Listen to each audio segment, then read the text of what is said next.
Yeah, we're waiting. Good. So good morning, John. Tell us a little bit about yourself and what's happening at your center there in Fresno. Hi, how are you, George? Yeah, I'm 36. I'm a chef, and I actually went through your anger management program. Um, and I don't know, I'm kind of at a point in my life where I'm kind of in a constant state of surrender, I guess you could say spiritually, and I'm just kind of trying to follow the next indicated you know, step in my path, and this was it. That sounds good to me. Tell me whose program you went through. Um, I worked with Joe O'Neill and I did You went you through know, him. You went through his anger management. Or anger yeah. management provided by him. Okay, I got it. That was all. Because we've been around for a long, long time, and also in Fresno for a long time. Not me personally, but people using our model. And you're a chef. Is there any particular specialty that you focus on? Not really. If I had to choose, I like cooking breakfast, to be honest with you. That's okay. Okay. So Joe's organization is also for substance abuse, isn't it? Yeah, yeah, he's doing like a one-on-one ILP kind of thing. And so Mhm. he's bringing me onto that, and I guess I actually went through a rehabilitation program, and one thing that I noticed about it was that you know, besides the fact that they seem to be like breeding grounds for worse behavior, Oh, uh, it's also because they're so like driven by insurance, they're limited on what they're able to like really do for people, and I feel like you know, so what Joe's doing is kind of taking that and making it a one-on-one experience, and I think that that'll be a lot better for people in recovery. yeah. And I do understand what you're saying. I didn't think it was as bad as you described, but you probably are correct. And I know there's an issue with the insurance company. But to be candid with you, there have been a huge amount of abuse. It's like here in Malibu, we had an organization called Promises. Did you ever hear of that? Promises? Mm-mm. No. Promises are exclusively for rich people. They charge 50,000 a month to Oh be no. in.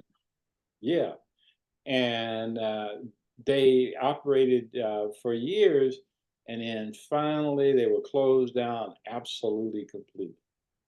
And they should have been because they weren't offering anything. They had like yoga, a horseback riding. They didn't call it horseback riding. They called it some kind of what is it? What's another word for horseback riding?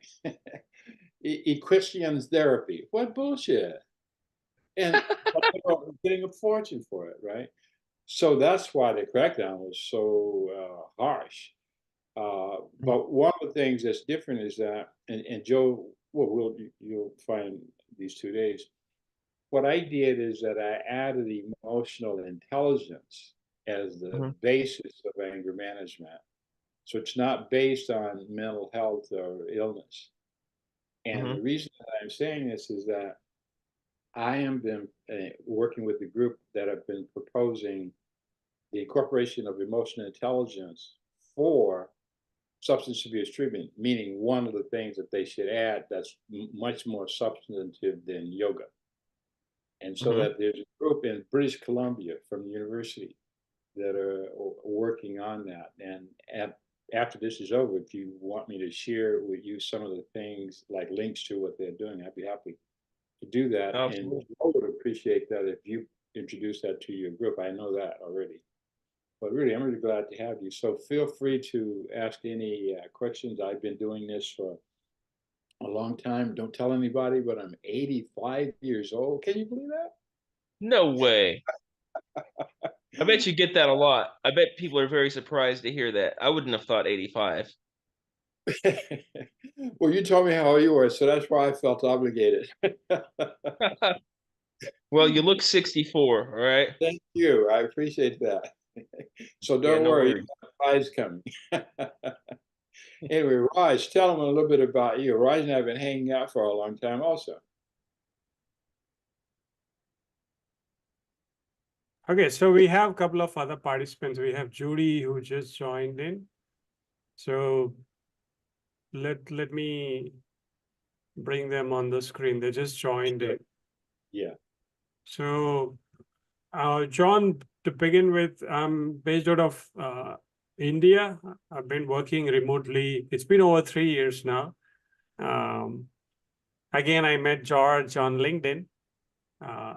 My core skill set was working on videos because I come with a background of working on videos. Mhm. So George was one of our guests on one of the podcasts, and that's how I met. So good morning, Larry. Good morning, Judy. Good to see you guys here. So we are just doing a little intro of ourselves. So we have one participant. We have Diane also who just joined in. So let me rename Zoom user as participant's name. So if you could share your name, I'll just rename you. The one which is listed as Zoom user. Diane is here. Good morning, Diane. Good morning.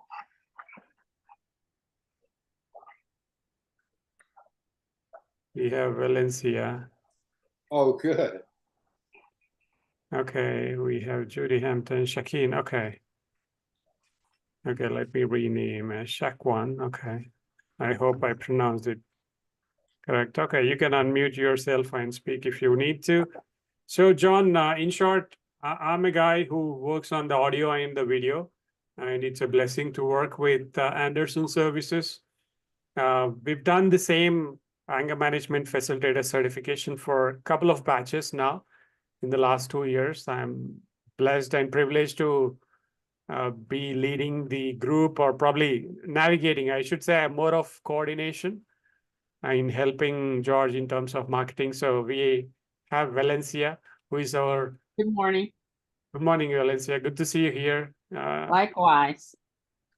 So we have Judy and a couple of other participants. So John, in short, this is what I do for a living, like marketing myself, or probably helping other people to market themselves through emotional intelligence, because video is another element where people get to connect with each other emotionally, as in you get to believe in the trustworthiness, because I've grown up watching Oprah videos and a couple of other videos. There's so many stories which we can go on and on, but I'll leave all that to George.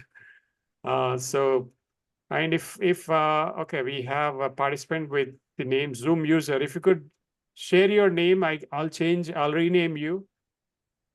The one listed with Zoom user. Hi, could you please spell That it? may be, is that Andrea? I think that'll be the only person that's left. Andrea? I guess it's Dr. Rao, I guess, but I don't remember that name. oh, Juan Cardenas. Okay. Okay. Anyway, then we'll Okay. keep trying if you can get him. But the only other person that I can think of, and it's only 2 minutes after 9, so I think we should be patient a minute. But what we can do in the interim, though, is that I would like to suggest that we have an active participation from all of you. And the reason is that you will receive a copy of the presentation for today as well as tomorrow. So it's no point in taking notes. And it's also going to be useful for you at any point to take advantage of having the whole thing and using it however it is that you want. One, in terms of reviewing, and two, maybe to introduce to the rest of your staff or people who are working with you what it is that you actually do, the components of emotional intelligence, and so on. But in any case, I'll just introduce myself quickly. I'm George Anderson, been involved in mental health and emotional intelligence for quite a long time. I received postgraduate training at Harvard University School of Medicine, and I taught at UCLA School of Medicine. And my private practice for many years was at UCLA for 5 years, and then I opened an office in Brentwood, and my practice was in Brentwood as a psychotherapist for I don't know how many years. And then finally, I was introduced to emotional intelligence and participated in developing the first domestic violence model here in California. And because of that model, 3 Superior Court judges asked me if I would be willing to write a curriculum on anger management. So what I did, having taught at UCLA for many years, I got 10 students from UCLA School of Psychology to do research with me on anger management for a year. And once we completed the research, then we decided to, the first research I believe was done on domestic violence. Once I did that, we developed a curriculum for domestic violence, and it began to be used throughout the state of California for batterers intervention. And then I received a call from 3 judges from Los Angeles saying that they had used my material, they liked it. Would I be willing to write a curriculum on anger management? In which case I did research again for a year with another 10 students. And that's how we came up with this model. But what we learned in the process came mostly from the Canadian Bureau of Prisons. And what they said is that in order to have an effective anger management program, all of your material had to be in one place, meaning that you had to have a client workbook. And the people who were trained to use a client workbook would have to stay with the model as it was designed to be used. And we then later added emotional intelligence as well as the assessment on emotional intelligence.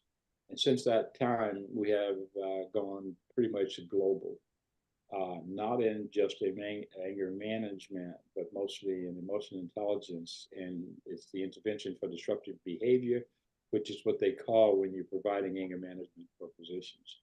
And so with that, I would like for Valencia, who is working with me, was trained by me some time ago, to introduce herself, and we'll go from there. Good morning, everyone. I'm Valencia, and as George said, I've been working with him since 2007. So I work in corrections and rehabilitation, treatment counseling for teens and their parents. So I was where you guys were. So now I have a psychoeducational practice. I am a service provider. I offer anger management, emotional intelligence, and executive coaching for impulse control. So I am excited to be here with you guys on this morning. A lot of my referrals come from the court. It comes from the school. It comes from probation department, self-referral, and spousal referral. So I am excited to be involved in this work. It's a lot of opportunities for growth.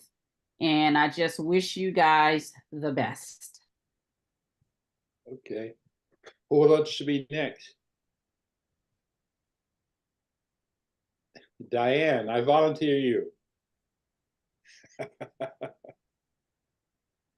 Can she unmute? Okay, I'm muting. Hi, I'm Diane. I've been a child care provider and an early childhood educator for numerous years. I work a lot with teens and now college students, for advice and just helping them out. What would you like to gain from these 2 days? I would definitely like to gain a better way to be able to assist the teens and young adults and managing their anger and just keeping it under control, and how to just stay positive and just coping skills and coping mechanisms for them to work for day to day. I guarantee you're going to get that. There is one thing that you have to add that I hope no one misses, is that you're going to have a huge amount of information. It will be to your advantage to read it all and try and understand it, because if you have the information and you don't use it, it won't make that much difference. but I would like for one, your husband maybe, or you, quickly make a call to Andrea and tell her to join us, because I think she's maybe the person that we're missing. But in any case, Mr. Larry. Is Larry still here? Sir, I am here. Larry, you guys hear me? Yeah, we can hear you. Before he begins, he's decided that he's going to help me when I retire. And I'm at 85, so I have to retire soon, because he's come up with another career for me. And I think that all of you will like it. So Larry, in the process, would you let them know what you're recommending that I do next? Okay, good morning, everyone. I'm Larry. I am currently a retired city government employee, gave 35 years to the city of LA, and I'd like them to repay me for another 35 years as well. Currently, I am a mentor in LA Unified School District. I'm a professional poet, so I do a lot in the poetry community. That's my passion. With this program, I'd like to just basically be able to gain the knowledge and also do my part in making the world a lot less angry, because we're in a crazy time right now. So that's something that I'm passionate about, just making the world a better place for my kids, grandkids, and everybody else that's coming along. In terms of Mr. Anderson, yes, he is an outstanding performer, comedian, storyteller. We're going to get him up on stage for the second part of his career. Sounds great. Thank you. Okay. Who's Juan? Hi, good morning, everyone. My name is Juan Cardenas, and I am a poet and a musician. I also am I teach with California Poets in the Schools on LUSD and charter schools. And my passion is also in the poetry world. I do a lot of, writing, grant writing, and I'm thankful for being here. And what I'm hoping to learn here is definitely how to techniques to be able to calm anger, on students, but also within myself. And so, yes, that's it. I'm glad that you listed the last part, because you have not received it yet, because so many people signed up at the last minute. But you're going to receive an invitation to take an assessment. It's called the EQI 2.0. And it only is going to take 30 minutes. And it covers 15 composites of emotional intelligence, as well as I think five composites in 15 categories. But in any case, I think that it'll give you a chance to have some objective understanding of the areas that you score in the deficit range, as well as the general range, and as well as the assets that you have. So the categories are deficit, average, and superior, or something like that. But in any case, the point is that it also will offer suggestions for each thing that you score in the low range, or anything that you want to improve, so that you can do a self-study. And I will arrange to have someone go over the results. It may also be me. It's called a debriefing. So we spend about an hour, and this can be done individually. We just do it by phone, wherever it is that, whenever it is that's convenient for either of you. The reason for this is that it's the same thing that you're going to be teaching the clients. And so it's to your advantage to model this great world that we would like to see change to what it is that it ought to be and may have been at some point. Okay, very good. And so let's see, we've missed somebody. Who Raj? Yeah, I guess we can continue with Shakwan and Judy. Even John can do a little intro so that others get to know everybody. Please.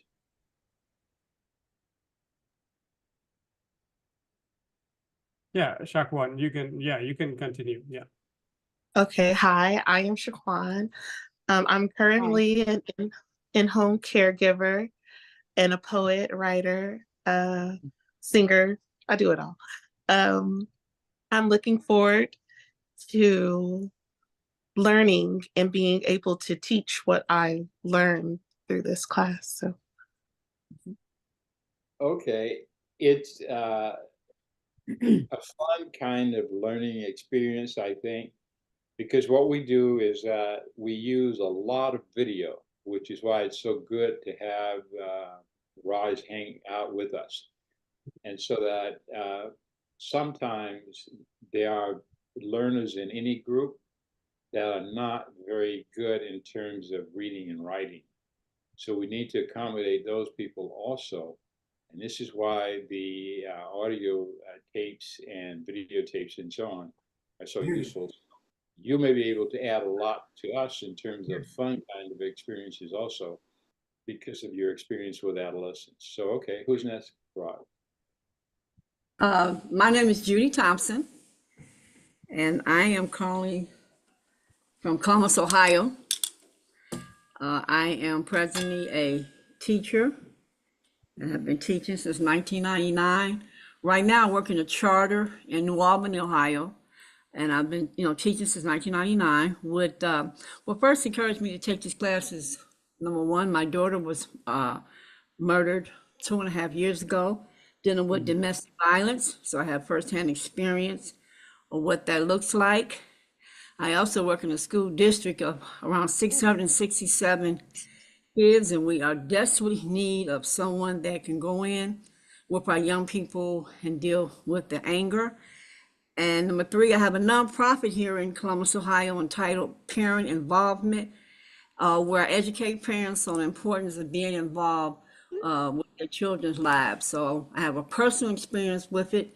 And of course, with what I went through, of course, I have certain anger of going through that. So it's personal, and along with being in the school system and understanding how badly this is needed. Okay, I'm glad to have you. Please give my regards to Don Hurd. Oh, okay, I sure will. She also may be involved with the YMCA, or is it YWCA? YMCA. Yeah. Okay then. Okay, Raj. Okay, great. Thank you. So we have Andrea joined us from People Connect Foundation. Andrea, we're just doing a little intro of everybody. So you're done with all of us. You're the last. Good to see you here. Good morning. Good morning. How's everyone? Good morning. I am Andrea. I'm observing the class this morning. I took the class a while ago with Mr. Anderson, and I've learned a lot. I've been using everything that I learned and teaching the class with the Better Integrated Services Foundation over Zoom, and just putting everything that I learned into practice, not only with other people that I teach, but also in my own life. So it's been a really great experience, just collaborating, with Mr. Anderson and doing different things. And all the material is very helpful for the young people that I work with. So I'm excited to be here and just, go through the class again. But thank you for having me. Thank you. One of the things I'd like you to know is that you can leave the group at any point that you need, obviously, for whatever you need to do. But in the meantime, we're going to have automatically a break 10 minutes before each hour. We take an hour off for lunch, and we'll end at about 5 o'clock. So we will begin with, today we're going to focus primarily on just a general introduction to the model, but also to using the model to work with adolescents. And so thanks, my goodness. Can we go to the material that we sent out? What am I talking about? The actual Okay. list. Yeah. Again, as per the lessons, now, should we also go with the brief history of the incorporation? Yeah. This was part of the outline, George. So Okay, so as a emotional intelligence as an intervention classes and coaching for mandated clients, should we go through this? Yeah, go ahead. Let's do it. Okay. So is this part of the, okay, let me bring that up.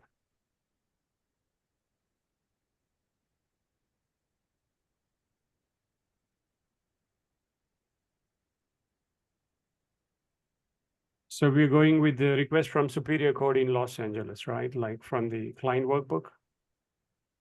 The client workbook for adolescents, and so that you can actually just start on page number 2. This is the one that I'm referring to. Okay. You got that right? Yeah. The one with the presentation. Yeah. I'll just start here.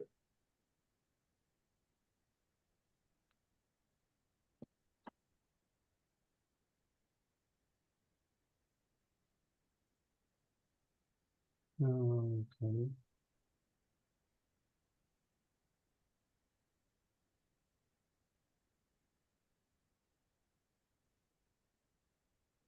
Or had you formulated a different outline than this one? It's okay. It doesn't matter to me.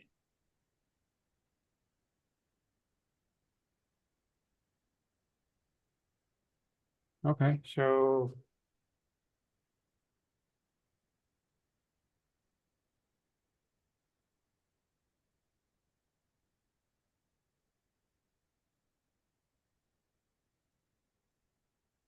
Did each of them receive also material? yeah, everybody got a copy of that. So this is, okay, let me share this. Again, this is in everybody's email. Okay, if you want. Okay, I'm sorry. Yeah. Whatever you want me to start on is fine with me. So you want to do the suggested guide, then we can do that. It's fine. We're going to cover all the material one way or the other. Okay. So yeah, then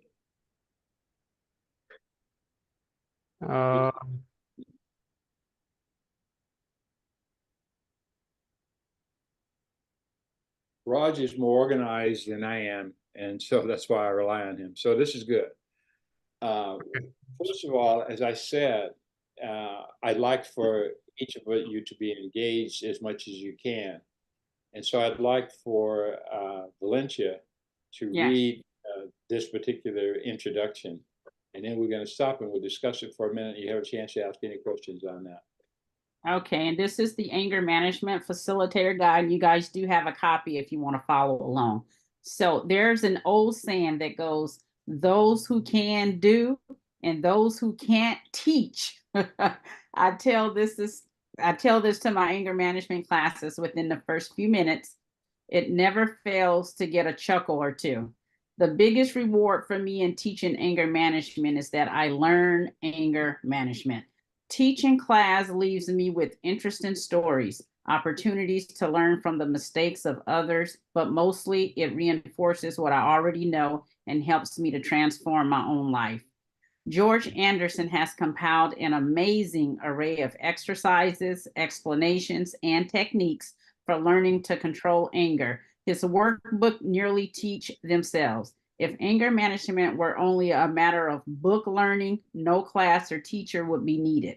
Everybody could subscribe to the home study course, but anger management involves resocialization, a deep reprogramming of how to respond to frustration, stress, feeling helpless.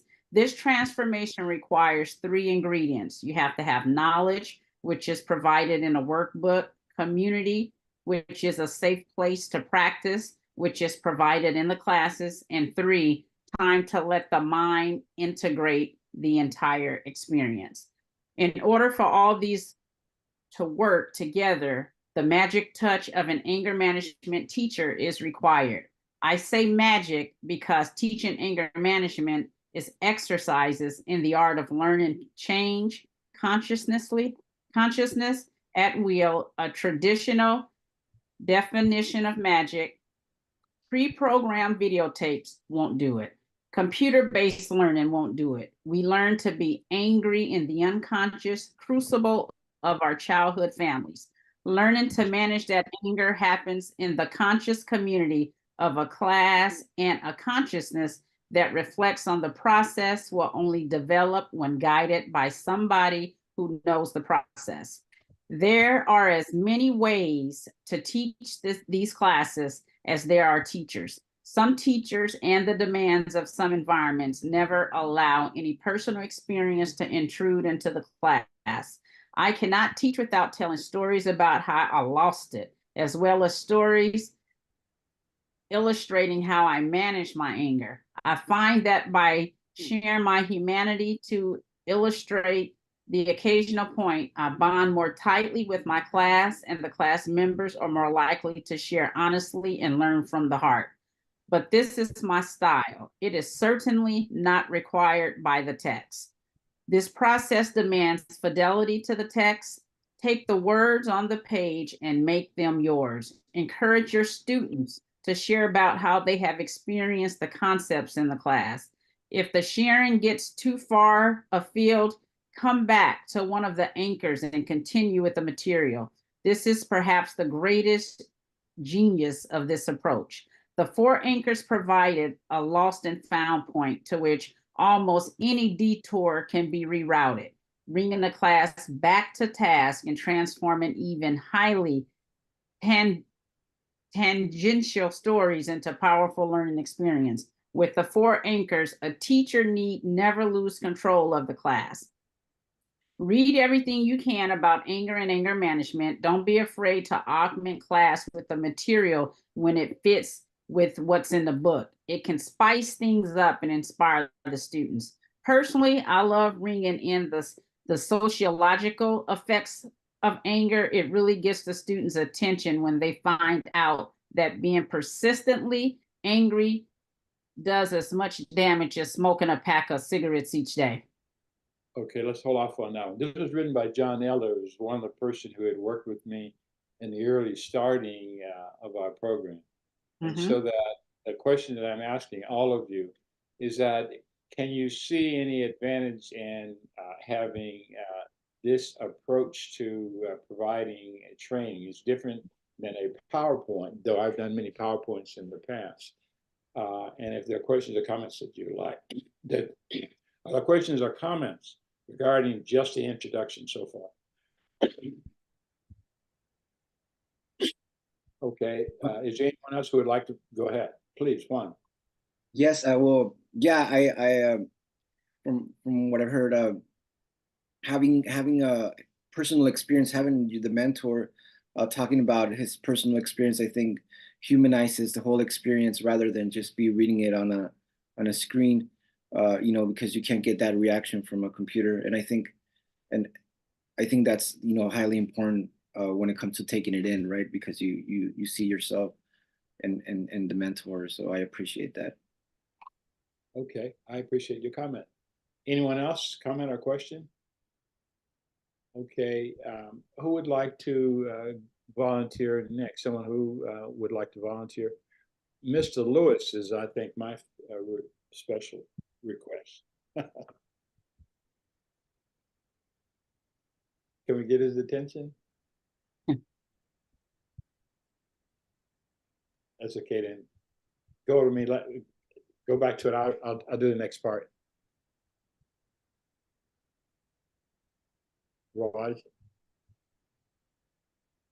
Okay. Let me do it. Yeah, I'm just bringing that up on the screen again. Yep. We're going to stick with this book for a long time.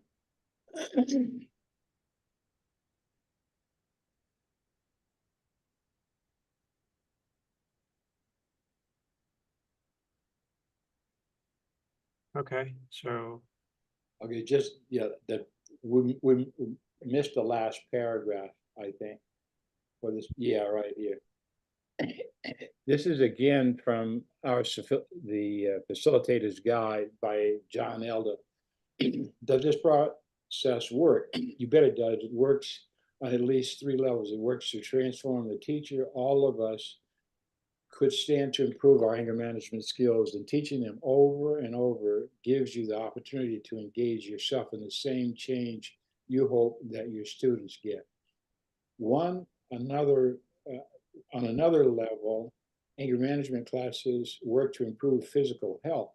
Studies of heart patients have found a lower incidence of second heart attacks in those who, excuse me, take anger management classes than in those who only practice relaxation. And finally, studies of cognitively based anger management classes have found that drastically decrease the anger level of students. So next we'll talk about the program. So the program, anger management, begins with the initial contact with the agency or provider. So what you do is that you utilize and you demonstrate your experience and your mastery of emotional intelligence based on the way whoever answers the telephone responds to the person who's making the call.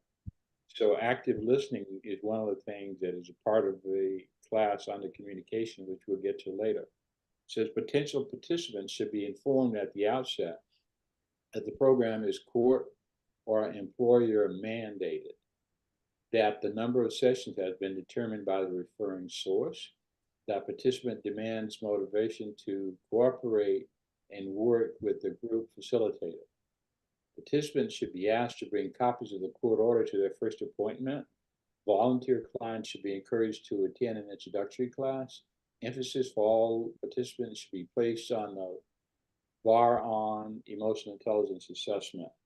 And so that this is basic, but it's important because for most of you, with the exception of maybe the participants from Fresno, may be new to using this particular program. And so that there are volunteers. And so with the volunteer, you can negotiate whatever he or she wants in terms of the length of time. However, you have to be cautious.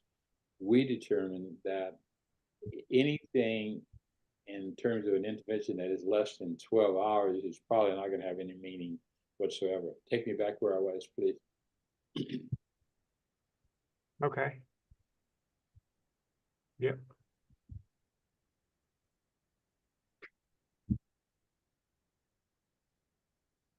Okay.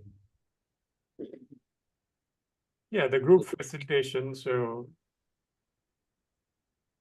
Okay. Group facilitation. This training is intended to help participants to understand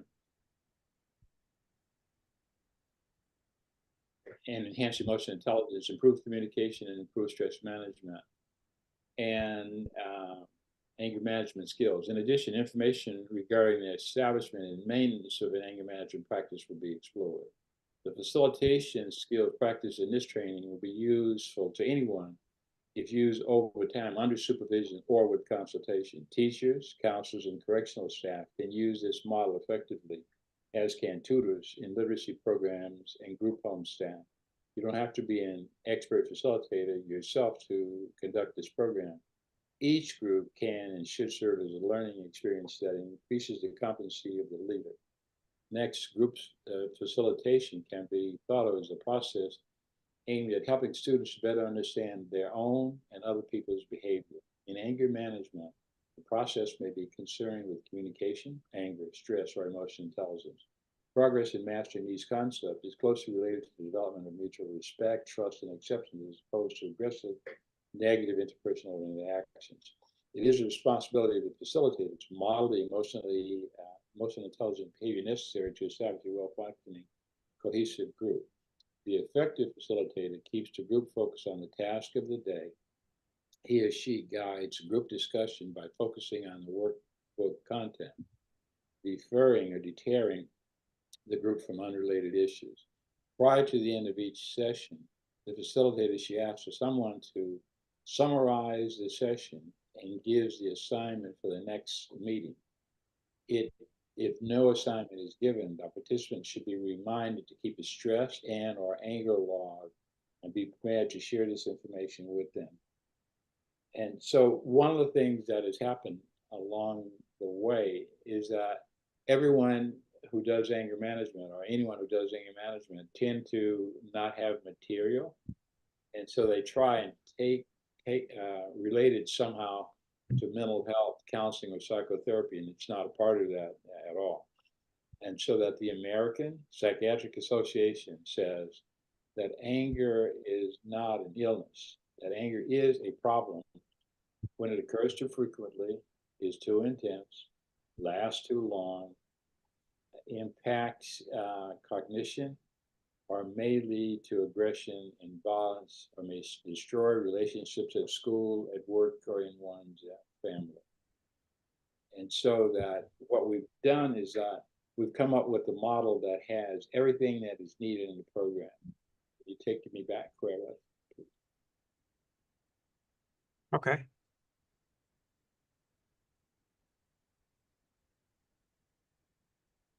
And so before we get to that, I see these are going to be mostly forms and things for a long time until we get to the part on the facilitator. So I think that I should move away from this one now and go directly to our outline. Yeah, and with the outline, like this is something which you were talking about, right? The one which you have. Yeah. Okay, so the participants didn't have a copy of this, but if you have the handout, if you're going through this,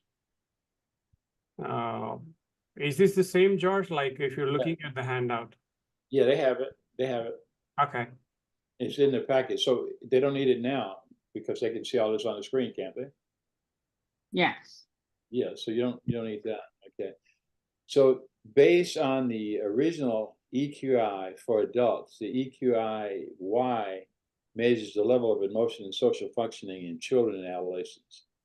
As a strength-based assessment, this product highlights areas of positive functioning as well as areas of development. It can be used by psychologists, school counselors, social workers, and psychiatrists to identify an individual's strengths and weaknesses in order to help that individual develop the skills needed for academic, personal, or social success. Go to the next one. There are two versions of the EQI, the original full-length version and short-length version. So we don't really need to go to that because I'd like to go to, okay. This is what is in it. These are the skills that are being assessed: adaptability, interpersonal, intrapersonal, general mood, stress management, positive impression, which includes validity and inconsistency. And so we'll have a chance to go through more than one before the 2 days are up. And as a fee for this, since you are not a practitioner, for each assessment, you have to go through Anderson & Anderson or someone who is certified to do it. Let's keep going. Okay. Keep going more. Okay. What the advantage of a pre and post assessment is, now that we're dealing with adolescents, that, for example, is if a student in California is removed from school based on fighting or some aggressive behavior, the school itself loses $200 a day. And so that what you want to do is think in terms of contracting with various schools in order to provide anger management classes in lieu of suspension for kids whose behavior indicates a need for intervention. And so maybe what Valencia can do is, can you let them know what your plans are in relation to your friend or family member regarding providing the same services for them? Right. A cousin of mine is a principal at a high school, so I'm going to pitch to her a pilot program, basically what George was saying, opposed to suspension, allow the students to stay in the school community, the student benefits as well as the school, because daily average attendance, if kids are in school, like George said, the school receive money for educational purposes. And if the kids are suspended, then the school lose money, and we all know that schools need money to advance academic programs. So the kids win because they're learning life skills, they're learning how to regulate their emotions versus them being suspended. And if they're home, they're not supervised, they're playing video games, they're doing drugs. So that gets into a whole lot of other things, but we just want to focus on keeping the kids in the school community so everyone benefit and wins. And with that being said, also include the parents, because we all know you can't really treat the kid without focusing on appearance as well. Everyone want to point the fingers at the kids, but they are a product of their environment. So we want to focus on working with the kids as well as their parents on a school campus. So that's my plan, to pitch that to her. And the school have funding. The money is not coming from the district. So each school itself has funding that they can utilize, you know, how they want on campus. So versus losing $200 a day, a portion could go to you for teaching the students anger management, and the school keep a portion. And so in a situation like this, there's a one-page proposal. And I see now what Raj had in mind. If you go back to the suggested guide, one of the things that we could do is go through all the forms that are going to be used for either adults or adolescents, and also samples of the referrals. That's good, right? Yeah, the first one is fine. Okay. The first form, see, can you sample attendance form? First of all, this is good. First of all, what I'd like for you to do is, when you open your own program, go to this facilitator's guide and adopt everything that is useful for you in your work. Don't use the name of Anderson and Anderson, use the name of your organization. And so that here is a sample attendance sheet. You have to have some kind of attendance sheet, and you should include the amount paid, balance owed, if any, and so on. And the reason is that you have to periodically give reports either to HR, if the client was referred by a business, or to the Department of Children's Services, to the probation department, the parole department, whomever, or the court made the referral. Let's go to the next form. So this is like just a general form that you're going to have the parent, if it's an adolescent, sign at intake. So you see it's just general data, but you see at the bottom, there is no way around this one, the authorization to release information, and you see what it says. But for an adolescent, it's always the parent or guardian that signs it and dates it, right? Okay, so next, we're going to talk about the size of your group.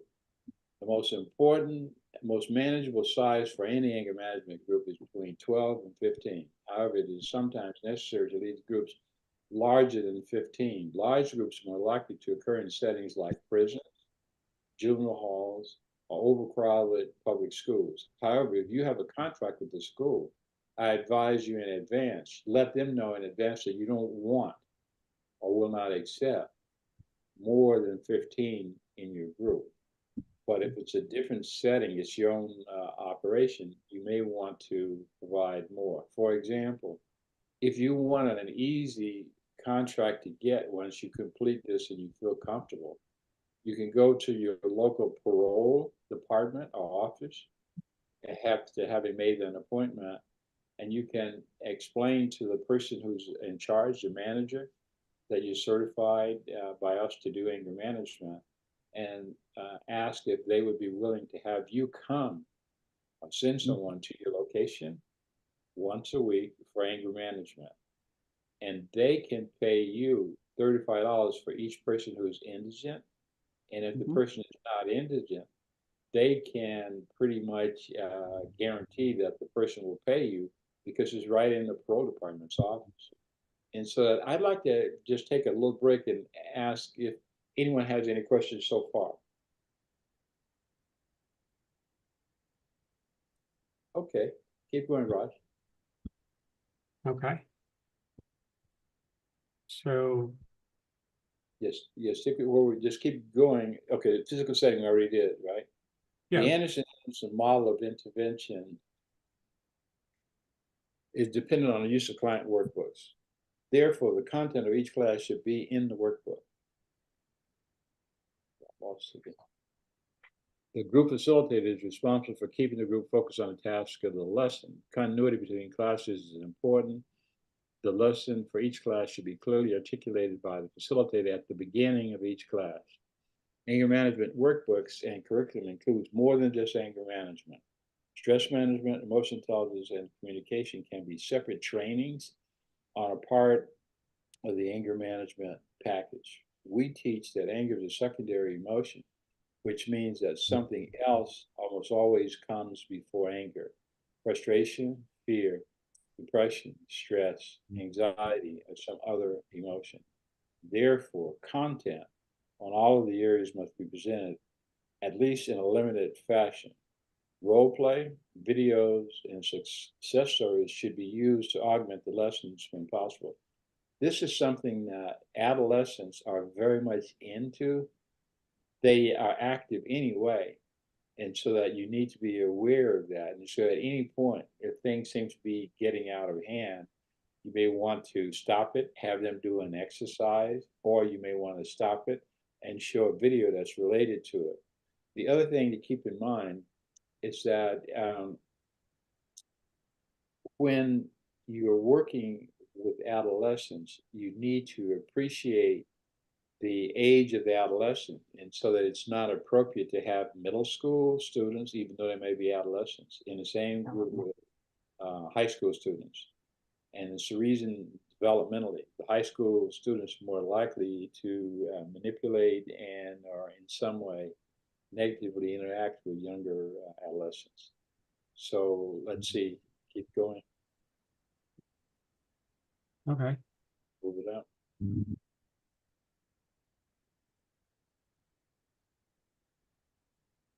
Okay. Now we want to go to the positive. The workbooks are divided into 4 areas: stress, anger, and emotional intelligence and communication. A committed professional facilitator would do well to become knowledgeable in all of these areas in order to exhibit a good grasp of the issues participants may be struggling with.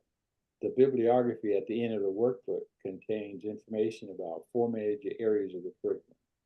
Each facilitator should read as much material as possible in order to expand their competence. However, the goal of an anger management program is to teach skills to appropriately manage anger so that it does not lead to aggression and violence. So we have created something called the contrasting wheels of behavior. And can you go to that one, and we'll go through that one, and then we'll do something for lunch.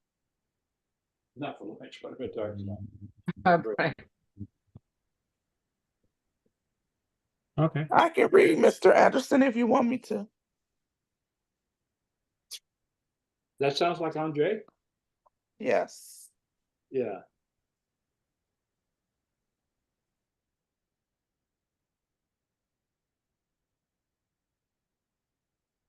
Okay, so let me start with what I was here first. I appreciate it, Andre, and I'll get you. Okay, let me tell you the story behind this.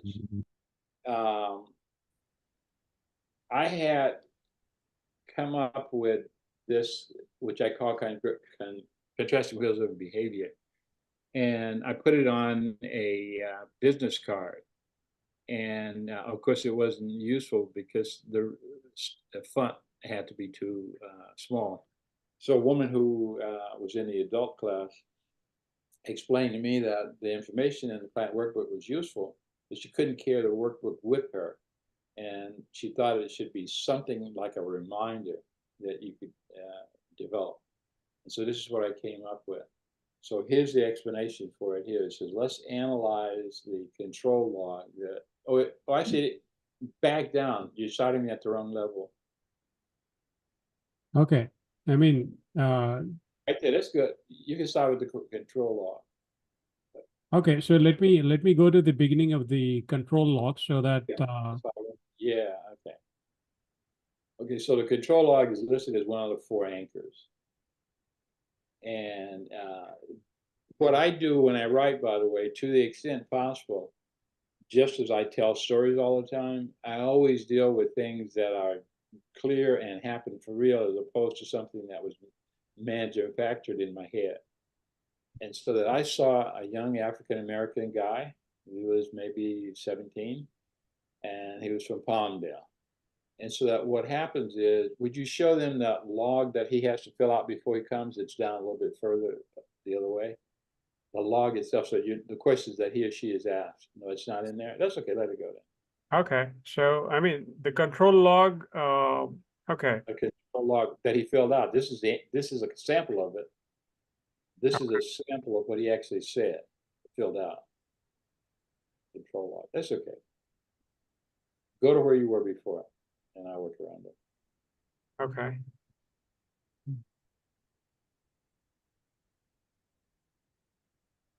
Yeah, okay. There's a question on the control log that he filled out, which we'll get to sooner or later. And it explains, it asks the client, what are the reasons that you were referred to this program? And then there are questions that are asked him. And so he says, a dude started hitting on my girl. I parked on the corner of her house. A car that looked like his stopped at the corner, and I smashed the windshield with the bat. It was the wrong car. Finally, he came by, and I smashed his window also. And the question was, what did you want to happen in this situation? I wanted to get back together with my girl, and he was in the way. Go to the next one. No, yeah. Denial. No, what caused you to think that your actions would get the results which you wanted? I was too angry to think straight. That's the cognition thing. This is what happens with depression. Your brain won't work when you are in a high level of anger. What feelings were you having? I was angry and depressed. That's interesting. Keep that in mind. Denial. Did you attempt to make light of your role in this situation? Did you attempt to blame someone else? I don't think she would have left me if I had not been messing around, if he had not been messing around with her. Keep going. What was the impact of your actions on you? He said, I have to come to this class. I'm the victim. Who is the victim? I am the victim on others. I have to come to this class. My mom has to pay for both of the cars in this class, and I am on probation. What was the impact? Past violence? Did any past violence or aggression on your part affect this situation? I don't know. Alternatives. What could you have done differently? I don't know. So now we go to the contrasting wheels of behavior. And so we're going to analyze the control log that we just discussed. Let's start with the negative wheel. Please read the explanation on the contrasting wheels of behavior and then the destructive interaction or the negative wheel. Can we go to the next one? Okay, now take a look at I want the negative wheel first, please. Okay, so the negative. The negative, because we're going to analyze it right now. Okay. That's the risk. Yeah, I mean, let's see if I can bring the negative wheel. I guess it should be in there because this is the positive part. Okay, so the filter putting.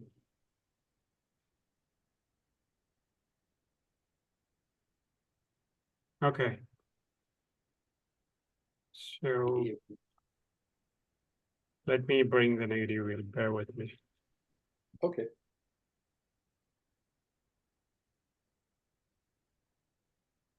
Okay, so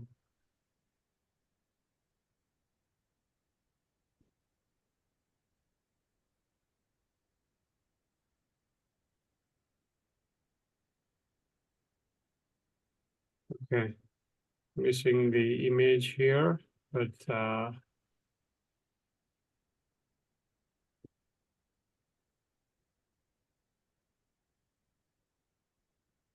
okay, let me bring the negative wheel from another documentation. Bear with me. Go directly to the wheels then, maybe. Yeah, like, okay, that particular image.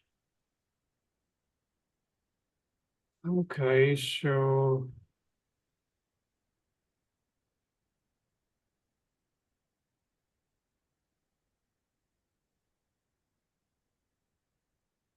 Would it be better to go to the workbook or?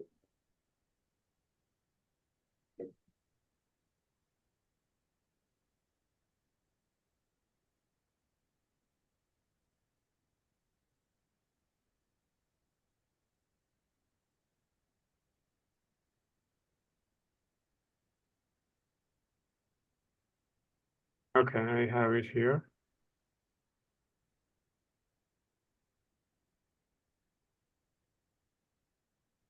That's Okay. good. Okay, that's good. So based on what you just heard me explain about this young person, I want you to select anything on those wheels that may have been in evidence. So who would like to go first? Just one quality or one vote. Rage. Yeah. Who's speaking?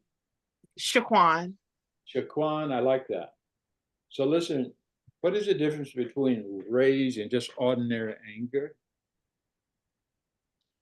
Well, I guess anger is the feeling and rage is doing something with that feeling. Okay, anyone else? Difference I would between say, rage. Hello? oh, Yeah, no, go ahead, Lloyd. I was going to choose another No, another I'll negative. say we just first. So I'll just respond then. Once anger reaches the level of rage, it distorts the ability to think. And he even told you that. And so you have to pay close attention to it so that rage is definitely a problem and was represented in the story. So anyone choose the next and go ahead now, Louis.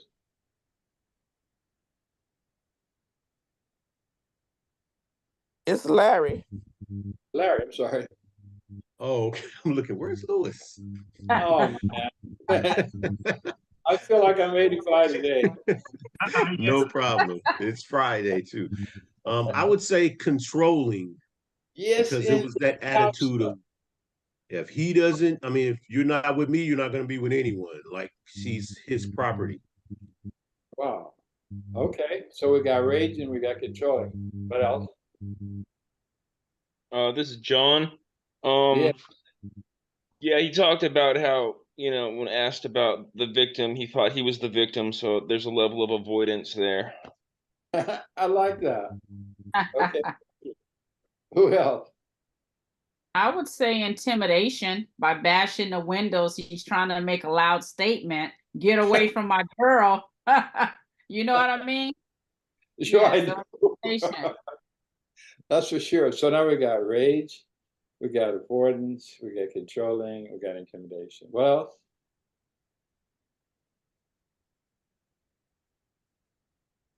Was any of this designed to manipulate? Yeah, Yeah, certainly. go ahead. Oh no, go for it. Go for it. Go. Oh yeah. I mean, obviously his intention was probably, I mean, it wasn't well thought out. He probably intended to, he probably wanted to keep this person in his life, but obviously that's not going to happen responding that way. Okay. So now what is it that we haven't seen yet? Hostility and intention and intimidation are three that I don't think we've discussed, have we? Well, it's an attention as well, George, because she really didn't think about the consequences. Absolutely. He got two cars that was damaged that needed to be repaired. Sound like he's not working. His parent had to pay for the cars, and he had to take an anger management class. So that's a lot of consequences for his action. Okay. So the other two then, go ahead. And he has a lot of hostility. Ooh-wee. A lot of it. Absolutely. So let me point out something to you. Every new client in adult or adolescent anger management using this model, this is their first assignment after you take the demographic kind of information that was on the form that we looked at a while ago. Then you give him or her the client workbook. You turn to the page in the workbook where you see these folks. You said before you come to the first class, we want you to fill out this this list, which is the form that he fills out. And when he's in the room, you say something like, "We have a new member of the group tonight or today, and we would like for you to introduce yourselves," and he will introduce himself last. The reason that we want him to introduce himself last, Valencia, is why? Well, it gives the other members, veteran members, an opportunity to explain why they was referred to the program, and then that helped lessens the stress and anxiety of the new client, because they really don't feel comfortable sharing with the group why they were led to anger management, but it gives them an opportunity to sit back, relax, and listen to all the other members that have enrolled prior to them. Okay, and the next part of it is, once the member explains his control log, then the whole group, that becomes a discussion for the whole group. Okay, now that you heard his story, let's analyze what he said. They're doing exactly what we're doing right now. So I ask anyone, can you see the value of this? This is just half of it. Can you see the value of this as a learning about anger management? Anybody? Yeah, Judy or Diane, somebody who never shared, probably you can unmute and speak. Good.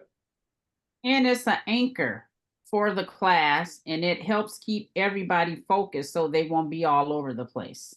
Good. And it can help the individual identify how they was relating on the day their incident occurred. And then you go to this is miscommunication. Then you go to the blue wheel, and it gives them an alternative of what they could have done to produce a better outcome. Okay, we're going to go to that soon. So who else wants to comment? Yeah. Okay, go ahead. I guess Go ahead. Diane is about to share something. Diane or Judy? Yep.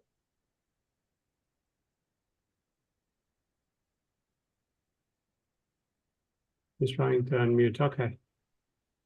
Okay, I can definitely see where all of this on this negative wheel, hostility, they're so angry and enraged at, the person not wanting to be with them, that they want to control them. They're trying intimidation. They're trying all of these things. The only thing that I don't really see that they did would have been interrupting. But that person has done the avoidance. They're not taking responsibility that this person doesn't want to be with them, so they don't think it's their fault, that they're the victim. So I definitely see all of this in that one. That's really, really very good. And it isn't that we're going to be able to find everything for every situation, but we can expand and be creative. One of the things that was interrupted is the relationship itself. Yeah. He definitely lost her then, didn't he? Yeah, I would say interrupting took place as well. Okay. So someone else wanted to comment? Yeah, before we take a 10-minute break, we'll hear from Judy. She has got some points written, I guess. Let's see her notes. Judy Thompson, anything to share with respect to the negative wheel? Let me bring that wheel. Yes, I would just like to say, in experiencing what my daughter went through that led up to her being killed, and the person that she was involved with, these traits gradually creeped up. They don't show them all at one time. They gradually keep up because they're great manipulators. So one day everything might be okay, and that keeps you coming back. So I know that all these traits gradually come upon. They don't show them all the time. And then sometimes they are so manipulative in what they do. It's a terrible experience. So I saw my daughter going through all of this. So I mean, I live with her, but a person has to understand that within themselves, This gradually happens. It don't happen overnight. So if they are aware that they're doing these things on a gradual measures, then sometimes some of the end results can be avoided if these actions are caught in the beginning. But they have to realize that they're doing it. So I lived through that with my daughter. Okay, thanks you a lot. Let's take the break, and then Valencia and Raj, stay back for a minute. Okay. Okay. So let's all take a 10-minute break. So please grab your coffee or grab something. Back at 10:15. Okay, we'll be back in 15 minutes, Josh. 10:15. Okay, so we'll be back in 10:15. Yeah, Valencia. Yes, I'm here. Okay. Yes, George. So I need help from the two of you. Yes.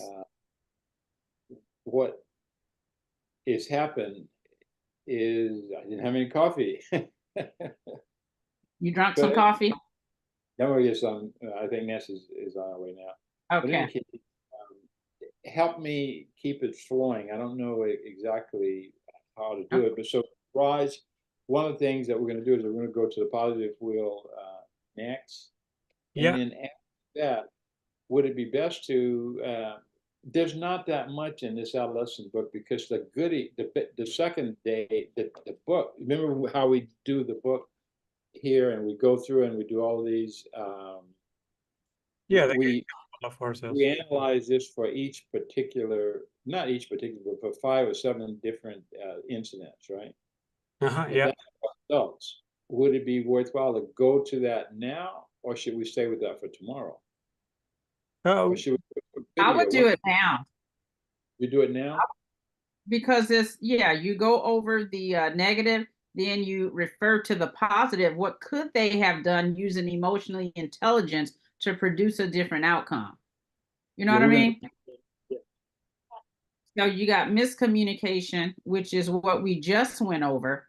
And we all know the outcome of miscommunication. So if you give them an alternative, which is the positive wheel, help them to. We're going to do that. But here's the question that I have. Raj, page number 16. Raj? Yeah. Take a look at this. Do you remember that? Or can you see sample control log entries? Yeah. Oh, yeah. To continue with that. Yeah. See that? 1, 2, 3, 4, 5. Just a second. 6, 7. I think we should do all of them right now. And then we decide what we're going to do next. But this is going to take a long time. And have them identify on the red wheel. But what it's going to do is make them really understand the value of this. That's what do you true. two think? Raj, you got to say something. You don't have to agree with me, but you just have to comment. Tell me what you think. Yeah, I've got the control log entries signed as per the outline which we defined. Wait a minute. I didn't know that. So hold on, Rod. Yeah. Before I go to this, I want you to go here to the control log so they can see it. Because that was what I was reading to them, but I want them to see what's on the control log. Can we do that? Yeah. And again, it's not right away. It's after we analyze this particular case using the positive wheel. Okay. And then we're going to go to the action just for them to see it. I'll just mention each one of them. And then we're going to go to page number 17 in the adult book. We're going to go through each one of these so at least that they will see that I'm not just skipping around and making a little bit of sense out of it, all of it. They can see that, okay, at least I understand that one for sure. Okay. I appreciate your help. Yeah, so please grab something. You have 10 minutes. Okay. Less than 10 minutes. Thank you, Valencia. All right, welcome.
Okay, George, so another minute or two, we'll just begin. We'll wait for Larry, Sean. Okay, let me change what I suggested a little bit more, a little bit.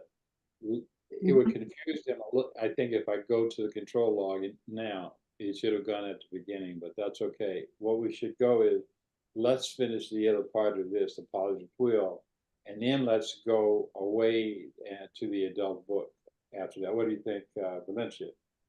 I like that. Yes. But I know you verbally explained the control wheel, but I think they just probably need to see it and let them know that when the new members come into the class, they have to go through the control log and share why they was referred and answer the questions. I agree with you then too, but should I do that now or should I do that after we've done the positive? Afterwards, since we're already on the wheels. Okay, let's do it that way.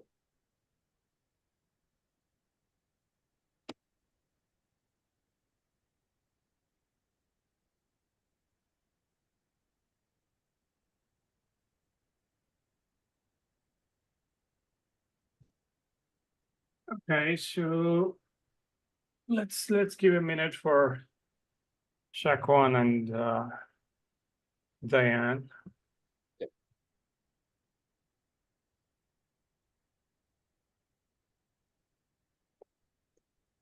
If I may, I wanted to mention something about the negative wheel. Can I do that now? Or Yeah, come on. Well, they're gonna miss the good news, but I like to talk a lot.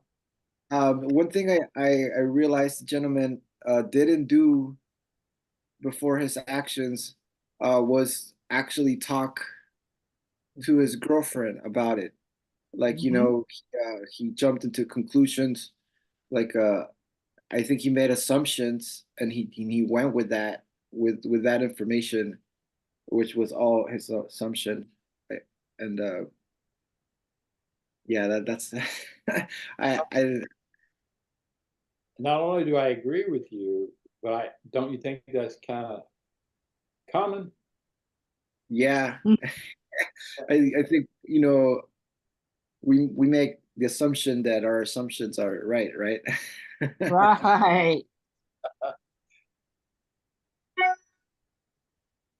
Yeah, I just wanted to mention that. That's all. Thank I you. understand. That's a good one. Yeah, George, yeah, please go ahead. No. I want you to go. Yeah, And George, if I may real quick, that's like avoidance. I think someone identified that earlier. He didn't stay focused on the issue that concerned him. He could have just went to her and had a discussion versus being impulsive and reacting. Yeah. Okay, so I guess Andrea is also back. Andrea, okay, just if you can give us a sign. So almost everybody is here. Good to see you back, John, Shaquan. And so let's continue with the positive wheel. Let me bring that up. Okay, there you go. So this is again part of the gaining control workbook. Like there's also a book Gaining Control of Ourselves. In the email which I had sent you, you have a soft copy of this, and this is also part of the 160 plus pages notebook. So yeah, let's continue with the positive wheel, George. Valencia, would you like to? Yeah, balance it so we can see the whole thing. Roll it down a little bit so I can see the whole thing. Okay. Yeah, I didn't read that at the top, but that's okay. They will get it. Okay, the wheels which appear below are the anchors to this model, this anger management workbook. They can and should be referred to when focusing on or practicing positive skills of interaction. They're also a quick reference for recognizing styles of interaction.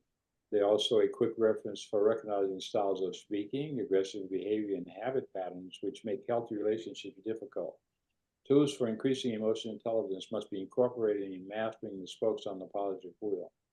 Each participant's control log will be analyzed by the group or the coach during the first or second session.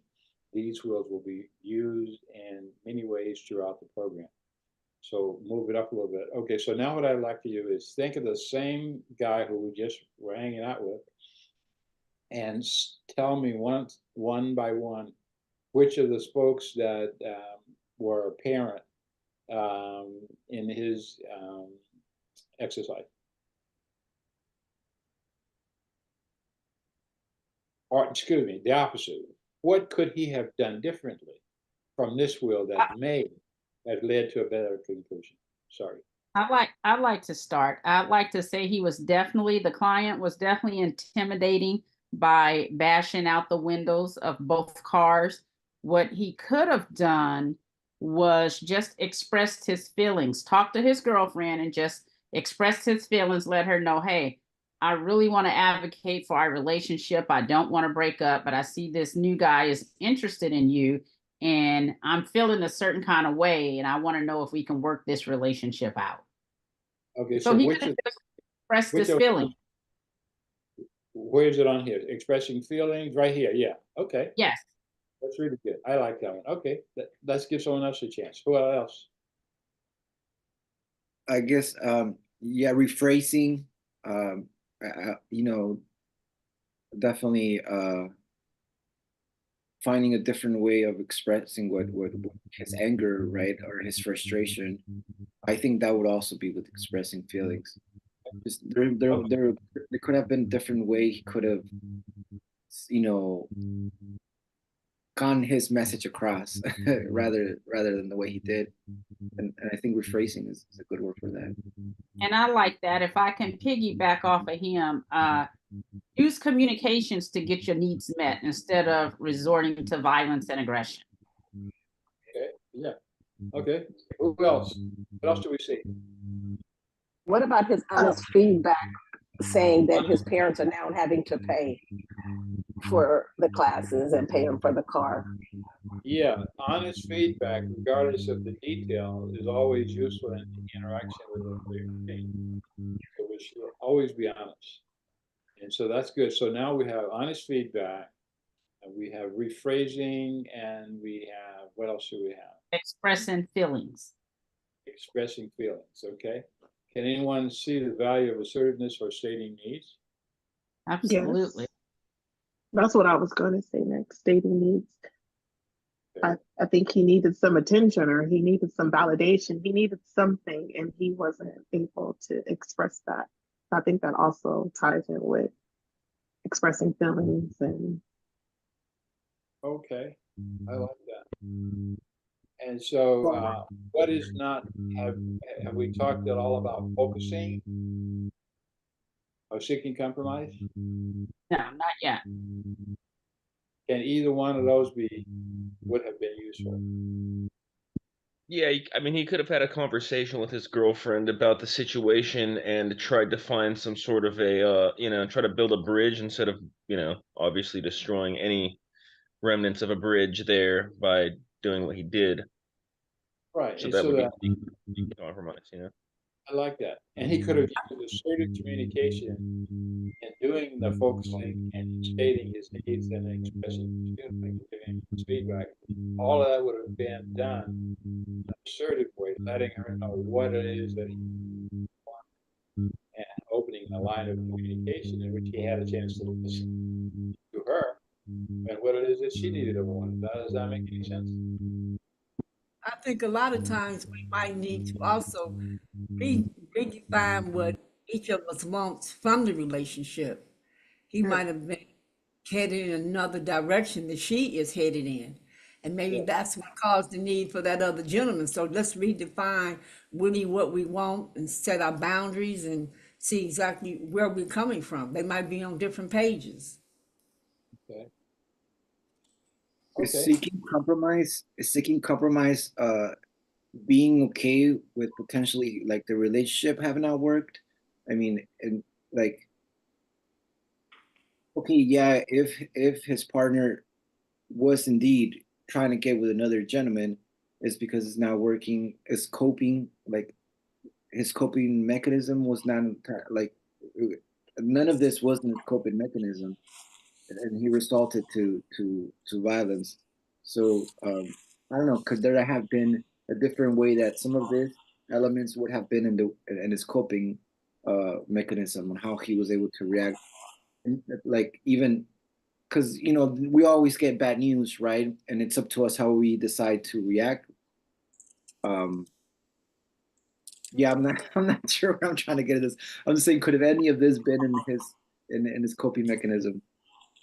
Yeah, piggybacking off of that, I think seeking compromise could be, as opposed to us breaking up, let's take a break. Let's, revisit this. Let's think, reassess our relationship as opposed to always breaking up. It doesn't have to be all or nothing. So instead of totally breaking up, let's take a break, try to refocus, see if it can be worked out or not, as opposed to either I'm with you or I'm totally not. I like that. Anyone else? Okay, let me tell you what we're going to do now. Is that we're going to stay with the contrasting rules of behavior. But all of this you have also, but we're going to go through a lot of them that are in the adult book. A lot of them, maybe about 7, so that you will be able to determine, in your opinion, whether this is useful and should be included in interactions in which the goal is to enhance emotional intelligence and interpersonal relationships. And again, one of the things that Valencia mentioned is that one of her specializations is coaching couples. And so that this is far more effective than than marriage counseling. Mm-hmm. So, Raj, were you taking me to something that you wanted me to go to the questions that goes in the action plan? Or are we going directly to the wheels again? Yeah, the sample call log entries with lots of other examples so that they can get more of the contrasting wheels is what I meant. Okay. Thank George. Okay, so again, as many things as I can present that actually occurred in the real world, that's what I have in my writings. And so this is not something that I made up. This was when I was running group myself. My office was located in Brentwood. And so that this is the situation, the example. And this is a guy who is a vice president of a major marketing company based in Orange County, but he lives in Westwood. So this is what he said. This is what he wrote. I drive 40 miles each way to work on the worst freeway in the state, 405. My job is very stressful. I've been stressed out a lot over the last 2 years. One night I became angry with my daughter and smashed the monitor of her computer. My wife panicked and demanded that I go for anger management. Police, I simply can't justify my actions. I am stressed to the max. Feelings, I don't even think the issue was my daughter. I was frustrated over the bind that I am in. I have a high income. I don't want to move and I hate to drive. Cost of anger, respect for myself, past violence, none. Alternative, I should have told my daughter that I was in a bad mood and need her to do what I asked. Put up the red wheel now, please. Could you repeat that, George? Just put up the negative wheel. Okay. Yeah. Okay. And so let me hear from you, all of you. Rage. Absolutely. Like the lack of control. Oh, I'm sorry, that's a different one. Yeah, rage and controlling. I just said it. He doesn't have control over a situation, it sounds, and from the beginning of where he writes, I drive in the worst freeway of the state. That's already he's already expressing his frustration just on that one sentence because, like on his opinion of that particular freeway that he has no control of. But I feel like he wasn't meaning to necessarily direct his rage towards his daughter. He just exploded, right? I think he lost control of his rage. Okay, that was really very good. The other thing to keep in, not mention it yet, a secondary. What that means is that something else always for anger, for that stress, fatigue,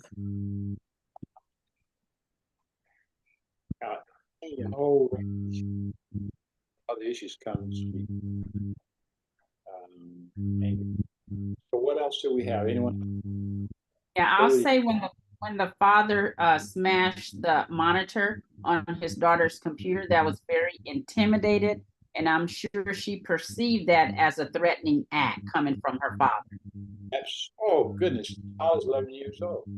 Ah, yes. And again, this is not he's not like but yet this was behaving. This is not one that came from. He was mandated by it. In fact, I'll tell you guys story that would comfort him.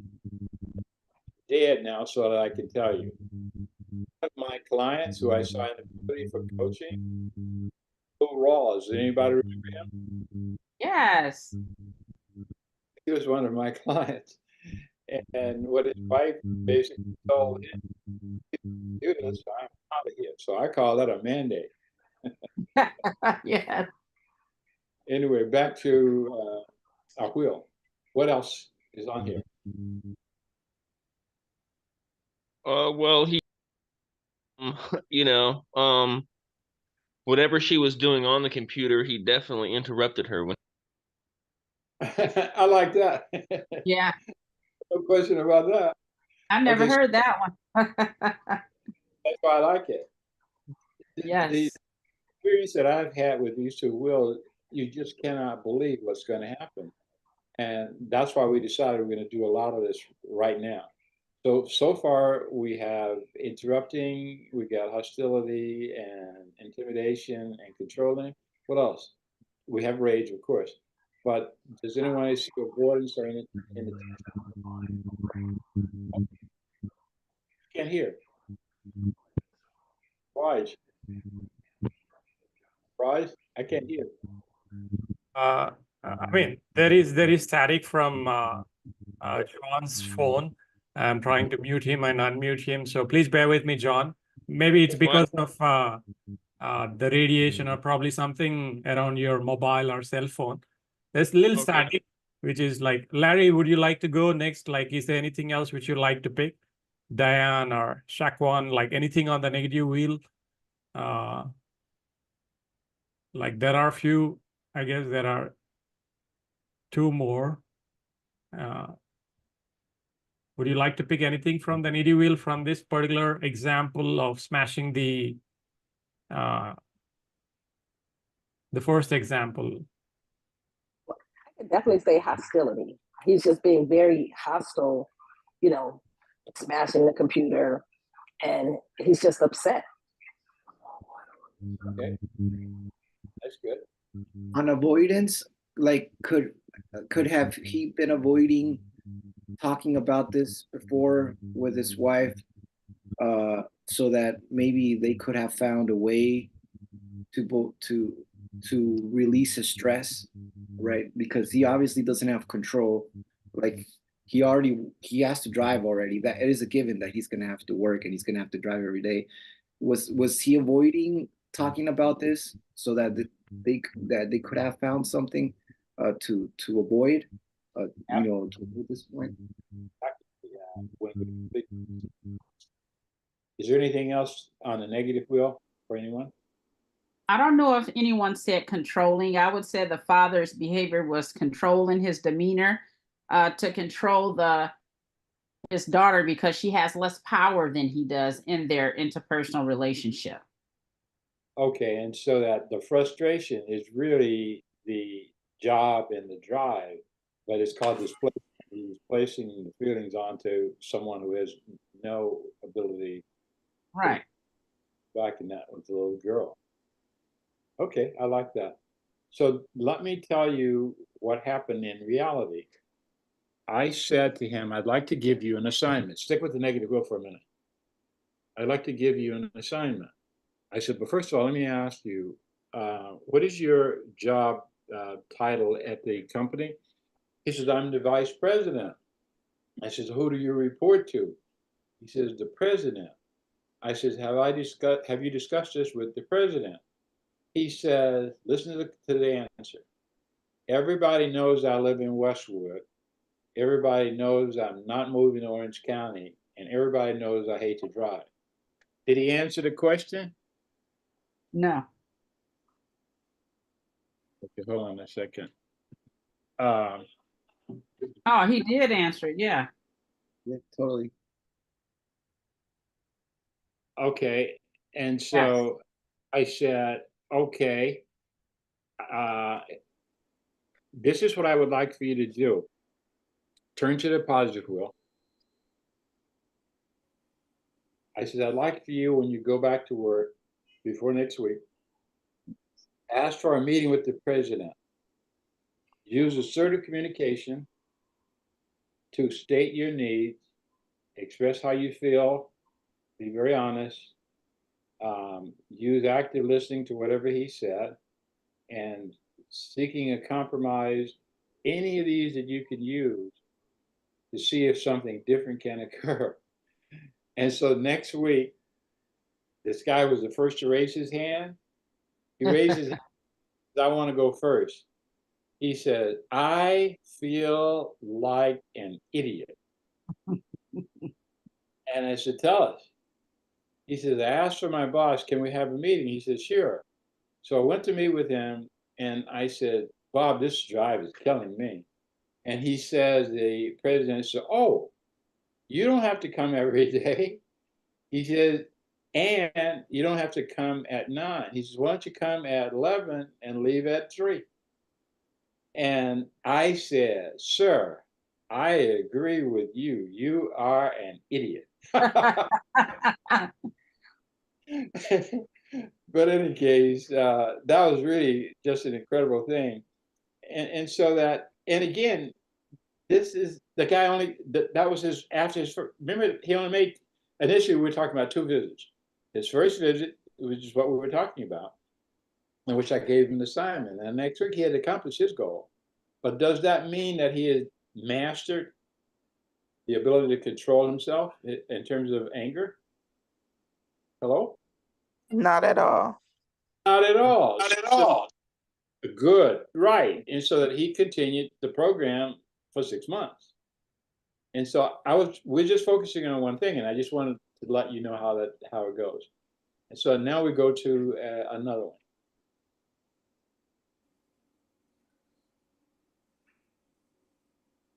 And you can ask me any questions about the people or any of these. And so number 2, this is one of my favorite ones. Does anyone know where the shopping mall is in Los Angeles? And it's like Culver City. It's on Sepulveda. Fox Hills. Fox Hills Mall. Yeah. Westfield or Fox Hills Mall, yes. So let me ask you this question. Do they usually reserve a parking space for you? For me? Yeah. I wish. I wish. Absolutely not.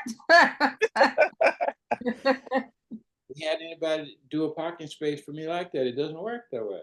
But anyway, let me tell you that. Let's get what she said. Somebody read that. I like it. I was waiting. Oh, go ahead. Okay. I was waiting for a parking space in a shopping mall. Another car drove in and took my space. I displayed my service revolver. He called the police on his cell phone and I was arrested. Keep going. The beliefs, the other driver was wrong, and that's that. His feelings, I was outraged. The cost of anger, I was placed on probation from my job as an immigration officer, and I have to attend 26 sessions here in anger management. My past violences were none. And the alternatives, I could have called the police myself. Okay. Let me ask you guys this question. What do you learn about this person right away that's going to be useful for you in this class? Intimidation. No, listen. What information? Learning about her. about her and what she's going to be like for you in this class? She thinks the world revolves around her and that Therefore, she isn't right. therefore, Yeah, and also like there's, you have to be ready for the consequences of your actions. Like she did not think about the consequence of showing her revolver. Wow. She can She's be a entitled. difficult. She entitled. She can be a difficult client. Yes. She can be disruptive. I mean, it could be a few things. keep on. Larry? I was saying she's entitled. That's the first thing I got. She felt that was hers and nobody could tell her anything different. Okay. What do you think that I should do? Because I got the same information that you guys got.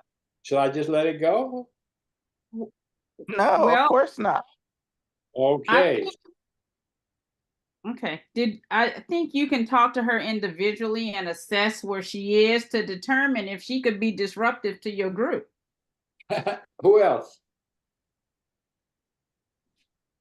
That's I good. think I have a person in class that was potential to be disruptive. I try to make it where everybody is heard, but talk to them and not make them feel like, what they Isolator. what they did was wrong, right?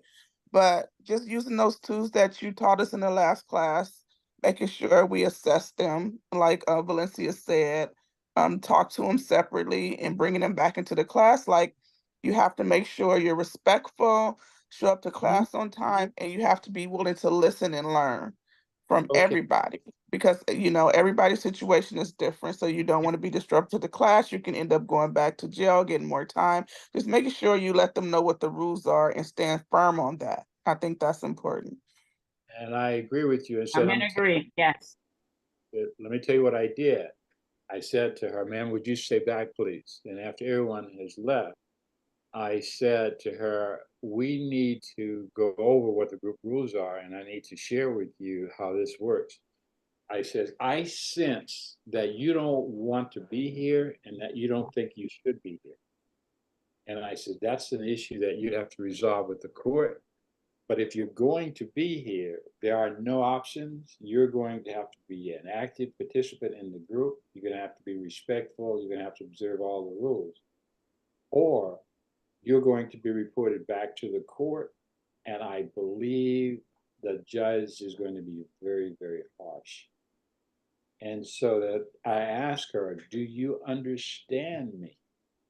I wanted to make it very clear. Whatever the issues were, there weren't going to be a problem in this group.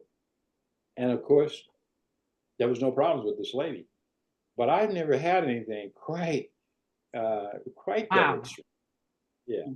But so what? Everything that we could do to design a model that would be useful and foster learning is what we did. So now let's go back to this one and look at this lady again. Okay, so what did we see? Okay, so which of these could we help her use going forward so she doesn't lose her job as an immigration officer?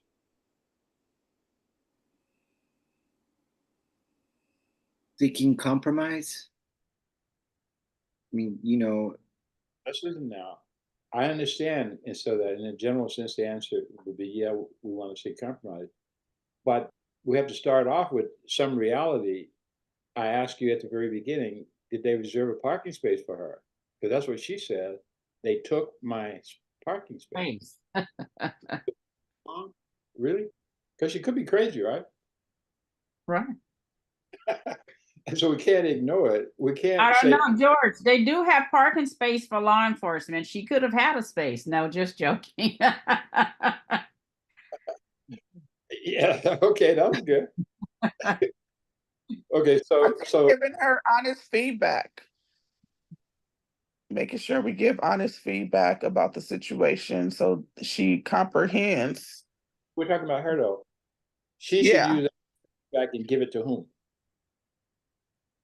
I think focusing then, like the reason why she was there wasn't to find a parking spot. She was there to go to the mall, that was just a step of her goal, right? Of her journey was to, like the main goal of her being there wasn't to park. It was just, so she could have just not paid so much attention to that, or just find a different parking spot so that she can finish her goal, which was to the mall in the first place, right?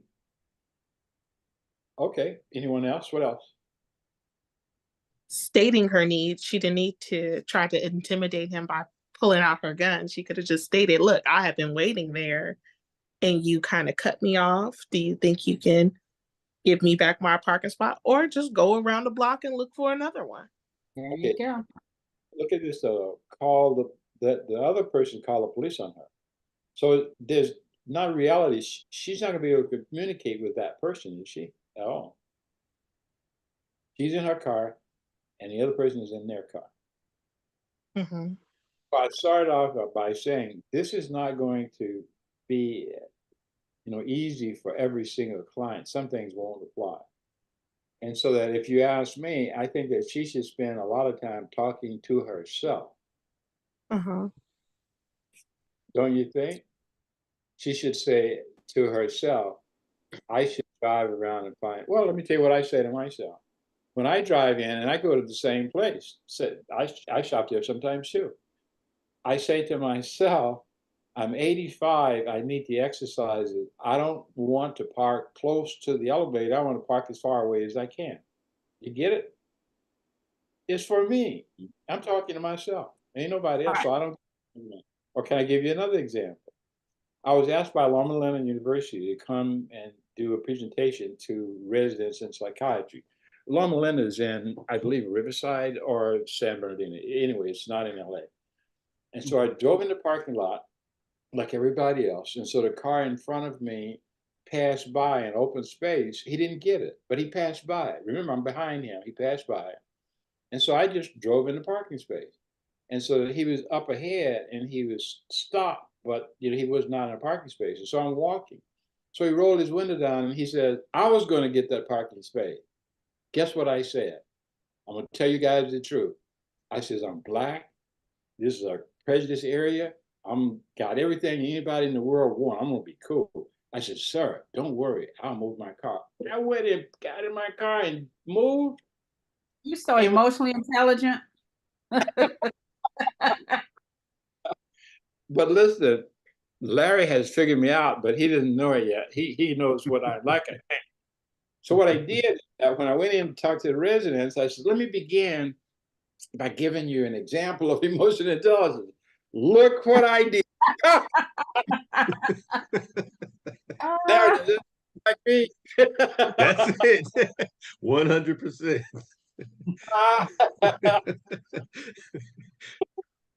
And I said, goodness gracious, like, you're gonna get me for something crazy like this. Anyway, where do we go to next on this one? Let's go to the next example. I like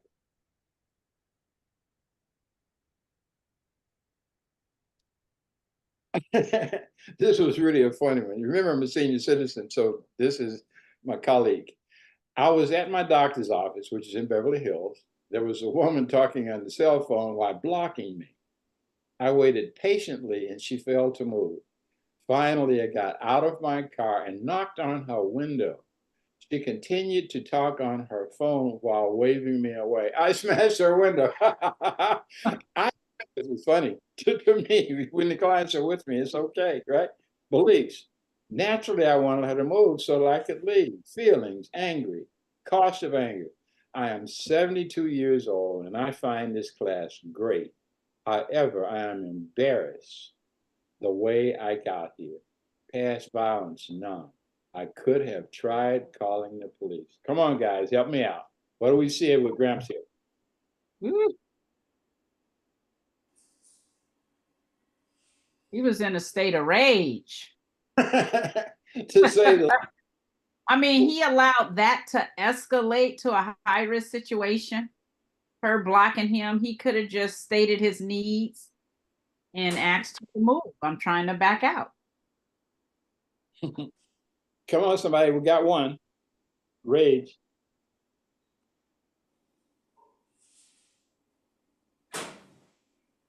Hostility. Oh, yeah. Okay. 2. Intimidation. Oh, yeah. Interrupting. When we are Yeah. at the age that we become, sometimes we have to realize that we have to show respect to others regardless of the situation or entitlement that we think we are in. Being older does not mean that you have to take over, have everything your way. No. You know, so that's intimidation there. I see it with a lot of older people. You can't be that way. Just because of your age doesn't mean you don't have to show a certain amount of respect for a person of different age. Okay. He didn't raise it. I was just teasing about me. Okay, but we have hostility, rage, we have avoidance, we have intimidation, and what else do we have? Interrupting. They couldn't leave. He couldn't go wherever he was trying to go to get out of that parking spot. Okay. And so inattention, remember he had to pay and he had to hang out with me for 26 weeks.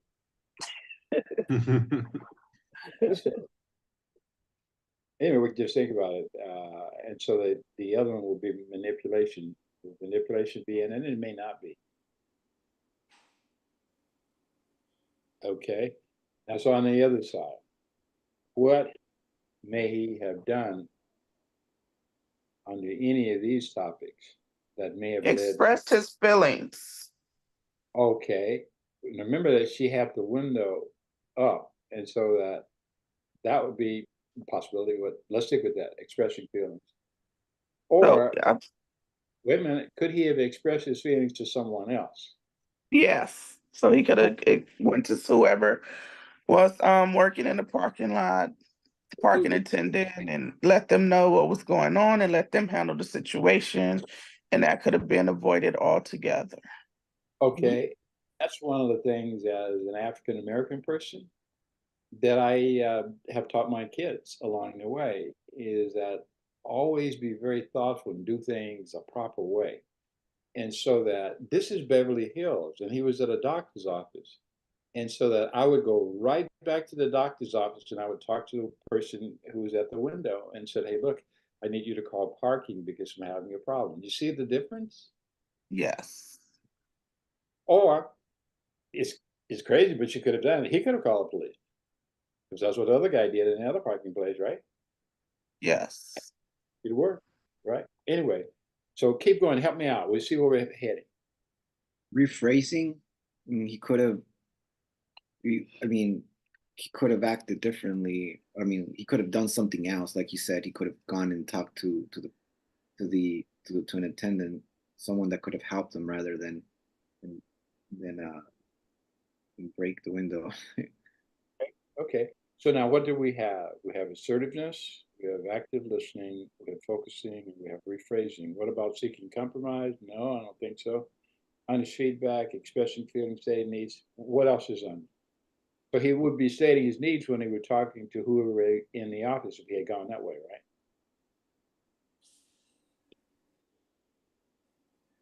Any other comments? Assertiveness, like if he was like you mentioned on the previous example that the other person was talking to herself too much. Like did he maybe not have, maybe he didn't talk to himself enough on this one to realize that was the wrong reaction. I don't know if he did or not, but I see what you're saying. And so that, why don't we now go to the next one? Or did we? Yeah, we okay, go to the next one. And any question you want to ask about any of them, I'll try to answer them as best I can. Yeah, any questions? John or Shaquan, Judy, Joanne, Larry? Let me see if I can, apart from these text examples, let me see if I can play a quick video as an example so that you get a different perspective of the contrasting wheels. I like that. So, and also everything which is being discussed here and everything which you see is being recorded. You'll also have a copy of that as part of the training. So please don't consider or don't think that you will miss this, Judy or Huan and Harry. So you'll have a copy of this recording as well. So let me bring up the video. Oh, okay. Add a question. Yeah. All right, cool. So I was just curious, like it would seem that that when it comes to clients, like behavior, changing their behavior, right, or getting them to gain control of themselves, like they have to like implement this in their lives and practice trying to, right, in their day-to-day, trying to take their mind and out of like their, you know, their negative responses and you know, practice active listening or focus and things like that. So would you suggest that we like do an assignment like, or just an entire session that focuses on this, on these wills, you know what I mean? Oh, yeah. Well, look what I'm doing. I'm doing more than one. Yeah. And so the answer, every time you have a new client, you can do this. It also says you can use it really in any situation you want. For example, you can just do like you said, guys, good time for us to review the best ways of behavior and just do it, because the goal in the end is to affect change in the clients. And so the more information that we can give them, the more we should. And so it doesn't really matter because it's an open-ended program, and so that you can go wherever you want, but it's best for you to start at the beginning of the book and go all the way through the book and then go back again to the beginning of the book and so on, given the flexibility for moving and focusing on issues as you determine the need, which is what you just said. So then is the 12 sessions, is that just like the basis, that's like the minimum that is required to really get the anger management? It can go beyond 12 sessions? No, it's not like that. I didn't mean it that way. Just a second. I didn't mean it that way. Said that's what I recommend. What the judges told me we started in LA County. Anderson, yeah, judges were trained in law. You don't know anything about anger management. And so you advise us. Instead of them telling me what to do, they ask me, what do you think is the minimum length of time that a person may benefit from anger management? And I said 12 sessions. I said, ideally, you want to go with 26. If the issue is serious, you want to go for 52. So there's no law anywhere in the country at all regarding anger management. Just isn't. Okay, that's a good question. Go ahead. Raj? Okay, so yeah. Okay, so this is the quick example. It's a 30 to 40 second, but we will look at the contrasting wheels again based on this example.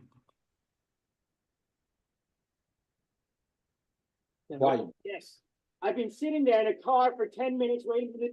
Oh, you can't hear the audio? Let me share the... It started all over. I'm sorry, Josh? We can hear it start all over. We can hear it. Oh, okay, I'm sorry. The spot, the car pulls out, you...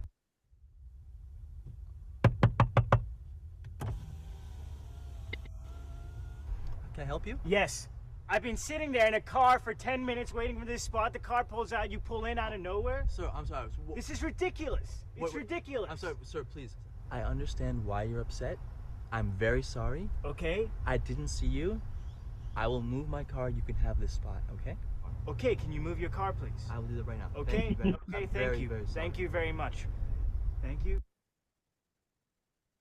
Thank you.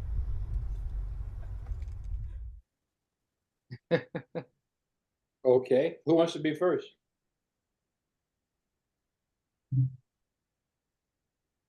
I think he really took the situation really well. I mean, he saw that he was angry. He analyzed, his anger, and he don't want to escalate the situation. So,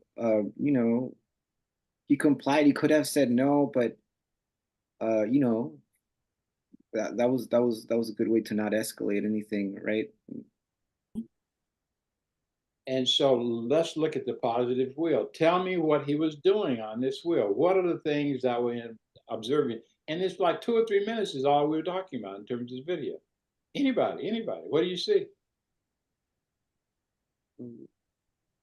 Pull up the positive wheel. Well, I Raj? like the driver. The driver definitely displayed assertiveness, That's what I was talking talking. Yeah, absolutely. Because he could have just went there with the guy and escalated, but he chose to diffuse it by cooperating with him. He focused. He listened to him. He was assertive, and it was a win-win for both of them. Okay, somebody else add something, please. Larry. Hmm. I just said, what I do like, you? Go ahead. yeah, I like the way he de-escalated by not matching his voice level or going to a 10 where the other guy was. So by bringing it down, that immediately diffused the situation and made it possible for a compromise. Oh, I like that. Anybody else? Yes. Andre, what do you think?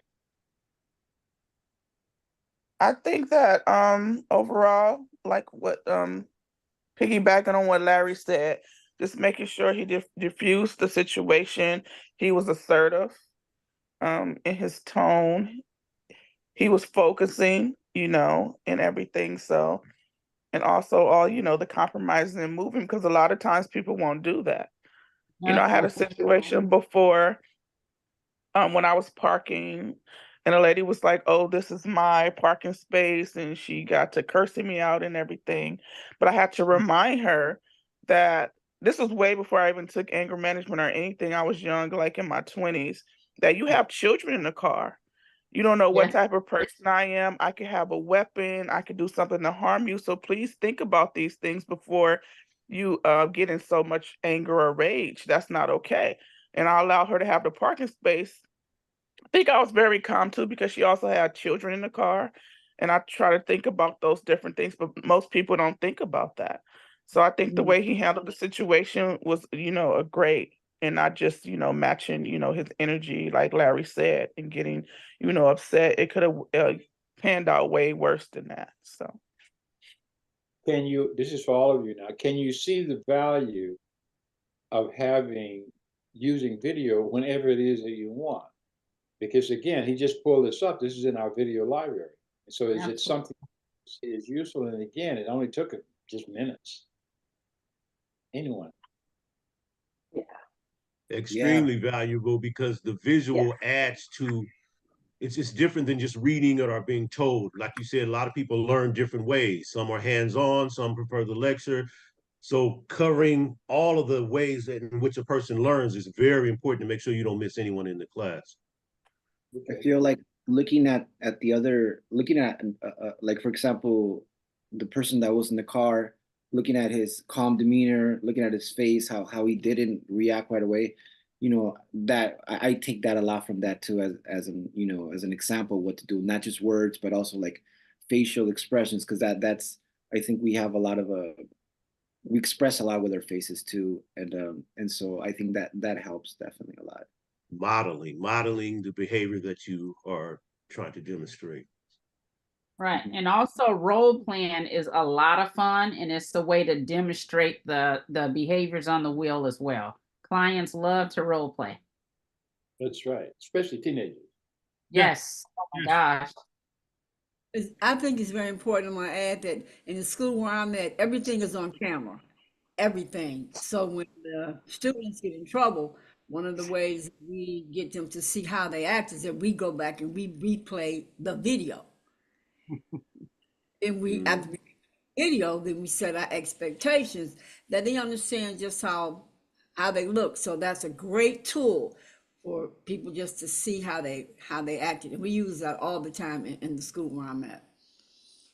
Well, look at the time, what you've done. Where's Raj? Yeah, it's let's hear from Shakwan before I. Breaking. It's always your fault. I always blame the other person. Yeah, Shakwan, please go ahead. Yeah. I thought it was a very positive reaction watching the video, but I don't think that's necessarily how it would happen in the real world. Like, I don't see anybody being that calm and being that understanding when somebody coming up to them and telling them to get out of their spot.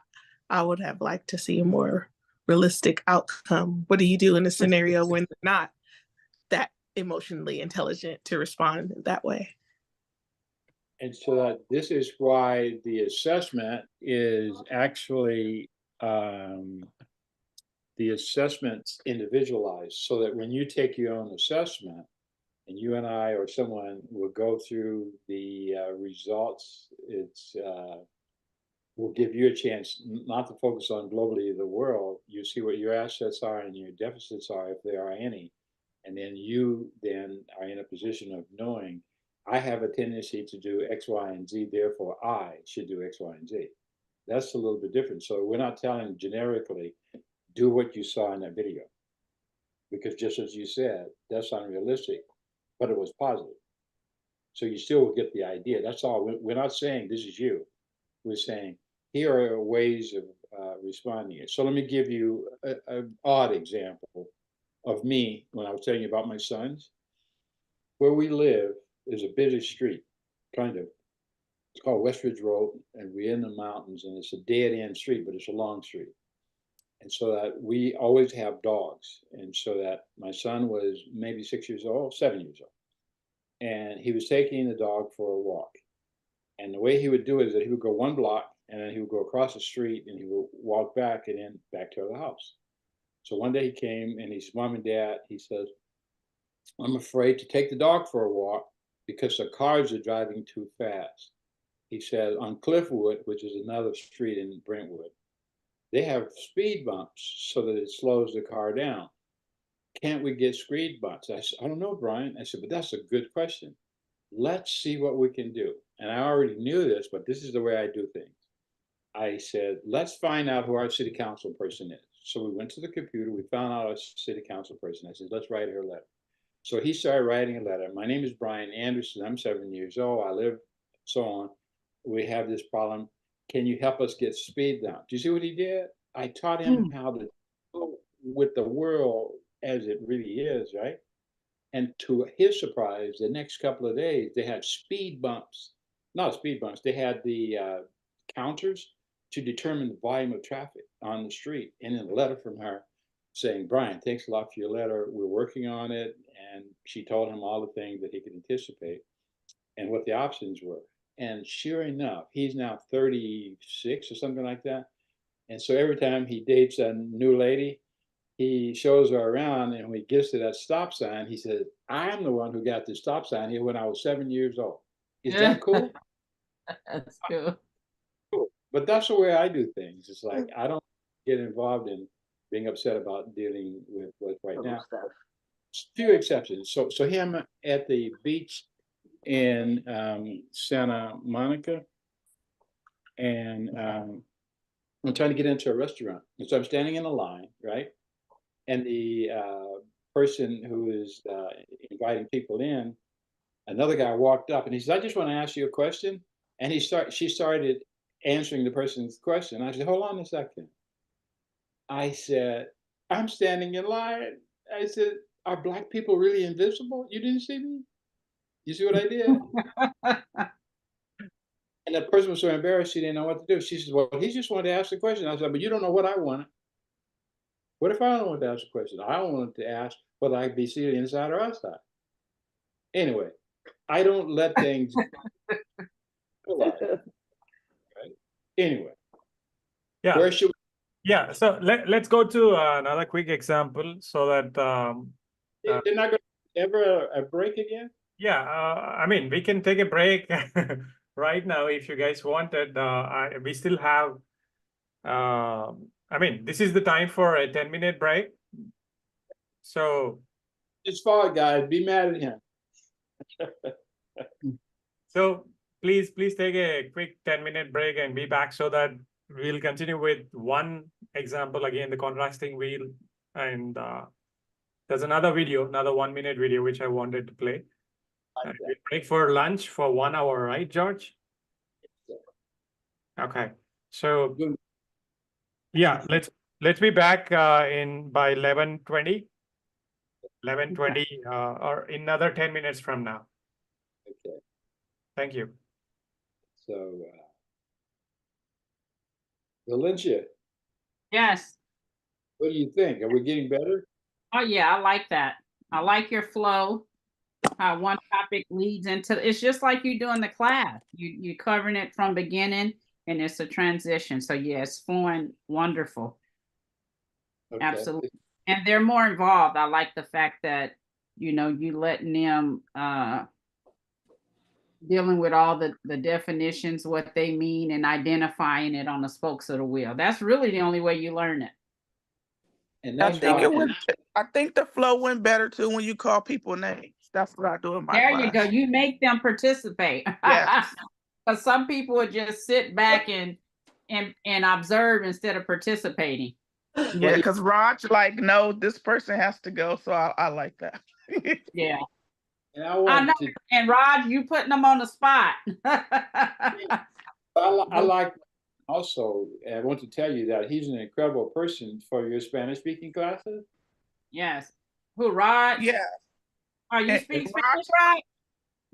I heard I gotta take a break. I'll be back. thank you, Raj. He made me a video last night. I really appreciate it. I posted it too. Right. And that's what I was gonna say, Raj. Make sure you get something to me today to incorporate in my website. Yeah. The other ones I didn't care for, but try to get it today. Yeah, Thank we're waiting for Yamini Hampton. Are you waiting for my baby? Yeah. She gonna get in on one. I'm gonna get her in there. Okay. Take care. Yeah, I'll see you soon. Thank you, Andrea. Thank you.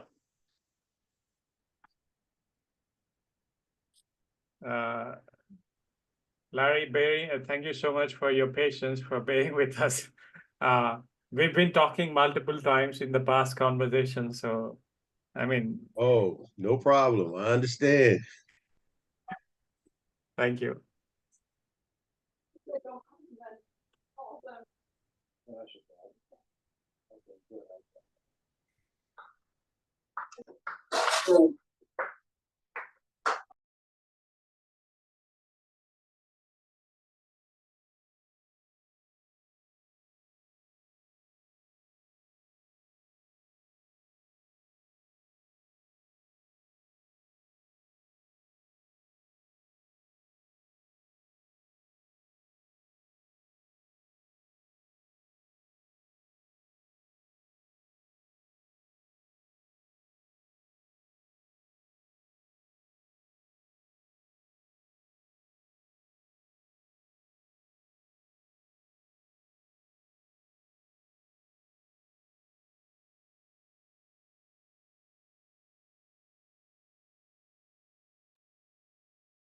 Larry, Mr. Anderson said his favorite food is soul food.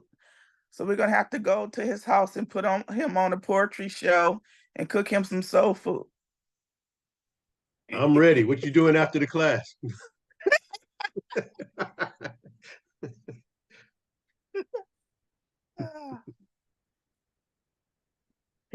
He said, I asked him if he liked oxtails. He said smothered. So we got to get them smothered oxtails. Yeah, it's about time for another plate of those. Yeah. Mr. Anderson, you got to hear Larry do his poetry. You'll love it.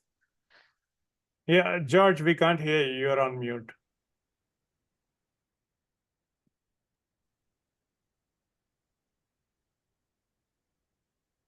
We can't hear you, Mr. Anderson. You're on mute. I didn't do it by myself. It happened out. Wow.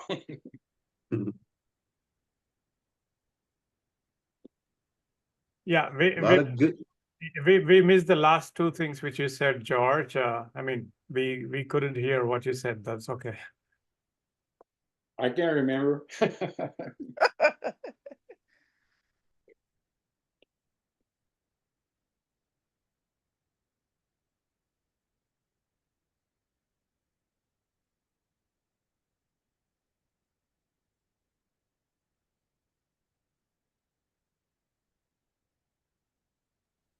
Larry, y'all not coming to trap poetry tonight?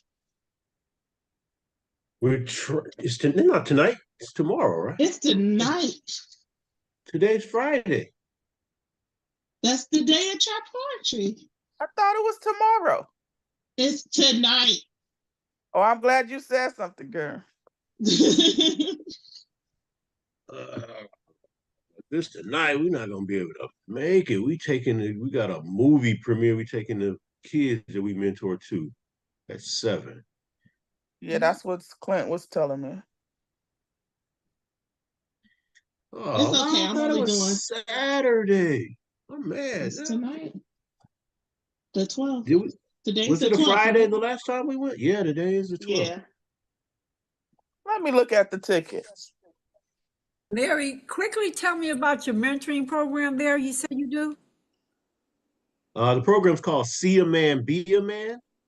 Okay. And basically we go into the LA Unified School District and pull our young Black males out of the class and give them an hour 3 times a week on just what they need to do to, just basically be upstanding citizens. We have an entrepreneurial program. We get in them jobs, just teaching them what they need to learn to navigate through the world as young Black men, basically. It's very needed. A lot of these children have no parents, if they haven't seen their fathers, so there's no positive male role models there. A lot of them never been to the beach, so we do things like that, taking them out, giving them just different skills, basic customer service skills, so they can get into some jobs, giving them college advice, helping them get into different, whether it be a trade school, community colleges. It's real needed here, and I'm seeing that it's our young boys are dealing with a lot of trauma, which is what I'm finding out being in the schools. It's needed across the whole United States. Yes, absolutely, absolutely. Excellent. Excellent. Let me ask both of you the same question. This little contrasting wheels of behavior, which is what we've been covering, it comes on a card. Can you see this, either of you? Yes. Yes. Okay, so that's one side. This is the other side. And so that you can purchase them from my website, and you can get as many as you want, of course. But if you use just this, is there any way you could introduce just this to your mentoring program and expect any value? Absolutely. I'd already had that thought when we were going over it. I knew you were smart.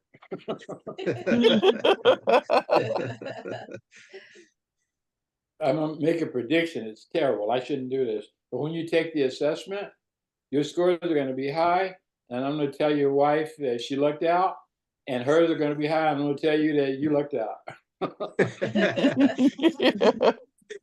28 years. I guess something is working, right? Yes. Yes. Mr. Anderson, what I definitely going to do, because I'm going to be talking to my principal of my school also, but we have a family liaison, family engagement person that works at our school. I want to talk to her about getting that will and involving that with our PTO organization. So definitely not only the kids, but I'm going to share it with the parents. I will appreciate that. But while we're just waiting, I would like for you all to realize that what we have, we should really do everything we can to maximize it, because this particular model was the first time that anger management had been connected with emotional intelligence. So that makes it unique in the sense that we can give pre and post assessments, and we can easily have concrete material as opposed to doing, quote, check-ins. And so that I think that we should support each other, because each time you're supporting each other, which is a good thing, and it's expanding your reach. It's like, I think I shared this with probably Larry for sure, that 3 years ago, I received a call on a Sunday, and it was a long distance call, not long distance, international. But I said to my wife, this is probably someone from Nigeria, just a scam. I didn't answer. So on Monday, the call came on again. And it was a guy from Saudi Arabia. And he said, I've been following you on LinkedIn for 2 years. And he said, I'd like to come to California and be coached by you. And he did. And so by coaching this guy, he decided, his coaching was successful. And as it turns out, his family owned one medical school 10 hospitals in Saudi Arabia, 3 hospitals in Egypt, 2 hospitals in Germany. And he gave me the biggest contract that I have had in my 85 years. And it was providing assessments using the same assessment that you guys are going to take, and anger management, or they didn't even call it that, coaching for disruptive behavior, which is really the same thing. It's just for executives and physicians. And that was based on what's called social media. What is social media is that being good at whatever it is you do, but then having people in the world know it. And so that no matter how good you are, if nobody knows it but you, it's not going to value you or anyone else, if that makes any logical sense.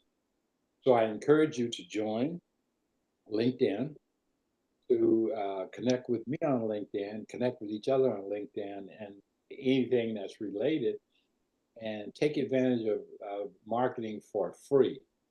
So you can announce the different things that you're having, like all of the programs that you have regarding both mentoring as well as poetry. That should be on the LinkedIn. It should. If I didn't hear about it, and I've been living in Los Angeles since I was 19 years old, don't you think that a lot of other people didn't hear about it too? Of course. Yes. Mm-hmm. See the advantage in kicking back and being quiet. And I'll Yeah. I'll add another point to that again with everybody's permission. The good thing is, again, I got to know George only through LinkedIn, and I should admit for the fact that I made close to $20,000 only through LinkedIn, and just being active on LinkedIn. And it's all online, it's all remote. This is an amazing marketplace. People consider themselves of not having the resources or the website or the tools and all that, but LinkedIn is another angle to having a website. Because it's your journaling, it's your every time you publish a post, every time you share. In fact, the good thing with George posts is he used to share lots of analytics, and there is statistics. There's one side of math where you show the numbers or data in a graphical representation as to how things were in the past. It's just like the ball where you predict the future, right? So there is one positive side of it. There's also predicting what could happen based upon the past events. So George used to share lots of analytics as to how many people the post reached or the impressions it made and all that. So we will talk about LinkedIn and marketing probably tomorrow by the end of the day. That'll be the last part. So as everybody's in here. No, I like a brilliant idea since everybody's here, and it will be really, really just brief. And the little clip that you did regarding her daughter playing the piano, emotional intelligence and music, could you show that? Okay, sure. So as we have poet, as we have Diane as singer, Larry as poet, even Yuan would love this because we wanted everybody to take advantage of the emotional intelligence. So let me bring that up on the screen. Let's see if Valencia is here. Is she here? Yeah, Valencia is here. I mean, is she back? Yeah. Yeah. So this is the video. Like, can music orchestrate emotional intelligence? This is again everything on George's YouTube channel, which is Anderson Services, like andersonservices.com, which goes to emotional intelligence for physicians. And this is the best video, which we put it there. Let me just, okay, let me share that with the audio. Okay, there you go. Music will come in another 3 seconds.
Okay, thank you. What do you guys think?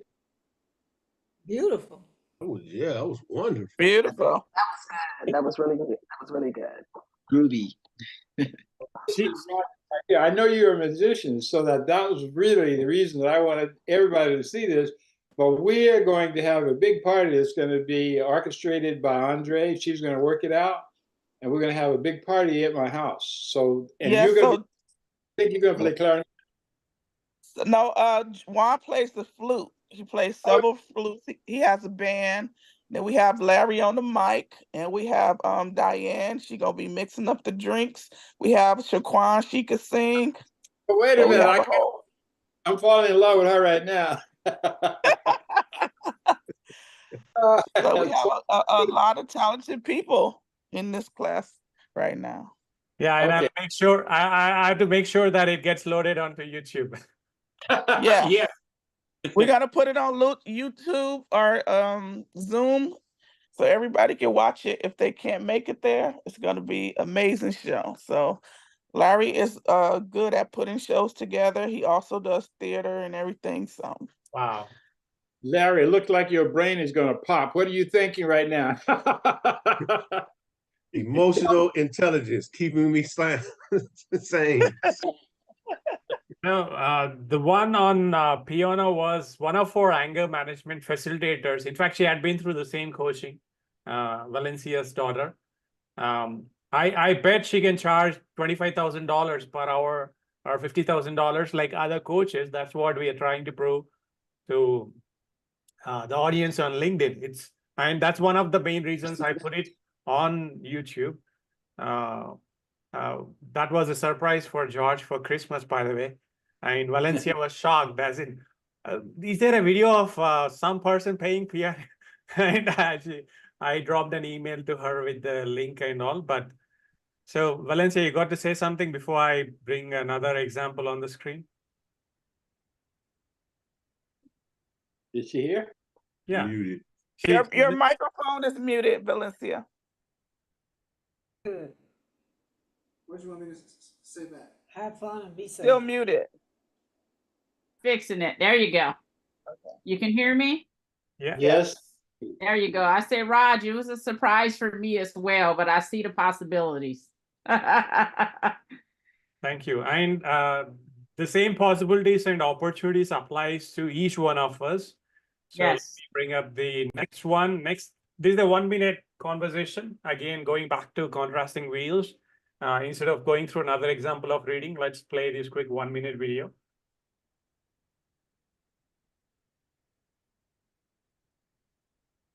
No, of course not.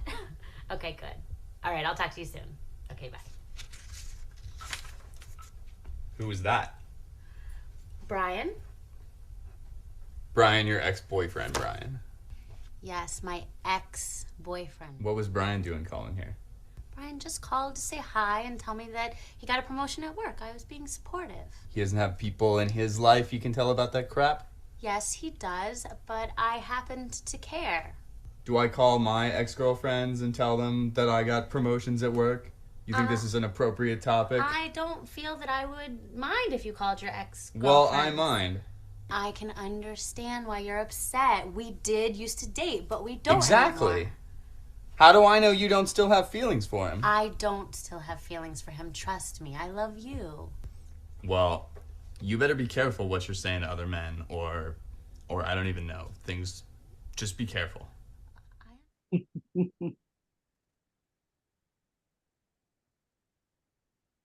Okay, how would you use that, anyone?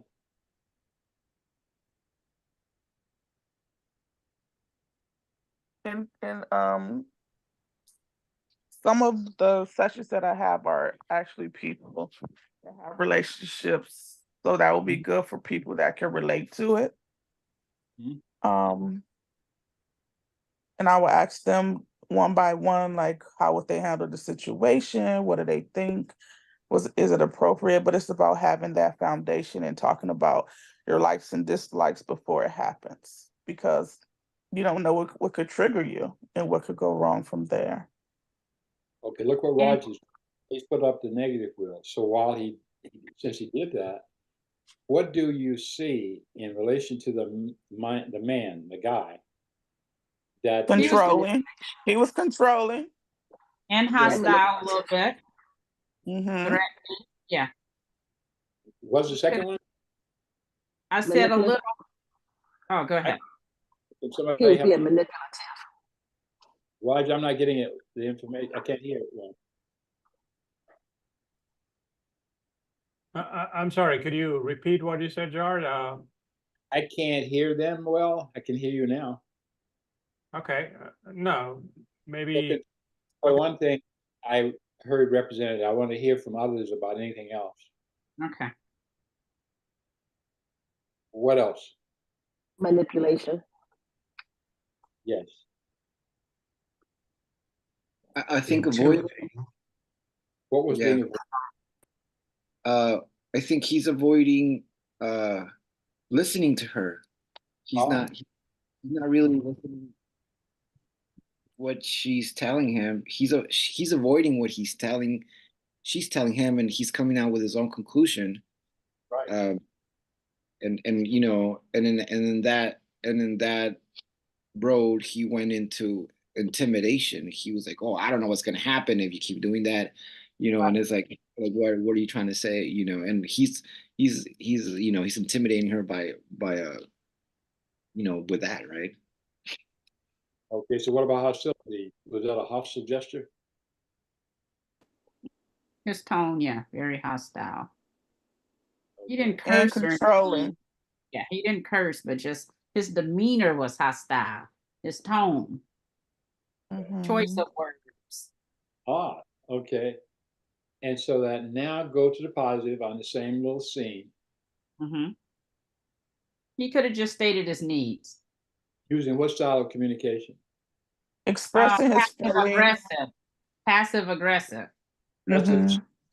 That you recommend, or that he used. You're on the other wheel now, negative wheel. I said, right. What communication should he use now? Expressing his. Okay, go ahead, Andrea. Maybe rephrasing. Yeah. The act of listening, if he would have just listened to what she was saying and focused on her words. Okay, active listening is associated with assertive communication. In my opinion, assertive communication is the only style of communication that is effective. And so that's what I endorse and recommend all the time. Let's see. Raj, I just came up with another idea because the videos are proving to be really, I think, so what would be one that we could watch? Oh, I know what, Yano Mas. We can tie this in with Yano Mas right away. Yes. Raj, hear me? Yeah, let me bring Yano Mas on the screen. And keep in mind, as we're doing this, it's not just doing it.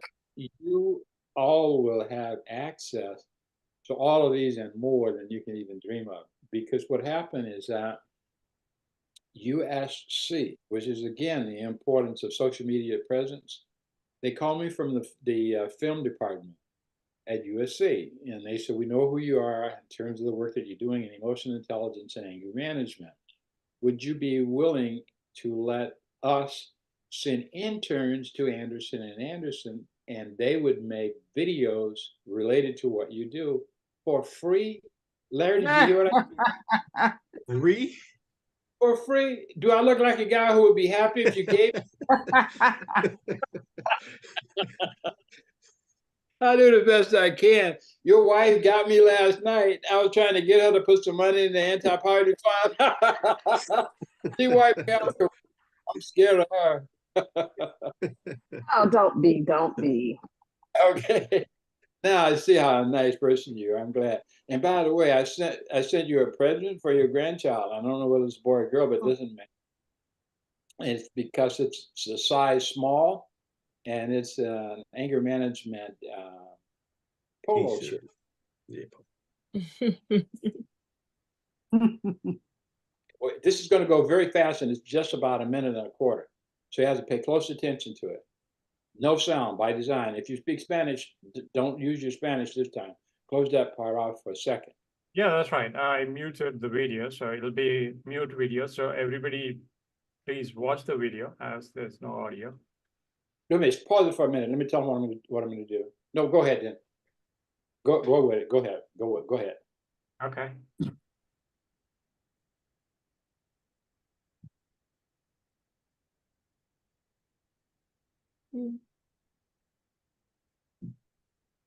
Okay, this is the mother. She's 32. And watch the window. That's the father.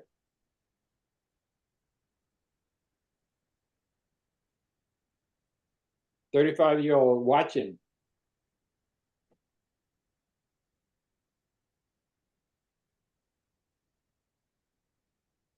Pay attention to styles of communication, to everything that's on that red wheel.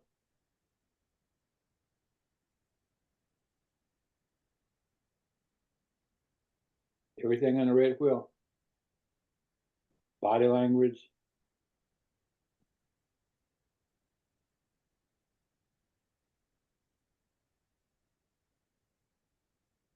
Think about the feelings exhibited by everybody. Look at the baby. The baby's 8 months old. They're going to grandmother's, the lady's mother. The styles of communication, keep it up. That's grandmother. Watch grandmother's very closely, and there is her daughter behind her. And watch the little girl's face, because her face is reflective of what grandma is saying. Watch that face.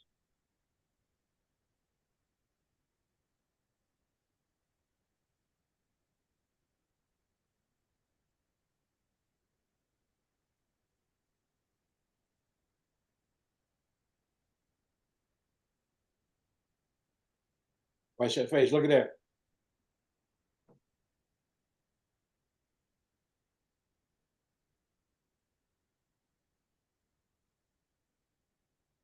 Okay, that's it. So back to the wheel. I like it. Don't be sad. Don't be sad. Just because I want you to be first. And so that I want you to pick out just one character, and I'm going to ask you some questions.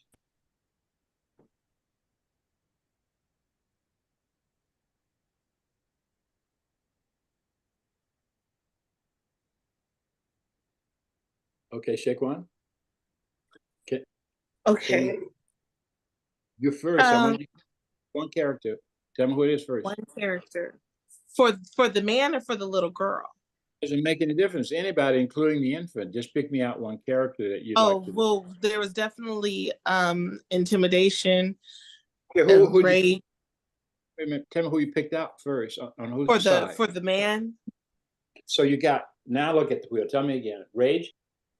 Yeah, rage. What else? He came in intimidating and controlling. That's three. He was hostile. He interrupted the whole flow. The house was calm. He came and disrupted all that and had them all scared. And but the person in your group don't have a brain as big as mine, and so you have to be specific. So we have to pick out the ones that are on that wheel. It's only whatever the number is. The rage, hostility, controlling, manipulation, the interrupting. I guess. Was avoidance in there? Avoidance. Okay, manipulation in there? Manipulation. And inattention? Pretty much everything. The problem is when you're actually leading a group, if you don't control it, everybody will say everything. And then there's no discussion left. Right. Say everything, and then you say, okay, now let's break it down. So you did excellent, and I appreciate it. So now we want to volunteer. And this time, I'm going to select a guy who speaks Spanish. His name is Juan. Go through him with us, sir. And I'm going to see if you know anything about the Hispanic culture. Yeah. Her mom was blaming her, like, with her attitude. Listen, I used to be retarded, and so you have to tell me what you're doing. So you start off by saying, I'm taking the mom. Is that the mom or the grandma? Oh, the grandma. See there, you would have confused me, and then everybody's watching like Valencia, and she's a probation officer. She could have turned you into what you'd about wind up in jail. But anyway, so you owe me one. Okay, now, so you got grandma. There are 4 styles of communication: passive, passive aggressive, aggressive, and assertive. And you don't have to use the same style of communication all the time. So if I ask you, what was the predominant style of communication exhibited by the grandma, what is the answer? Passive aggressive. Correct. Oh, I think you're right. And so the next question that I ask you is, just imagine for a minute what the lady, the mom, the children's mother, was asking or telling or mentioning to her mother after being beat. You better suck it up. Oh, go ahead. He didn't finish. Huh? No, Juan didn't finish. I'm gonna stick with him. Oh, go ahead, Juan. Okay, sorry. It's all right. Juan. So it was imagine what grandma told mom. Is that what the question is? Yeah. You have to tell me what you think the mom said to her mother. What did the children's mom, say to her grandma? Oh, said to her, that Okay, I'll give you the first part of it. My husband beats me. He doesn't work.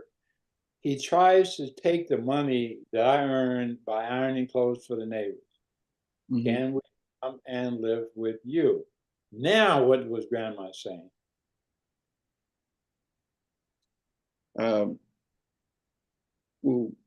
With how she was acting, she was avoiding. She was avoiding. She didn't say anything. Like she was just. It was a passive reaction by also just having her being passive aggressive. Yeah, but just having her being there and not saying anything, and with her demeanor in her face, it wasn't a supporting attitude. It was almost like a guilt trip to her, like for her allowing that to happen. Just the way she was communicating with her facial expressions. And you are absolutely right. And so that grandma did say something. And what she said was, there's not enough food in this house for those of us who live here. Your husband will change over time, something like that, right? And that's when something happened with the little girl, but we're going to get to that later. So what else? Is there anything else you can see about your character here? Just the girl's attitudes. She can see grandmas. I'm sorry. Yeah. Okay, now you've done it good on grandma. So then let's somebody else. Now, Valencia, which character do you want? Pick another one. I would say rage for the husband. Okay, no, you're going to say husband first. That's the guy you're going to stick with. And first thing is he evidenced or he demonstrated rage. And what else did he demonstrate? He demonstrated intimidation, controlling, manipulation, interrupting, avoidance, hostility. So, of course, everything, but I'll elaborate. Yeah, he interrupted. She was in there really trying to cook for the family, caring for the kids. They were there. So he came in interrupting that. Rage, he looked in the cup. The money wasn't there. So he slapped her, took it out of her bra. Inattention, that money could have been for bills, and he went and blowed it on alcohol, possibly drugs, or another woman. Who knows? Whatever he triangulate with to feel better. But he didn't consider that money went for the household. Okay, change to the positive wheel for the same person, for the guy. Okay, positive will. He could have just stated his need, came in, do you mind giving me $10, but well, for whatever he said, he could have said it was for, and he could have did active listening because she tried to say something and he didn't want to hear it. So he could have just did active listening, see what she had to say. The money could have been designated for something specific. And he could have sought compromise with her. Okay. Anything else? Okay. Yeah. So that's.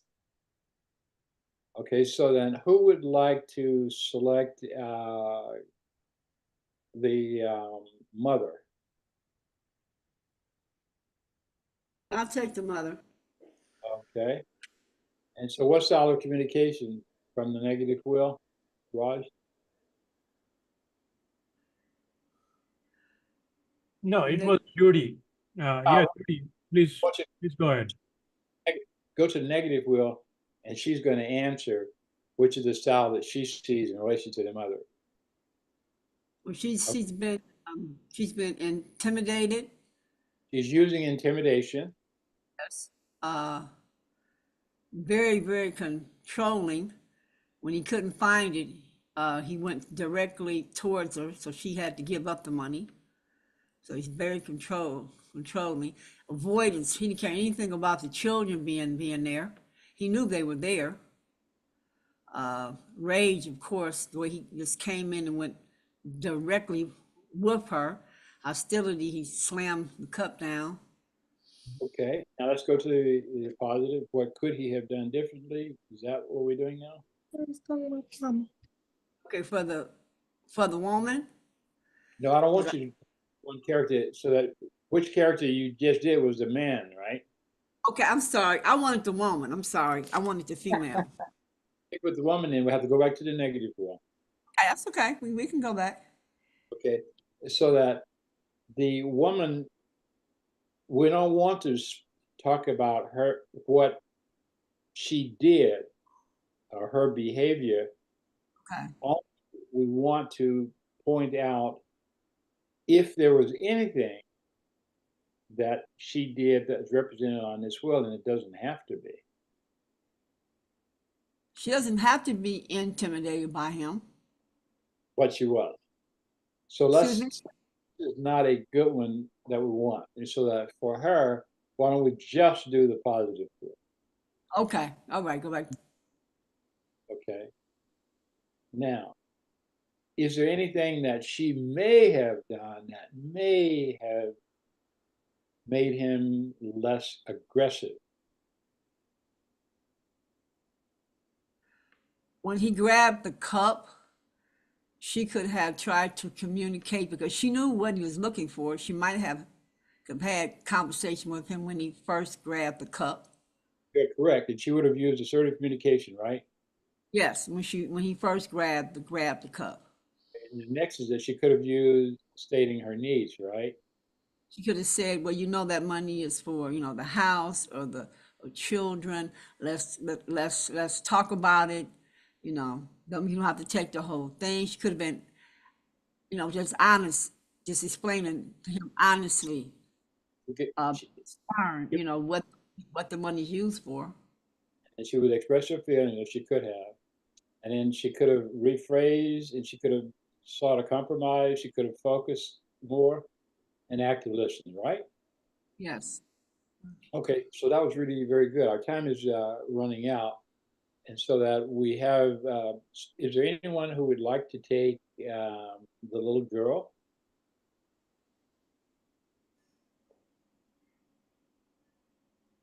Raj, why don't you? Okay, go ahead. Who's this? Is that Larry? John. Go ahead. Go ahead.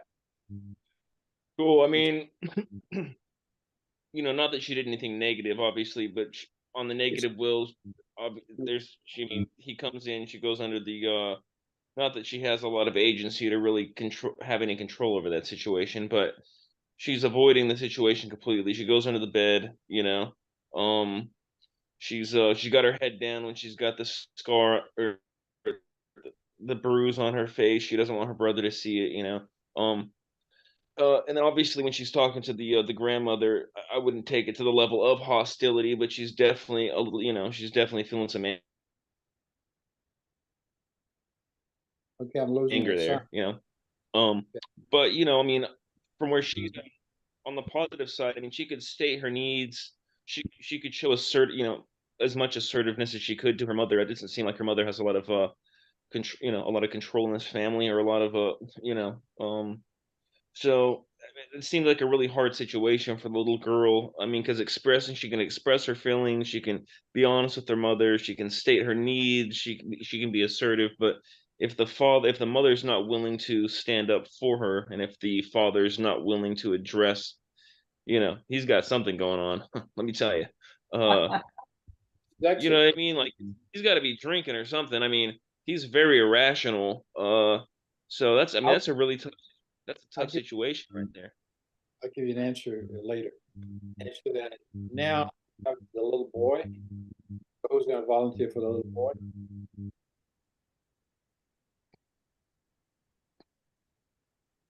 Let me take the little boy in the interest of time. The little boy demonstrated emotional intelligence. And what was the obvious thing that he did that all of us could see? Oh, pull the sister hair back, being concerned. Absolutely. That was very, very positive. And how did she feel when he pulled her hair back? Ah, kind of embarrassed. She didn't like it. I'm telling you guys, if we do this right, we can learn a lot and we can teach a lot. I think he also got her to safety by having her go under the bed. Absolutely. He led the way. Mm-hmm. Okay. In the interest of time, let me take also the infant. And so keep in mind that I work personally now, and for I don't know how many years, 10 years or more, I do coaching, emotional intelligence coaching for executives, founders, and physicians. And so I'm only working with one person at a time, but I use all the material that I can. And so that the same thing, I'm meeting with a female pediatrician, and I asked her to take a look at this, and so that when she focused on the infant, and she says this is the kind of child who's going to be impacted, and one of the things that they're going to notice is that he's going to be a child who would have like colicky, whatever you call it, and delayed development in terms of bowel and sphincter control, as well as speaking. And it was just going to be something that would be a problem in his or her life. And chances are would go unrecognized until he was in preschool or middle school. She thought that was like, of all of the damages that had occurred, he was the one that was at most risk. So in any case, that's as much as I can do. Anyone who make a comment, summarize anything that may stand out for you that you remember from this morning, and otherwise we'll be back at 1 o'clock. I have something to say real quick about just I wanted to mention about the mom. Like, I think she was lacking assertiveness. Yeah. Because like analyzing the situation and stating her needs, she realized that maybe her partner was affecting the whole atmosphere and everything. It was damaging the whole atmosphere. So I think prior to her moving, she hadn't like being so assertive about. She waited till like the consequences, which was like him hitting her again, because apparently like he already had hit the kids, right? Because the girls had like a black eye, so Yeah.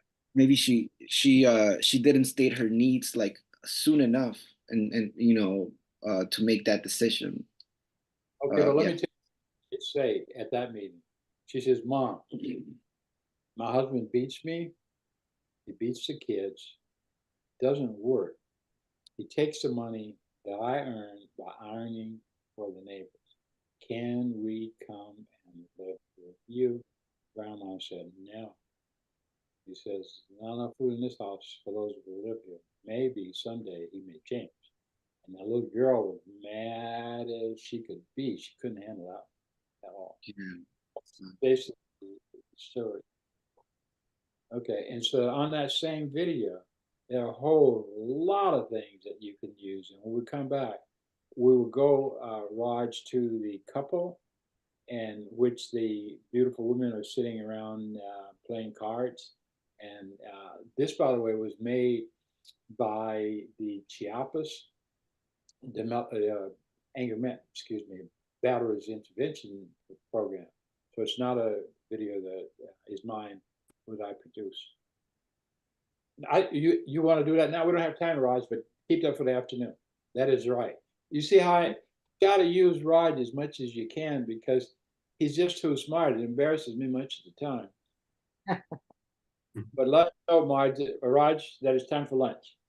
Yeah, post lunch. Yeah, that's right. The women who are playing cards, that'll be up. And so we'll be back in 1 hour from now. Okay, then. Thanks a lot, everybody. Thank you.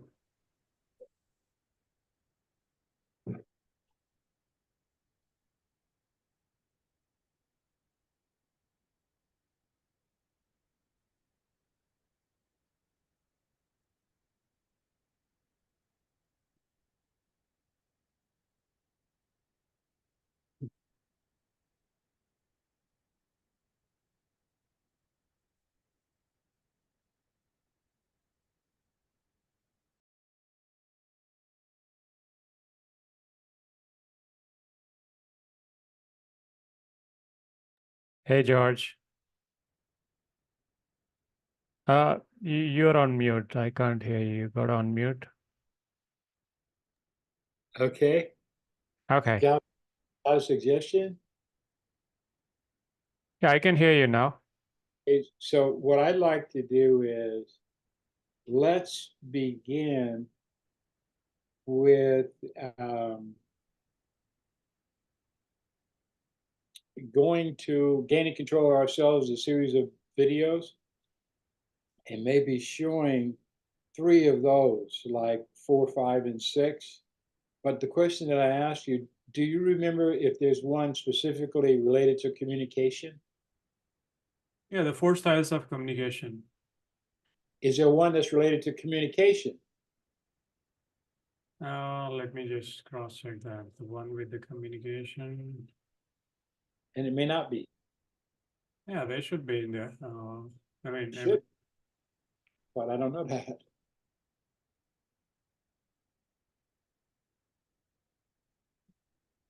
Yeah. So, okay, let me bring that up on the screen for you so that.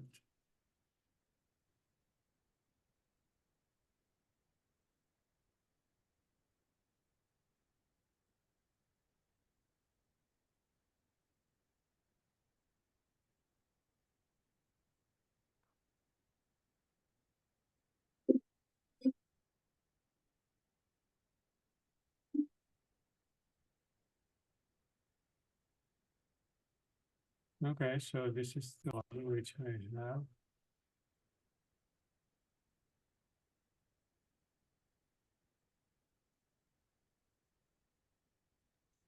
I'm here. Just give me a minute. I'm just dropping my old man off from the store. Yeah, take your time, Shaq. We haven't started yet. So, George, is this the one which I have? Oh, okay, that's fine. This is what I would like, Raj. Okay. You don't have to agree with me. I want you to just talk to me for a minute. What I suggest is that we show this video. And is there another one that's related to gaining control of ourselves, the big video that we have a whole lot of material on it? Is there something on regarding communication? If so, listen, let's show either one or both, and then we discuss it. But as a lead in to having Valencia do a training for an hour on communication directly from the book. Okay. You see what we would have is that we would have shown them how you can preface a presentation or a class with a video. Okay, sounds good. What do you think? Yeah, sounds great. So because at the That's time, page 19, right? The one which you just showed me is page 19. yeah, right. And so in the process of what you're doing is that you're demonstrating to them how powerful what we have for free for them is in the video library, a video, from YouTube.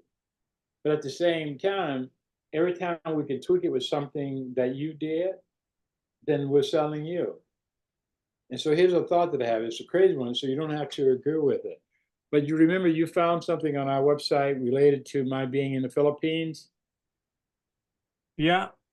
Okay, it's only a few seconds, minutes at least. Yeah, we'll bring that up as well. Okay, then, because I gave a copy of the shirt to Larry's family, to his grandkid. And I just wanted them to I wanted to show them where the history came from. I mean, how that have about, because that was not my idea. It was from the movie, right? Yeah. What do you think? Yeah, sounds great. So we'll go to this communication part, but prior to that, I'll play the cards video, which is also, which like prior to before lunch, something which we spoke. Okay. And there are a couple of other surprises, which is like, this is something which you can, I don't know if you remember Rashid, who came all the way from Oman. Yeah, how did you know that? Were you with me then? It's in the, yeah, it's in the story there. It's right there. Jalan, Bani, Bu Ali, Mr. Rashid Syed, Nasser Ali. Also had Reem from Saudi Arabia, right? And Yeah, so she's we have lots of them. I mean, the stories ones. Raj, go back to that one again. Wow, that's a long time ago. But go back to the one before that. Back to the guy from okay. The photograph, that's from the movie, remember? That's from Anger. Did you know that? Could you repeat that? That's when? That's from the movie. They gave that to me. It's from the movie, Anger Management. Yeah, that's from the movie. The one on the wall, that's one from the movie. Yeah, there's lots of them. Yeah.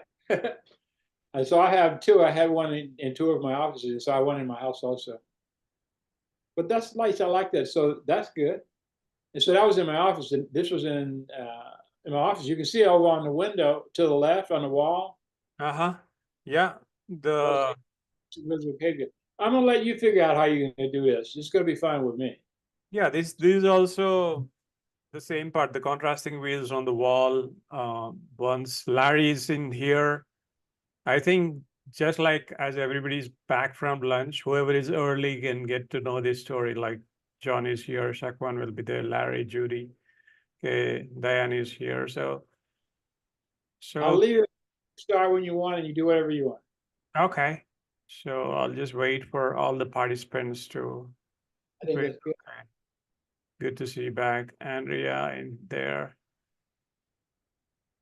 Mr. Luis Miranda. Okay, that's good. And this is like over a decade. This is like. Yeah. And he was actually sent, and it was paid for by his government. There's the shirts that I was talking about. And that's what I gave Mr. Parker. I mean, Mr. Larry, rather. Okay. So you do whatever you want because I'm enjoying this. Yeah. So by the time Valencia takes over with the communication skills, and I guess Andrea is here, Shakwan is here. Okay. Okay, Larry is here. So do we have everybody here or should we give another minute? Okay.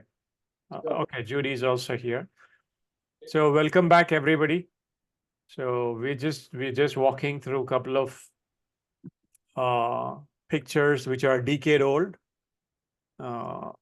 Again, the background, most of these pictures has got the contrasting wheel on the wall. That's something which I wanted you to look at. And people who had taken the same physical training, who spent lots of money on travel, who spent lots of money with the stay. You guys are enjoying the same content which they had been through. So these are like a quick snapshots of all the participants who had gone through the same set of training. So you're signing those certifications, post which you will also receive the same certificate personally signed by Ms. Anderson. So we have video recordings of this as well, which we will use. So let's hop on to the official video where we will identify. Saudi Arabia. Oh, okay. This is the the lady with the scarf. I remember Reem. Yeah. The one in the pink. Right. And so part of what we're doing is just letting you know that we truly are universal, and it's not recent. It's been years and years. People have been coming for our training from all over the world. And just as he said, imagine how much it costs to fly all the way from Saudi Arabia just to hang out with me. And but people did it, and they've done it over many years. So our goal is to share what we are doing and have done with as many people as we can, and so that now we all are part of the same network. And I'd like for us to support each other. Yeah, 40 plus years. And so let me play the cards video. Yep. Okay, let me bring that up.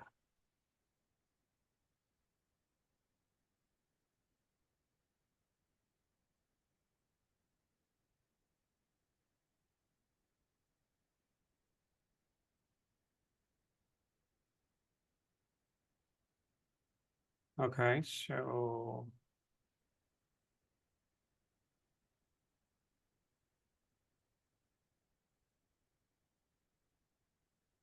should this be also in mute? No. Yeah, it should be, because it's in Spanish, and I don't want the Spanish one to tell us anything. Okay, there you go. So, okay.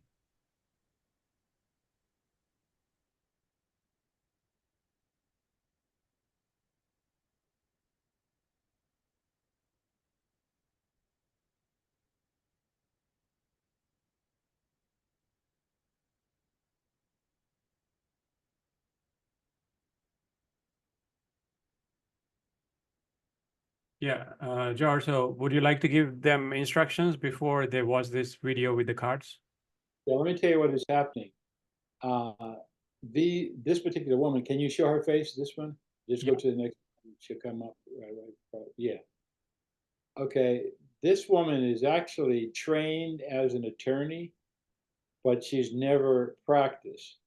So she's sitting with her friends, and they all are from wealthy marriages or families. So I'm sorry, I got it wrong. The person is not a lawyer, he's a dentist. And so she's saying, we have a new dentist in town. Her friend said, yes, we know. She says, well, he invited me to join his practice. And her friend said, why would you want to do that? And she says, I'm just bored. She said, at least I would have something more useful to do. And they said, you think your husband's going to like that?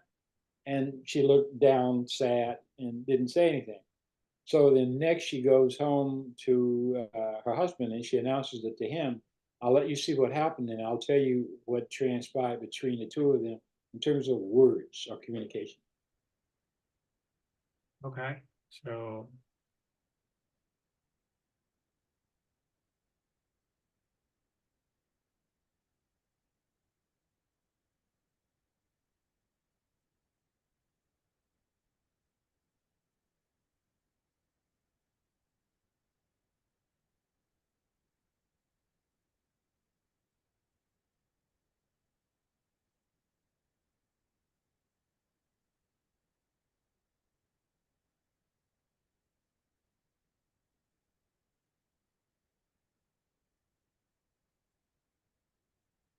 Okay, she's at home now. I tell you what transpired as soon as we see this is just a second.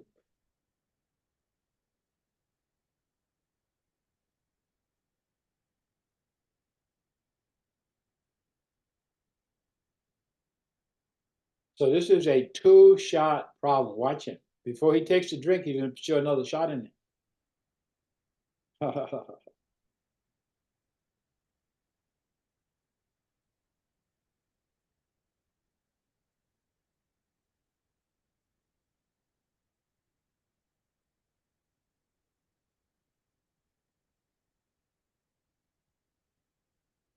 Like that.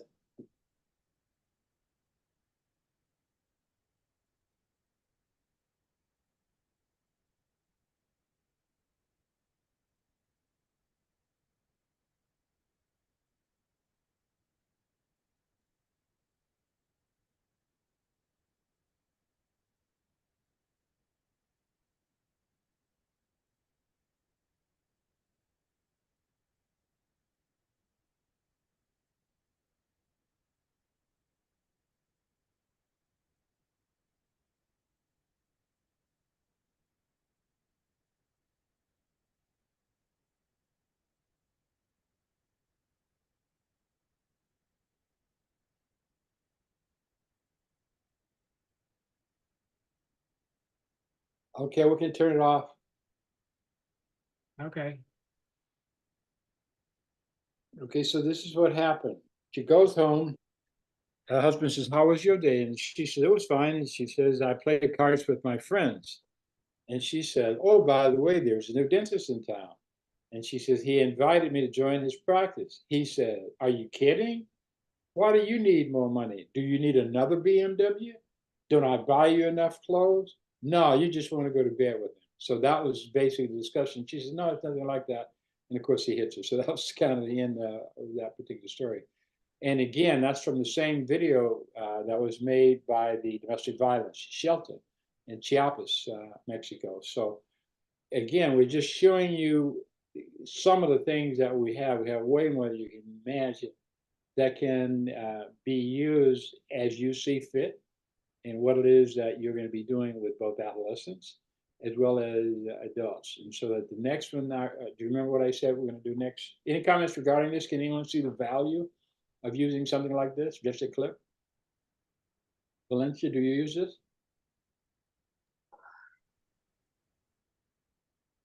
She's muted. Can they hear me?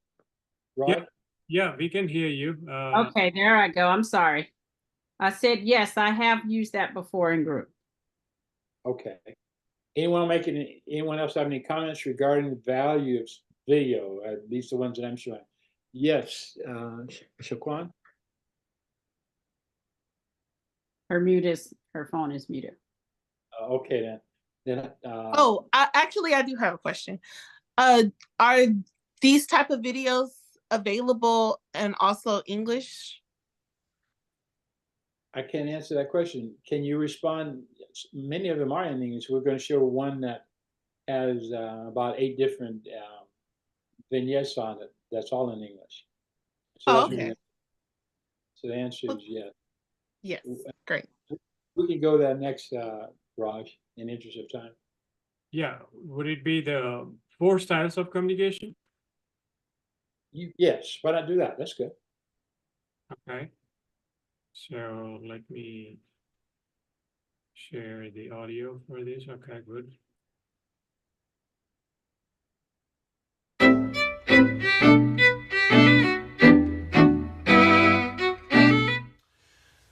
The 4 components of an anger management program includes anger management, stress management, emotional intelligence, and communication. I would like to explain the 4 styles of communication. They are assertive communication, passive communication, passive-aggressive communication, and aggressive communication. Of those 4 styles of communication, the one style of communication that is absolutely necessary for positive communication is assertive communication. The assertive communicator explains to the listener what he wants, what he needs, in a way that is sensitive to the feelings of the person who you're requesting aid from. Aggressive communication is always negative. It may be fine in terms of a debate, or it may be fine in terms of a fight, but it's destructive. No one can expect to gain very much by using aggressive communication. The passive communicator does not clearly state what he or she needs or wants. It's depressing to interact with a passive communicator because they also tend to lack self-confidence. The passive-aggressive communicator is usually a person who is academically, or in terms of IQ, very smart. And so what they do is they appear to be positive, while at the same time the comments that they make are destructive, demeaning, and hurtful to the listener. In summary, the style of communication that is the focus of anger management programs, as well as skill enhancement and emotional intelligence, is assertive communication, because both parties can expect a win-win situation. Okay, what was the next one, Raj?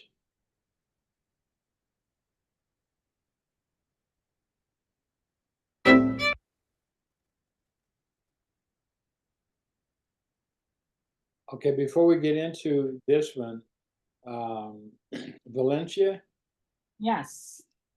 we're going to, I think it's page, what's the page number? Page number 19. And what I'd like for you to do is you take over and demonstrate how you would lead a group on this particular section. I know it's a short notice to do it. Okay. All right. So communication skills. I know we just reviewed the anchors on the wheel, how we can miscommunicate and how. Just a second first. Hi, excuse me, Raj. Yes, sir.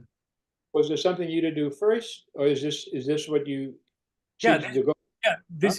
Yeah, this is what I was saying. Actually, I'm sorry, I was on mute when I spoke. So this was like the page 19. And this is we're going correct, as in we're going right. After the video of 4 styles of communication, we want Valencia to take over on this particular part. Okay, you're doing good. Go ahead, Valencia. Okay. So communication skills. So we just covered the anchors on the wheel. One was a positive way that we can communicate, and the other one was destructive. So let's delve into what communication is. So for page 19, if you guys want to follow along, what is communication? So communication defined at its root, communication is about clearly and respectfully articulating our needs and caring enough to listen to and understand the needs of others. So the lack of communication can be the root of many problems. Okay, so can I get a reader for the paragraph starting with just as stress is underlined on the same page here? A volunteer. Thank you, Juan. Just as stress underlies all anger, stress also underlies most communication, whether it is the internal dialogue we have with ourselves or the interactions we have with others. Without good communication skills, we cannot have healthy or productive relationships with ourselves or others. Okay, so before he continue on, just think about, I'm not sure if either one of you have identified your own style of communication. Just think about the situation that led you to anger management. If you can go back and just think about that in your head. What style of communication were you engaging in with the person you was involved that led to your referral to anger management. Okay, so you have good communication skills and you have bad communication skills. So we want to definitely enhance the good communication skills. So Juan, if you can continue reading. Good communication skills requires two sets of abilities. One, ability to hear the other person, receiving active listening. And two, ability to articulate messages accurately, speaking clearly. Okay, let me hear from someone who think they have this down pat, good communication skills. You think you have both of those abilities, or do you feel there's room for enhancement? There's room for enhancement for sure for me. I want to hear from everybody. There's I'm always pretty room good. for enhancement. There's definitely room for advancement. Okay, was that everyone? I'm pretty I mean, decent. that's the wise answer, but I think that I have It's pretty not good real. communication. Right, okay.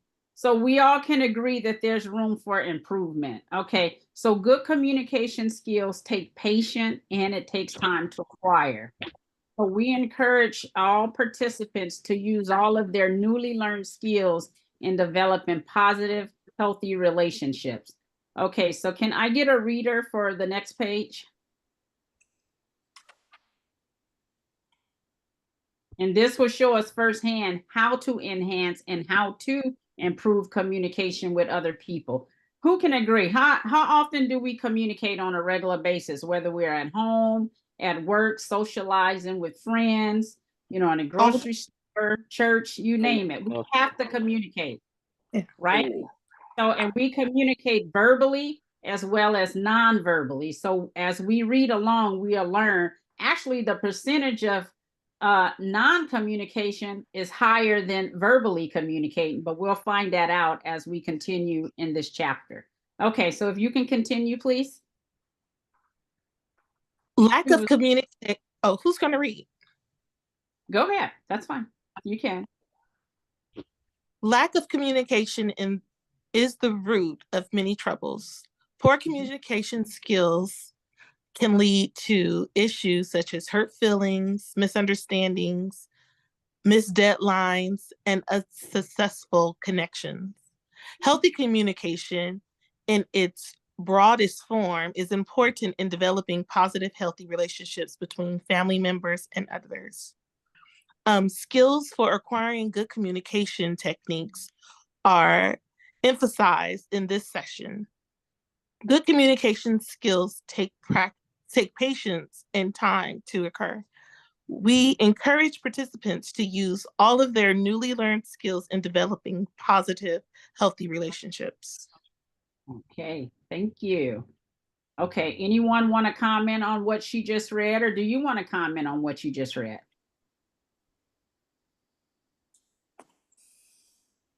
Okay, Juan. Yes, in terms of a team or having an organization or running an organization, I think communication is key. Missed deadlines is it's a huge deal when it comes to projects and stuff like that. So I do believe the lack of communication does result as that, and unsuccessful connections also and building relationships. It could very well stop that whole buildup of a relationship on its tracks, I believe, right? And unfortunately, it's something I've experienced, so I'm talking from experience. So yes, that's right. Absolutely. Thank you guys for sharing. Okay, so the next one, we're going to get into the vocabulary of the different styles of communication. So earlier, George identified the various styles of communication. And as you go along, you can just identify what's your style. If you have not already identified your style, as well as what you would ask your clients, as we read and learn this, try to identify which style of communicator you are. Okay, so number one is assertiveness. That's maintaining personal integrity while respecting the rights of others. You have aggression. That's violating the rights of others to get your own way. Passiveness. That's giving up your rights so that others will get what you think they want. And then passive aggressive is letting others have their way while sabotaging what they want, frequently entails sarcasm and subtle put downs. So how do you think people would treat a person that communicates in a passive manner? Think about a passive individual you may know. How do people respond and communicate and treat people that speak passive? They will walk all over them. Walk all over them. Absolutely. Yeah, What? so just take advantage of them. I think I had recently had a situation when I was meeting with Mr. Anderson, and I had I also cook, so I'm a chef, so I had this event, and I cooked and I left my staff there, and I had went on to another event. So she called me and was like she didn't get any food, and it was a horrible experience. I'm just listening. Yes. Because at this point, I was letting her say everything she had to say, but it was bothering me because at the end of the day, I just knew she didn't want to pay me all of my money. So she was trying to find any excuse. So she's like, I got mixed reviews. They ate all the food. Nobody offered me anything. Then when I told her, well, I was checking in with my staff and they said they asked you a couple. Oh, yeah, they did. They did. They came, they asked me, but I was practicing. So it was excuses and all of these things or whatever. She was like, but I should have been, it should have been more considerate of me. I paid you the money. I said, but everybody ate. Everybody that was there was happy, right? And so I gave her alternative and I said that I can make you, because she just wanted these cheese balls, these fried macaroni and cheese balls that she did get. So I said, you can come over and I'll make you some. But that wasn't enough. The bottom line was she wanted the money. So I just started being passive aggressive, and then letting her have her way. And after, I think the next day, Mr. Anderson was like, we talked about the situation and he was saying how horrible she was. And I was just like, yeah, I was over it. Instead of being assertive and letting her know that this is my business, I have to pay my staff, and I need you to honor our agreement because we have an agreement. But I just kind of, let her have her way. And it also did sabotage other things for her because she wants to be in some of the things that me and Larry do in poetry, but I'm never calling her. I'm not doing anything else with her ever again because how she displayed herself, it was unprofessional, and I just don't want to work with people like that. So she sabotaged herself. Right. So that's where emotional intelligence come in. You see the potential it could have been if you guys could have became assertive. You expressed yourself, stated your needs, and she did the same thing. Possibly you guys could have communicated, worked it out, and it could have been a win-win for both of you. But it was not. But it was not. So just like you said, you sabotaged all future opportunities that you could have had with her. And then after she did that, and she was very rude and borderline disrespectful, she had the audacity to say, oh, don't forget to send me the information to be in the show. And I'm not sending you anything. So she did not display personal integrity and respecting you and your business, providing food for her event. Yes. Right?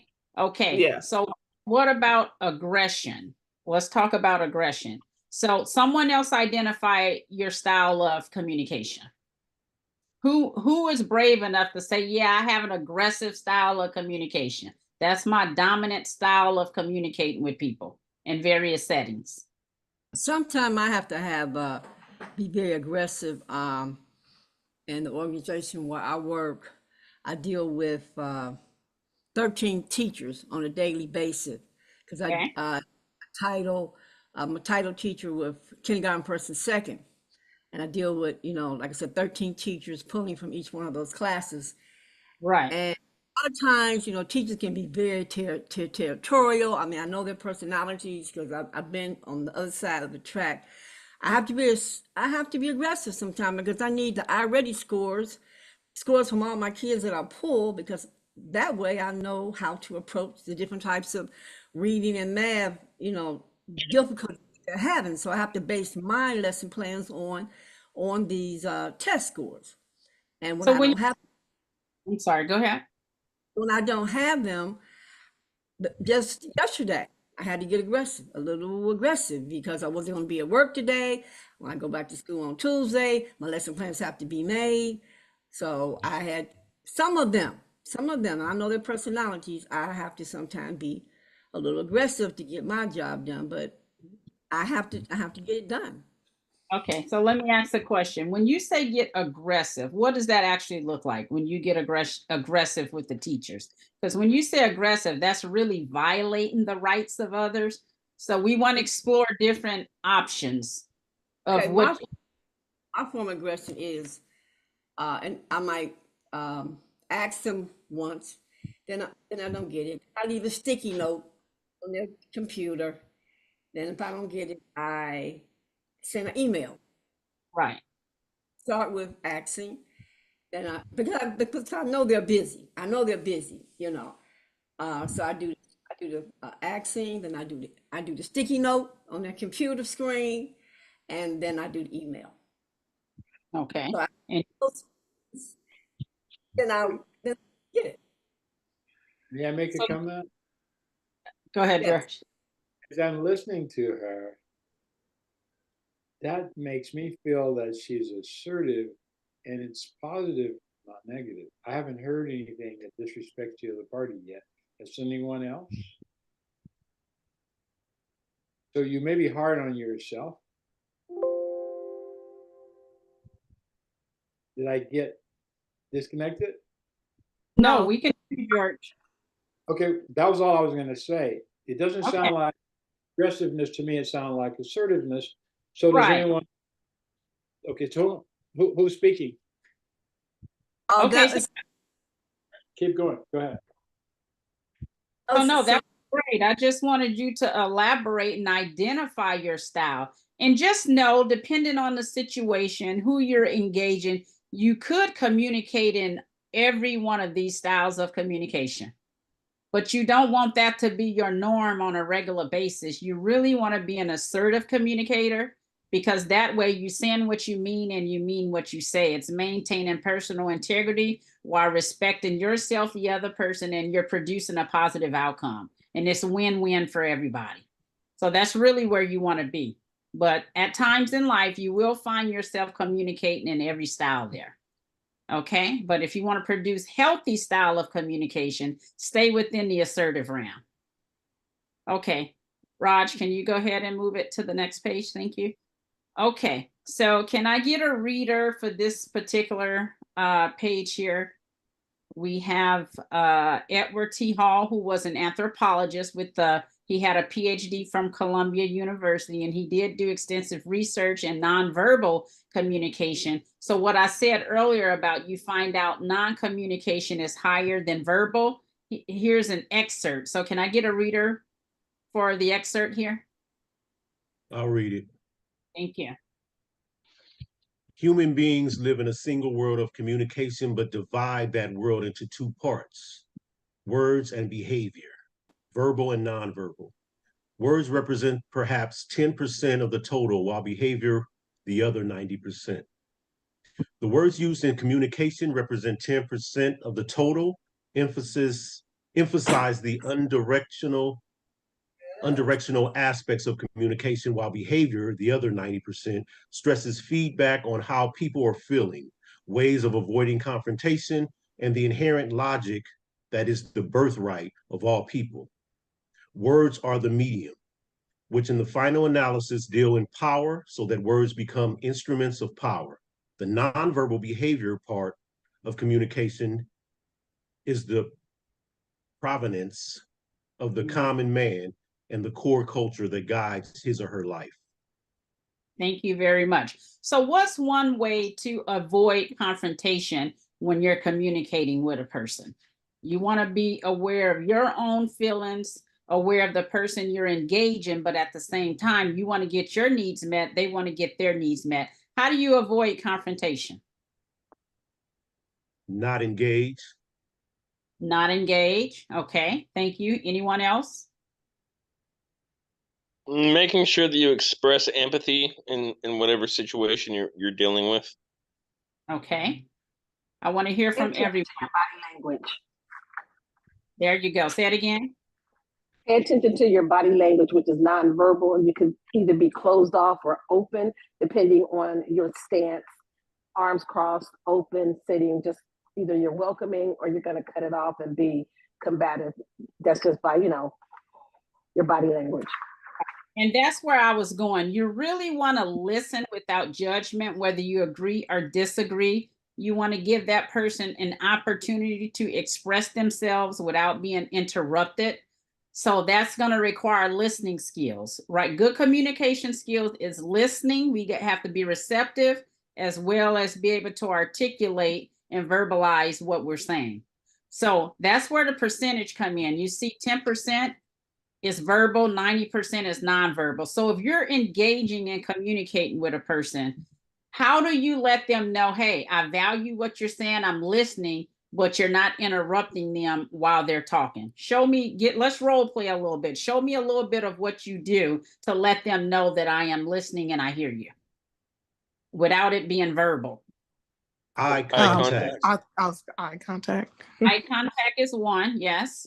Body language. Nodding your head. Nodding your head. Nodding your head.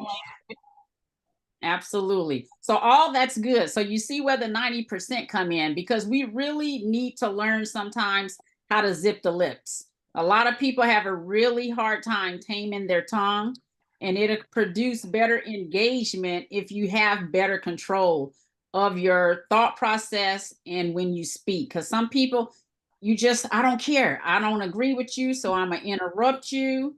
We all do that. We have done it. But the goal is to be a better communicator and be respectful and listen to the person, whether you agree with them or not. And the goal is not to argue. How do you win an argument when you're communicating?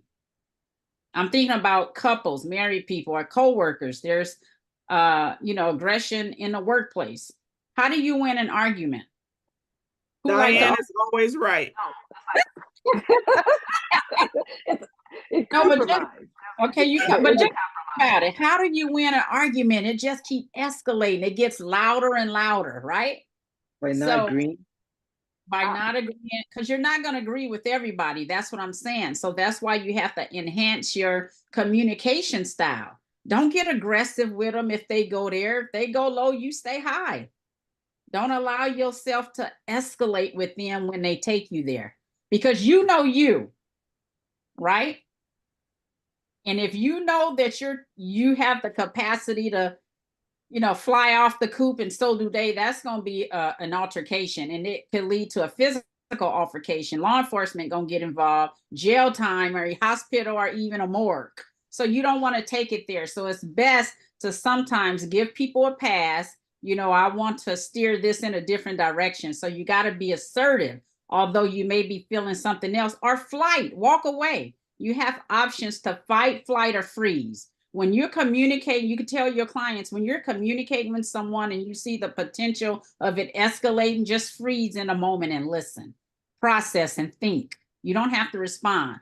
If you feel it's going to get explosive and go to a high-risk situation, you can flight and walk away. It don't mean you're scared or less than. It means you have too much to lose.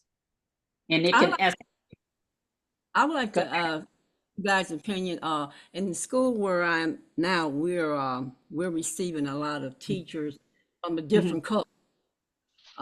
We have over 200 students from 200 countries, and now we are incorporating a lot of teachers from different cultures.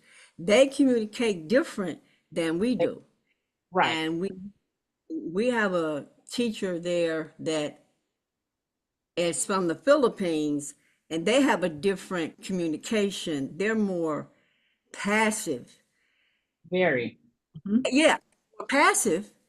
And we, and the school I'm at, more American teachers, we're more aggressive. And this teacher, I think we're going to lose her, but she's an excellent teacher. She's been teaching 20 years in the Philippines. And I was telling one of the teachers, teach the team lead there, that I don't think we're giving her a chance. I think we started off communicating the wrong way, being, aggressive and mean, and, she's quiet. She's not like, and I know that because I've talked to teachers that have taught in the Philippines, so I know how they are. Right. So you have to watch your communication skills, especially when the that schools are now, different cultures. She has such a different communication style than any of us have. And we're, so they're taking her communication skills as she's not an experienced teacher. Right. So you don't want to lose a good teacher. So maybe you can take lead and go to the principal, and maybe you can teach staff training, teach emotional intelligence. What you learned today, and based on your knowledge, go to the principal, or perhaps a team of us can go there and get a contract and teach teachers. We need that. we need, because we have so many different cultures of children in our school, and we don't have the teachers of those cultures that communicate with the kids. We need it bad. Everybody, all the teachers in the school need to have this training. They do. Right. Yeah. Okay. So talk to the principal and suggest it. And then we can see what can happen seriously, because you don't want to lose a good teacher just because they're of a different culture and they communicate differently. They're being looked at as the weak link. That's not necessarily what it is. Thank you. Okay. You're welcome. Okay. So moving forward, Paul's key points, communication. Raj, if you can go. Yeah. Can we go back to where we were, please, before we get to the assessment right there? So Hal's key points. Communication is 90% nonverbal, 10% verbal. Words are instruments of power. The purpose of communication is as much to conceal thoughts as it is to reveal it. So too often we listen only to ourselves or fail to be aware of our stressors and related feelings. With others, we fail to recognize the important verbal and nonverbal signs that people are sharing about how they feel and what they need. When this happens, no one is heard. Communication breaks down, assumptions are made. Worst, our needs and the needs of our family and colleagues go unmet, and we all fail to perform at optimal level. So if you go back to the video, Yano Mas, with the father, the mother, and the children, that's what was displayed there. The father did not take into consideration the wife or the kids or what the money really could have been allocated for. That's a prime example right there.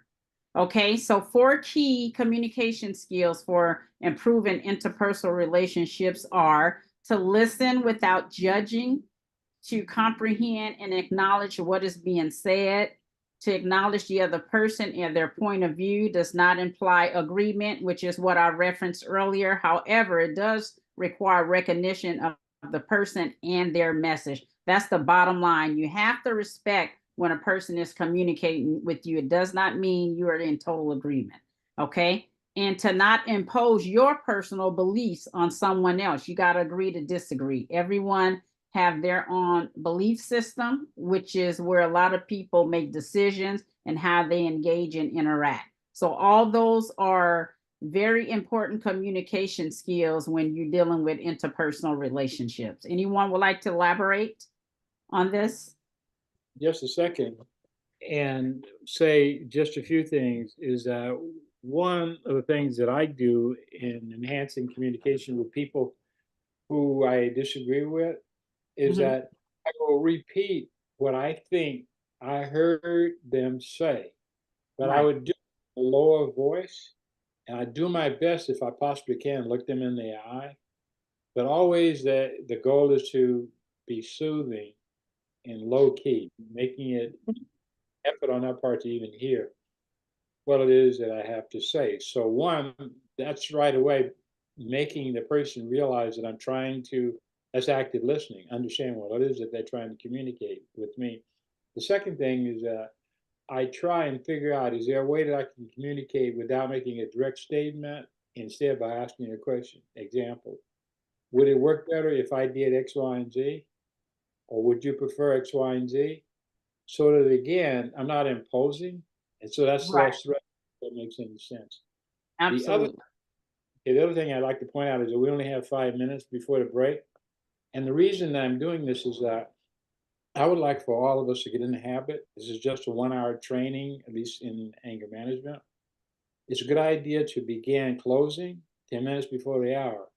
But the strategy that I use, and it's consistent every time, I asked 1 or 2 people could volunteer and summarize what have you learned this hour, right? And then the next week, I began the meeting by saying, is there anyone who was here last week? Would you remind us what we covered last week? You see what I'm doing? Continuity between questions. So give them a chance now to summarize what they've learned just from this part. Absolutely. And we covered a variation of styles of communication and communication itself. So can someone just give an overview of what we covered today in dealing with communication? Volunteer, please. I'll volunteer. Thank you. Okay, good. John comes next. You go. Come on. Okay, yes. Okay, so different types of communication. We learned aggressive, assertive, passive aggressive, and passive, and how you know, by being assertive,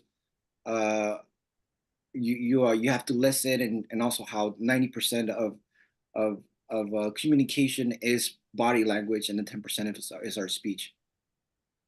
Absolutely. Thank you. Who else? John?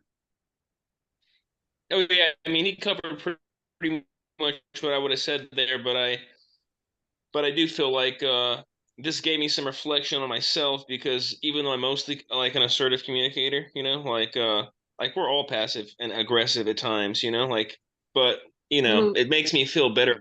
I think that also the client, you know, it seems to me it would make people feel good that they, you know, they know that it's okay to be this way sometimes. You know what I mean? Sure. Sorry about that. No, it's not. You need to be sorry. Yeah. So thank both of you. So as you go along this week before the next meeting, just make sure that you apply your newly learned communication skills to improve an interpersonal relationship. So thank you guys for participating. Okay, and one thing I like to add is that you can see, I hope, this particular contrasting wheels of behavior, or can you? Yes. Okay, so these come in small sizes like this. I recommend that you make a photograph on each side and put it on your cell phone, so that when you sense yourself feeling uncomfortable or angry or leading to that, frustrated, I guess would come first, or stressed or whatever, just go to your phone and look at the negative wheel, and it may turn out, or you'll be able to see the beginning process of calming yourself. You did an excellent job. That's why I like to be on your team. Thank you, sir. Have an excellent teacher. Okay, what's that? I said I have an excellent teacher, and I like being on your team. Okay, Raj, do you think they should have a break for 10 minutes? Yeah, another 2 minutes, we can break. Like we'll take a 10-minute break. But so are we also going to deal with the assessment, like the kind of skills which they need to have or they need to develop? I think that would be good. I see what you're doing. Let me take them through that. You think I should use this the way I do this one? And by the way, in this particular training, take away that we want to provide you with information. So each person who presents, like myself, Valencia, she's explaining how she would lead this group. It doesn't mean that I would do the same thing, nor that you should. Use your own natural time. So you ask yourself, how can I present this in a way that I will feel comfortable, and it may have more impact on my clientele? What I usually do this is make this an assignment in which I ask you to do it right now, and you have two choices. You can write it. If you had your book, you could just write it in your book, or you can just do it verbally. And so I say, okay, each one of you just raise your hand who wants to go first, and you answer those questions. Again, ability to listen to others, have or not, or need to develop. So why don't we start that? We can start it this time. We're going to surprise everybody. I'm going to start it with Raj. Raj, go through all of these for me. Okay. Ability to listen to others. Yeah, let's go with probably let's go with Larry. Let's listen to Larry, as in if I mean, I can pick. I've done this a number of times, but let's go with Larry, and let's go with the rest of the participants if they need to develop this skill or if they already have this skill. Yeah, I'm not following. What am I doing? Yeah, you just need to identify. Say yes or no. Yeah. Yes. If you have it or need to develop it, that skill. Okay, absolutely a great listener, I think. I think so too. For you. I'm going through the whole thing? Yes. Okay, got you. We're trying to. Okay, ability to state needs clearly. I do have that ability. However, I definitely can do better at it. So I would say that. Ability to see choices. Yes, I would say I'm pretty good at that. Ability to compromise. Married 28 years, I've definitely learned and mastered that skill. Ability to respect another's opinion. Yes, active listening and not being judgmental. Ability to share feelings. That I could use some improvement in that. I tend to sometimes keep things in order to keep the peace and not to interrupt things. So I can be better at sharing my feelings before it gets to a point where, okay, now you need to hear what I feel. Ability to accept outside help. Yes, definitely like working with others. Great teammate. Ability to admit mistakes and apologize. As I've gotten older and matured, that has definitely become a strength.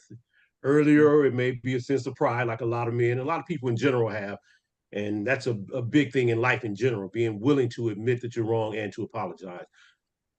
Let's see, ability to, where we at? Admit mistakes and apologize. Did that one. Okay, ability to appreciate and nurture others. Yes, definitely.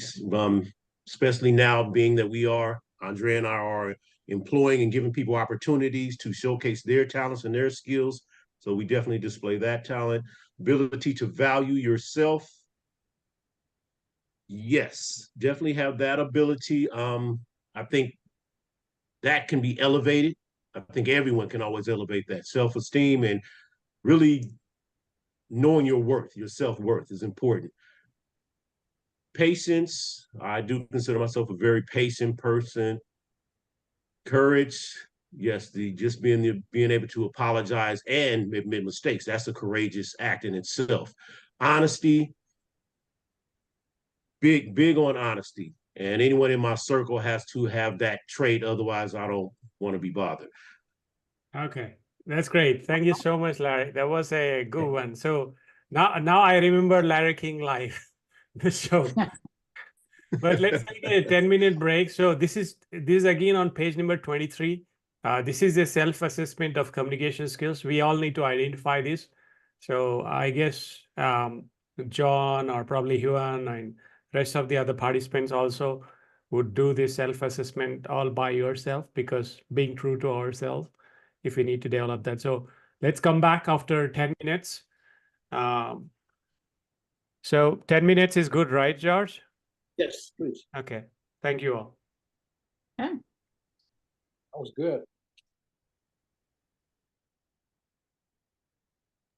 Yeah, Valencia did really great. So on communication skills part, that was awesome. Well, let me ask you a question. Do you remember what you had produced a couple of weeks ago regarding our continuing education course, in which you played, or you played an audio an audio tape on group facilitation? On group facilitation, yeah, I do have that. And so here's a question. Would that be good if we did that next, before me going with gaining control of ourselves? Because I want to do both of those, if possible, if you think is okay. Because remember, we're talking about 3 videos from gaining control of ourselves. If we add this, should it be now or should it be after those 3, or what? While situations with, Yeah, we can play that. I mean, we can do the video part. Is it the same, the continuing education video, which like the one which we spoke about emotional intelligence in education and beyond? Let's try it. I don't know. Can't remember.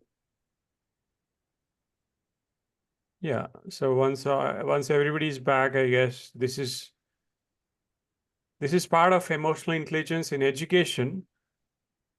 Let me see if there's anything else like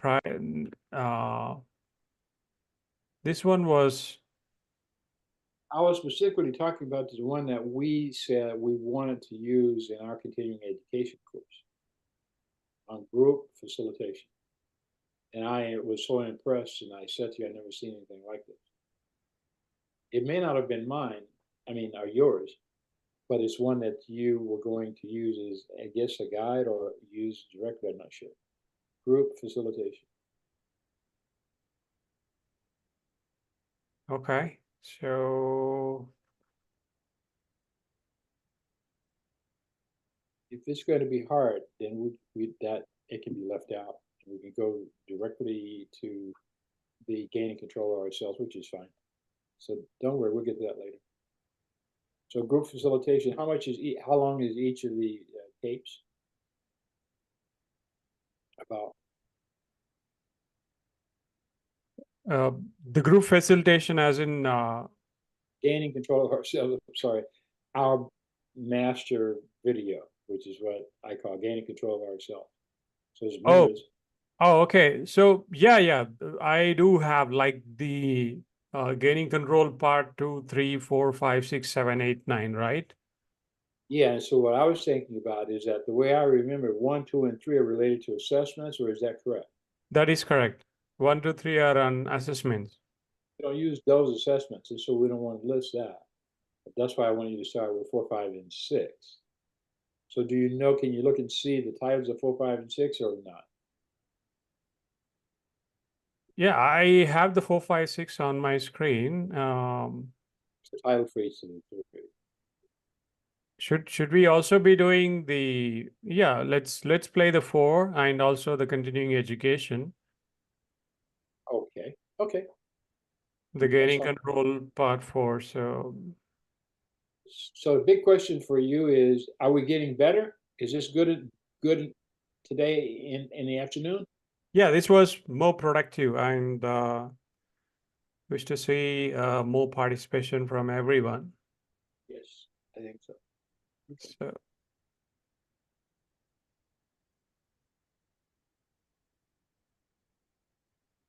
I think it's good. I'm paying attention. Who is that? Is that Andrea? I'm gonna be working. I'm gonna be working for you. I can't wait. She's gonna buy Anderson and Anderson, right? So you'll be working for her too. He can't hear me. yeah, I heard that, as in I'm working on building a brand, a personal brand through LinkedIn again. That's what I'm working on. Good. There are amazing examples on these 4 styles of communication as well. So this is, let's see, as in, we can quickly glance through this as in what is most widely used, and then jump on to the gaining control videos. That's fine. How can I get this? Can I get a copy of this so I can do it in my class? Wait. It's all to the training. You're gonna get all of this, everything. Okay. Yeah, it's already in your mail, Andrea. Huh? It's already in your mail. We've sent a Not copy. this one. I have a different one. No, this is the same. Now, this is I didn't get this book. What it is, Raj? No, I got that, but I mean, can I have it digital? Yeah, the digital one also was sent in the mail last night. Oh, last night. Okay. We sent it to all the participants. In fact, I personally made sure that this is already, the digital version is already sent to all the participants. I've cross-checked it before I sent. Okay, thank you. Andrea is not going to admit it, but she and I have something in common that she doesn't think that I know. And you know what it is? Both of us count. And that's what she's been doing, is that she's thinking, how much more money am I going to be making on this? Anyway, I'm not going to tell anybody else. I learned a lot, though, that you need a team and you can't do everything yourself. Well, you really have a good team. I don't know how you get such good people.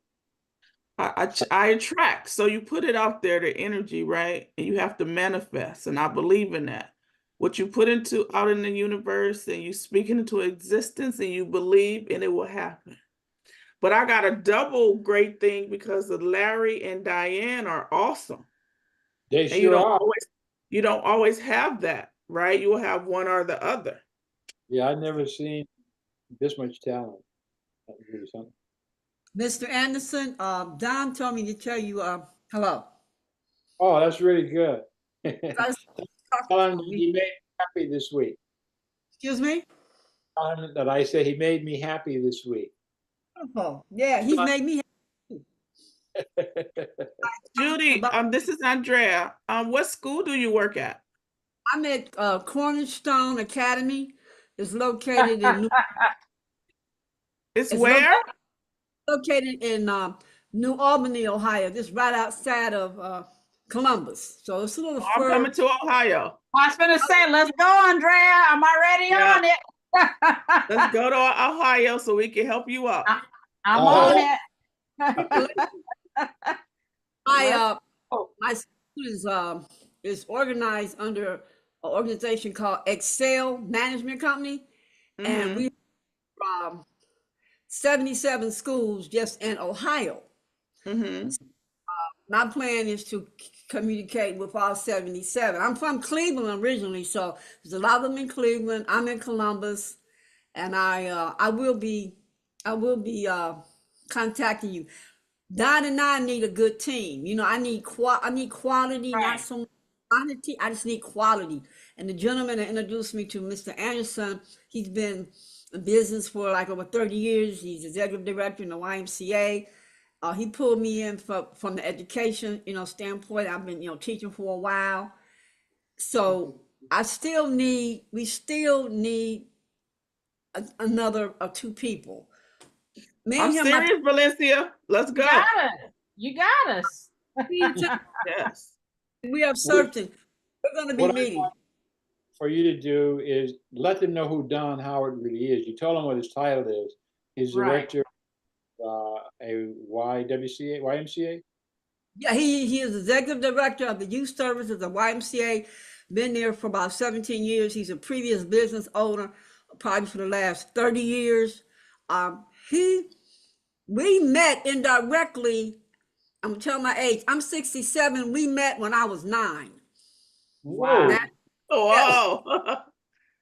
So we had indirectly. He met me because he knew my uncle here in Columbus, and then so what happens? My daughter was dating this guy that worked for the YMCA, and then he introduced me to Don, and we went to Panera Bread, and we started talking, and a person, you get with them and they're completing your sentences, and we just developed like that. So when he told me about Mr. Anderson, I was like, hey, we still need this. And then unfortunately, what happened to my daughter pulls me in personally on the domestic violence part, which I want to learn so much about that. So yeah, Don and I are gonna do something special in Ohio. Yeah. And me and Valencia are gonna be there to help you guys. Okay, I need we talking to him. It's just me and him. Yeah. I feel always excited when I can chat with him. Oh, Raj, can you resend me the email? I just have the link to the Zoom. That's it. Oh, really? Yeah. Maybe it went to your spam folder because it's very big.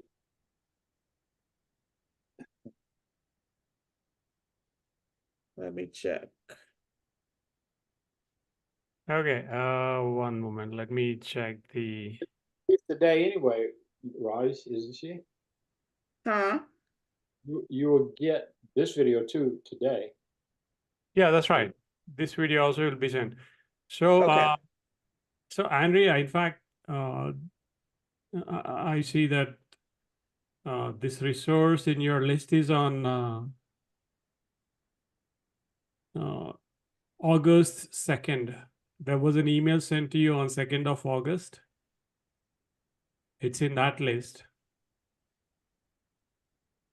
I'll forward that email once again, don't worry.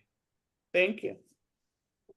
You replied saying you did receive this on 1st of August. So let me forward that again.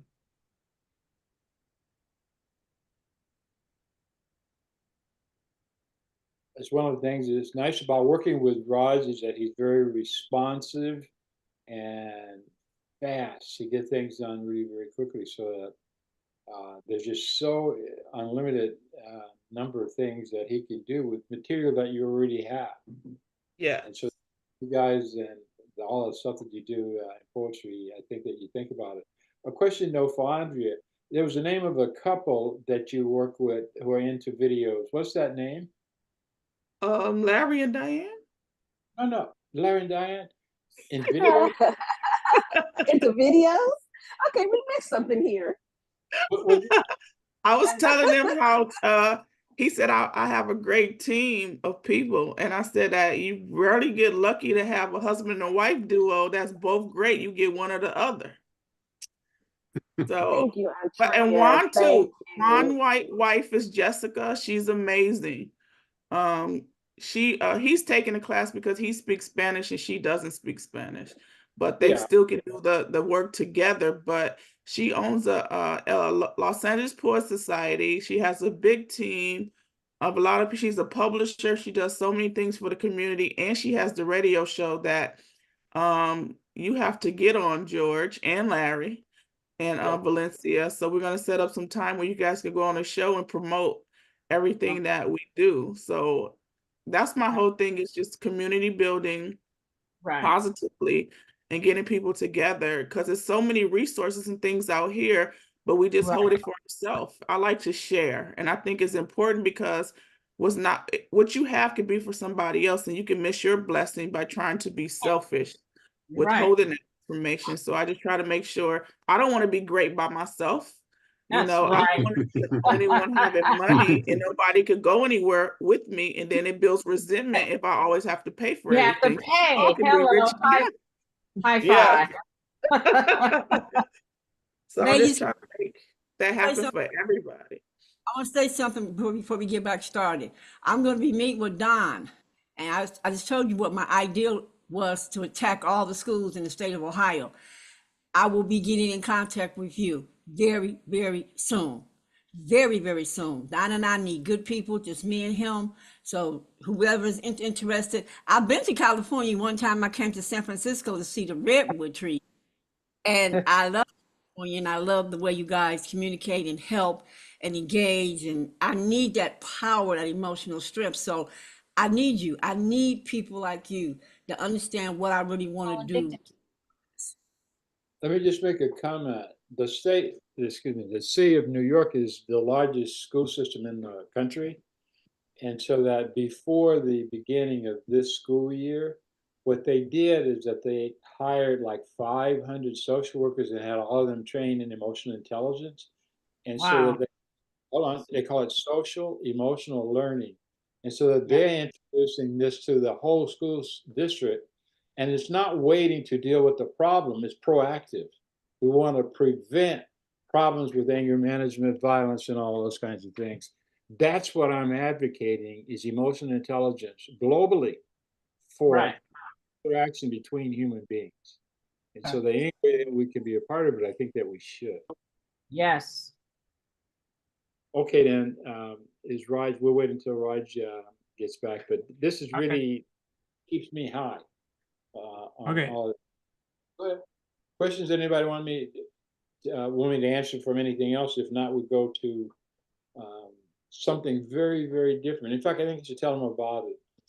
We're going to show you maybe 4 different videos, and they're all a part of a group.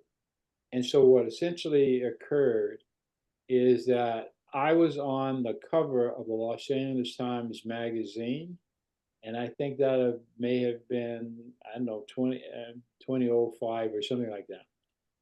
And it was, again, it came out on a Sunday, Sunday paper, and then on Monday my telephone rang off the hook, and one of the callers was a guy who owns what used to be MGM Studios, and it changed the name to John Davis Entertainment. And he says that he would like to schedule an appointment, his office staff, for me to meet with him at the Beverly Hills Hotel. And so that I go to the Beverly Hills Hotel, and they knew who I was before I even arrived. He must have said a good-looking black guy.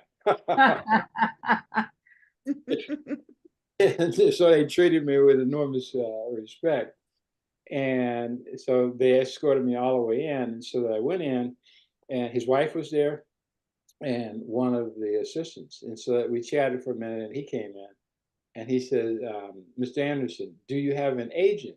And I laughed and I said, no. I said, I don't need an agent. I said, I'm just a welfare worker. And he laughed and he said, he said, no, you need an agent. I said, okay.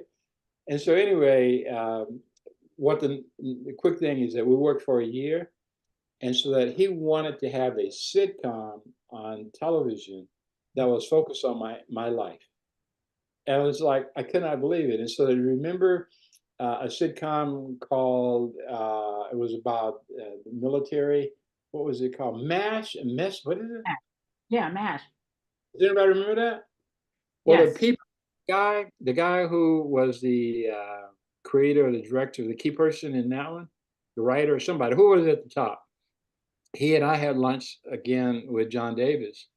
And so all the people I interviewed over the course of a year, he came to my house. He took my dog for a walk. He contacted people who knew me when I was in high school in Mississippi. And we agreed that I was going to work with John Davis. I mean, not with John Davis, but also with this guy as the person who was going to write all this stuff regarding me. And then they had to write a strike. And John Davis called me and he says, it's over. There's no chance whatsoever. Wow. This third character, boom. So that was my last hope for being famous. But in any case, it was a fun experience. So then what happened was I got a call from a guy with a British accent. And he says, can I come and shadow you? And I said, pardon. He said it again. I said, I'm sorry, I've never heard of the term shadow. I don't know what that means. Right. He said, can I come to your office and just sit in your office and just see what it is that you're doing? I said, no, because whatever I do is confidential. And so I couldn't do that. And I said, however, I give training in anger management. And if you want to come to one of my trainings, I'd be happy to let you sit in on one of my trainings. And that's what he did. And so in appreciation for that, this guy made this whole video. So you're going to be blown away when you see it, no cost. So let's go, Raj. Okay, so let me play that part.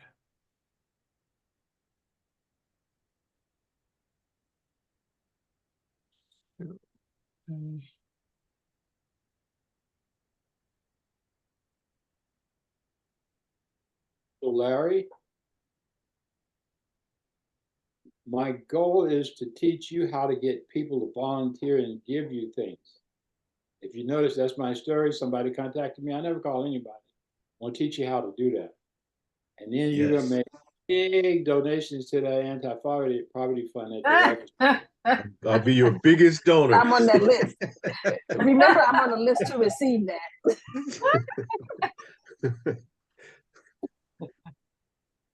What's happening, Raj? Did you mess up?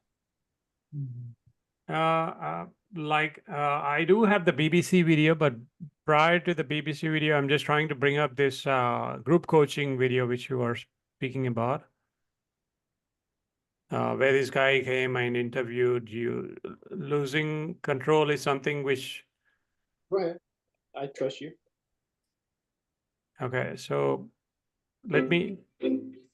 Is it like, okay, there's another one with the client feedback. So let me play this.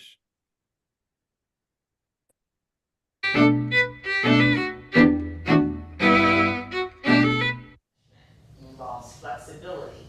Flexibility is adapting emotions, thoughts, and behaviors to unfamiliar, unpredictable, and dynamic circumstances or or ideas. Stress tolerance involves coping with stressful or difficult situations and believing that one can manage or influence situations in a positive manner. Optimism is an indicator of one's positive attitude and outlook on life. It involves remaining hopeful and resilient despite occasional setbacks. Now, does this give you a better understanding of what each of the skills mean? Yes. And if you follow to the bottom of the page, yes, it describes what the ranges are. So the low range is between 70 and 90, mid-range, which can be described as average. On the next page, I'm sorry. I'm sorry, this is with the assessment part where the client is talking about their assessment. Do is look. So let me, there's this one where the guy came and interviewed you. The group coaching is which I tried to bring. This one was from the BBC documentary though. Going that, it's okay, but just pause it for just a minute. Let me explain what this is. Goes on. Can you just pause it for a second? This particular guy is from the BBC, British Broadcasting in London. And so that they came and they brought a camera crew to videotape me. He's actually a comedian also, a very famous one. And they filmed both in my house as well as in my office. And the idea, again, he's a comedian. And so that it was a broadcast on the BBC, losing it 1 and losing it 2. And so that I'm featured in losing it in 2. So that's just what this is. I didn't know you had that in mind, but go ahead. That's good. Okay. His name is Griffin. First of all, I'd like for you to take a look at the results of the map that you did strictly on stress. It's in 4 categories, but I choose to focus on only the categories that are problematic. And they are described as strain. Stress is so significant that it's having a strain on your ability to manage in a number of different areas. And burnout, which is the worst that one could get. Tell me the difference then, George, between strain and burnout. Strain, it's encountering difficulty. There's a mismatch between demands that are made on one and your ability to meet those demands. That's strain. Burnout, functioning with severe difficulty, emotional impairment, and extreme distress. Extreme distress? Yes. Let me ask you this. Yeah. Is the nature of what you do by definition? Sorry, Joe? I'm giving him feedback on the results of his assessment. Okay. By me on emotional intelligence. The same one that you guys are going to take tonight.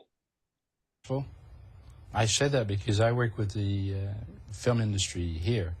And it's my understanding that being a producer is extremely stressful. I don't have as much contact with actors. Sometimes. Actors generally have stressful times, but I'm not really an actor anymore. I haven't acted for 5 years. But let me tell you what the deal is. When there is stress, you first ask yourself this question. Is the situation important? And you answer it yes or no. So let's assume that the situation is important. The second question is, can I control it? Can I manage it? Can I influence it? If the answer is no, then the third statement is, I must learn, or can I learn to cope with it?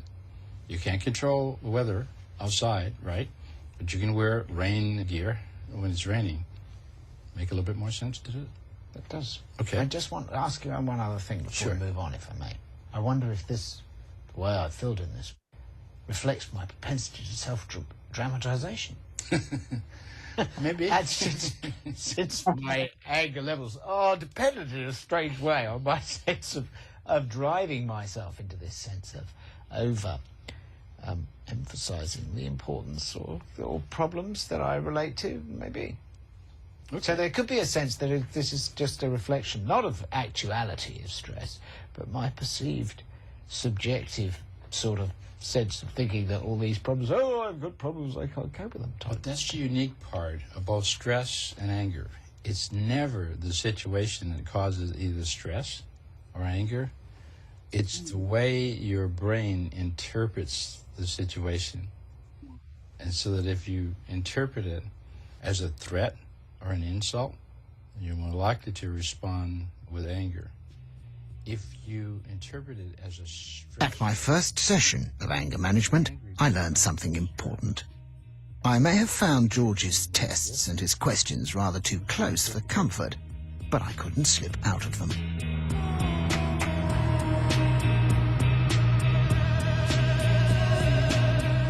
When I left him, he gave me a special logbook. It had more questions. Some asked me to identify situations that caused me personal stress. Others asked me to make clearer statements of my needs and ambitions. And yet more required me to outline the obvious effects of my tantrums on others. I do genuinely care if I've hurt people by being upset or annoyed in front of them. There are lots of things that I can find in this book which might take me to a sort of conclusion and help me. I'm not saying that they couldn't possibly help me. Of course they can help me. What is complicated is that somewhere in here there's a great there's a thing which is about filling in what my goals are, what my ambitions in life are.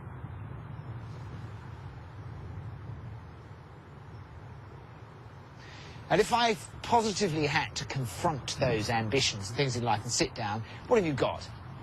How long have you got? 6 hours? 6 hours to talk about the notion of personal fulfillment at various different levels? And have I got sort of, you know, a page to write down whether I really want... It's next to a picture of a motorboat. And so, at one level, you know, this can be simplified to, do you want success? What does success mean to you?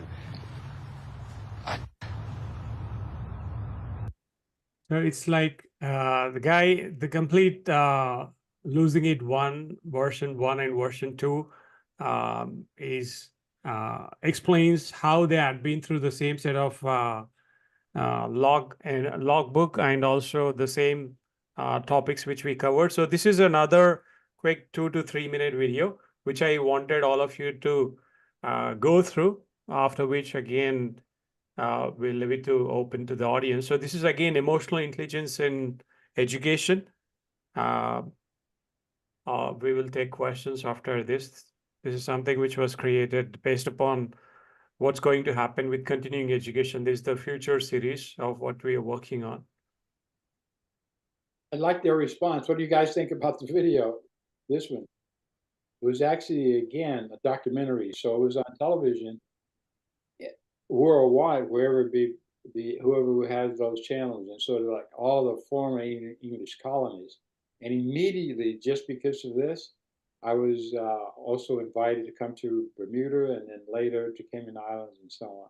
So what is your response to this? Is this something that was worth, did you learn anything? Yes, I think like there being more questions in the book when and also like how I feel like he was trying to like interview you from like it sounded like he didn't want to get too personal, but he couldn't avoid the questions, you know, they couldn't avoid the realness of the questions and how real he was going to have to get to answer those questions.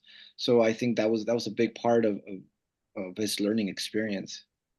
What he did while he was with me sitting on the deck, when the filming stopped for a minute, he called his wife and he summarized a little bit with her. And he says, do you think I need this? And she says, absolutely. Coach it. You know, it was a fun experience. Yeah, there are multiple versions. In fact, this was a personal interview with the BBC host out there. There's another one where he paid $5,000 or thousands of dollars again to do a group coach to record or to film the group. That's what we do have a recording of that. He came in just like all of you. There were participants of anger management facilitator certification. There are lots of them. And I do have that video, which I'll play after this. So where he records everything, everybody talking about anger. And this was watched by millions of people on BBC. This was like 30 years ago or 40 years ago. I think I did send that in the mail, but that led to George going worldwide. This was also in Saudi, meeting Ahmad Fawzada Zizavi. So the good part about George's story is right from the time he was born till now, I did have access to it somehow. I'm glad. So the history is yet to be made with his autobiography, which is like coming out there. So the other one which I can share is before I hit or play the video. This led to George going onto the island and giving the same, probably sharing his experience at a convention. This was in Philippines. Again, George is the best person to give you this story, how he went abroad. And well, what happened is that I was invited to give a 45-minute presentation on anger management to the Philippine Psychiatric Association 25th anniversary. And so that's so funny here. What happened is these shirts that they're wearing, I'll show you a copy that that's it. So what happened is that I'm in the middle of my speech, and I could see these people walking in from the side door, like in the back of the auditorium. And all I could see is they were wearing white shirts, and they all had the same thing on it. But I couldn't see what it was because I was on the stage. And ultimately, without going to too much detail, they gave me like 100 samples of that. And for Diane and Larry, this is what I gave for your grandchild, a small size of that. Great, appreciate that. Anyway, yes, it gave me a royal tour. I stayed there for a week, and there were three guys, the same three guys who we had the photograph of, were my security detail. Everywhere I went, there was one guy in front of me, and there's one to my left, and there was one behind me. And so that I called my wife, and I told her that, and she says, "Why?" I said, "They said that I look like an important person, and I may be kidnapped." And she said, "Boy," she said, "wouldn't they be up a tree?"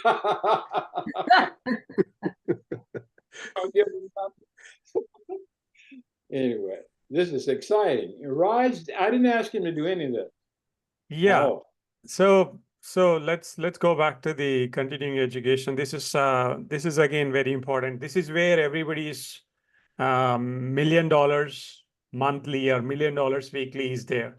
So every participant out here, everybody who had been through. So I'll just play this video. Ever wondered why some people seem to navigate their way through challenging situations with grace, while others crumble under the same circumstances? Could it be that the key to success lies not just in our intellectual capabilities, but also in our emotional intelligence?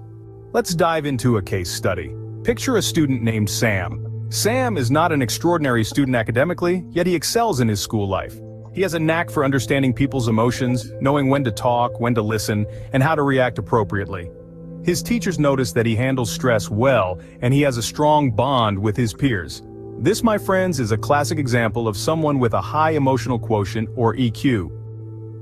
Contrary to the popular belief that IQ determines success, Sam's case illustrates the power of EQ in our day-to-day lives.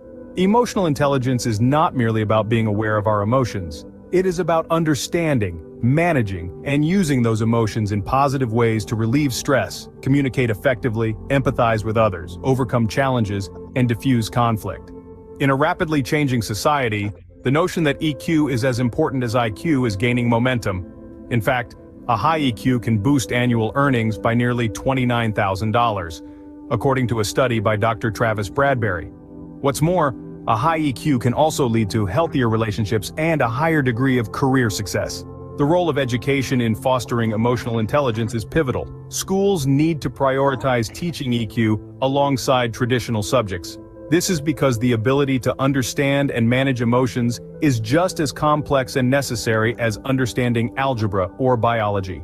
In a school environment, a student's EQ can make or break their educational journey. It can influence their ability to form connections, handle stress, and communicate effectively. Especially under high-pressure situations like exams, having a high EQ can be a game changer. Teachers, as authority figures, can play a significant role in shaping their students' EQ. By employing practices such as active listening and demonstrating emotional intelligence through their actions, teachers can effectively impart these skills to their students. As we look ahead, emotional intelligence will continue to play a crucial role in the job market. Studies show that a vast majority of employees and HR managers believe that EQ is as important, if not more, than IQ. In fact, empathy, a critical component of EQ, is now considered the top skill that leaders must have.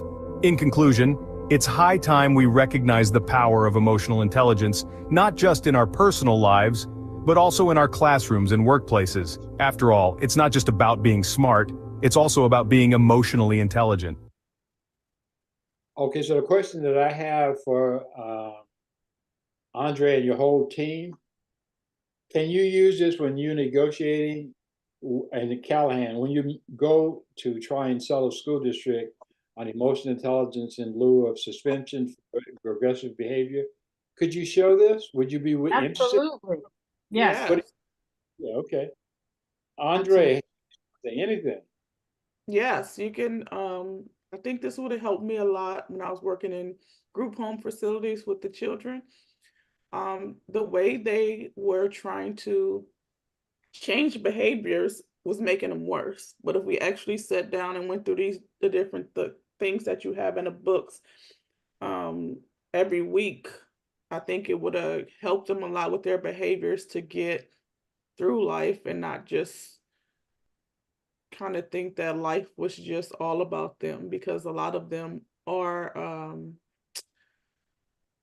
I don't know, they set the kids up for failure. And to Okay. teach them these things, they would got in more far in life and learn more. So yes, I think it's important to have this. Okay, keeping in mind that this is an example of the kind of work that Raj does. So that he created all these things not at my request, but he just could see what I had and how it could be used. And But so he that, sent me a video last night, which I really appreciate. And I good. start putting it on all my social media and everything. So it's really great. Appreciate you, Raj. Yeah, I'm sorry. That was okay, another video group, the session 1 video, which was lined up. But again, thank you, Andrea. That's what I strongly say. I do believe, and I told this George many times, that we are sitting on a uphill battle, or we are sitting on a mountain with full of opportunities. We are all sitting on a gold mine. Where everybody can easily make $1 million monthly. That's possible. I strongly believe in that. So when I say $1 million, people might say it sounds crazy because it's hard to make that annually. But I know some set of people. I know a few physicians because I'm working with George because he works on emotional intelligence for physicians.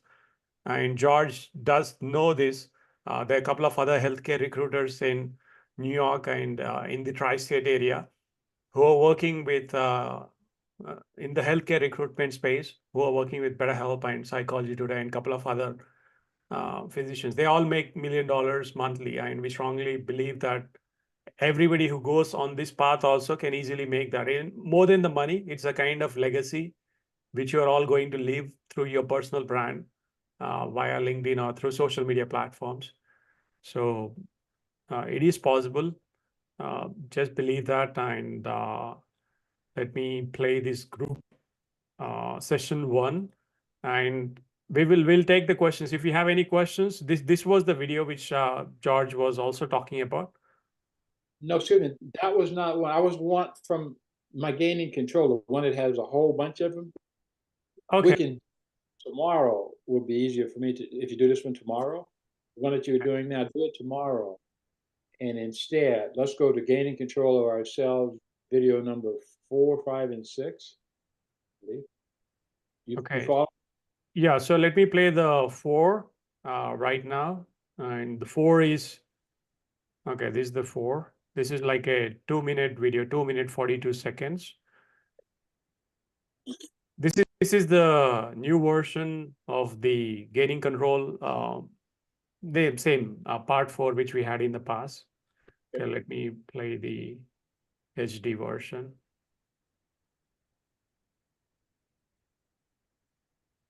Okay. Thrilled to share insights from Lesson 4 on stress management, a crucial step toward achieving emotional well-being. Let's navigate through the key elements in a more digestible format. Overview. Understand stress and its effects. Learn to identify stressors, tackle negative self-talk, and embrace positive affirmations. Output. Vocabulary. Stress, a mismatch between demands and resources. Stressor, an event triggering stress. Self-talk, inner conversations shaping our thoughts. Affirmations, positive statements empowering our mindset. What is stress? Mismatch between demands and coping abilities. Unwanted response when challenges overwhelm. Effects of stress range from job and school problems to health issues and bad habits. Identifying stressors. Recognize stress-inducing behaviors. Utilize a stress checklist to evaluate life stresses. Identify the top 3 powerful stresses for personalized stress management. Negative self-talk. Understand how thoughts manifest as worry. Explore 9 categories of destructive thinking. Recognize and challenge harmful beliefs. Conquering stress. Utilize 4 essential tools. 1. Affirmative or positive thinking. 2. Taking charge of your thoughts. 3. Relaxation techniques. 4. Caring for your body. Affirmative thinking process. 1. Listen. Identify unwanted stress reactions. 2. Analyze. Assess the tone and type of self-talk. 3. Replace. Cultivate new habits of positive self-talk based on affirmative beliefs. Affirmations to manage stress. I control my emotions. I take charge of my life. I can deal with stress. I let go and have fun every day. My life is great just the way it is. Summary. Stress is a mismatch between demand and coping abilities. Stressors are events triggering stress. Transform stress by replacing harmful beliefs with positive affirmations. For further information, explore additional resources to delve deeper into stress management techniques. Evaluation. 1. Stress indicates a proper match between abilities and demands. True. I'm so sorry. This particular video, the flow is faster. I agree to the fact that it wasn't a little slow. Probably I'll try and play that at a slower speed, or I'll send you a link to this as well. So answering this particular question, as in the true or false statements. So stress indicates a proper match between abilities and demands. Is that true or false?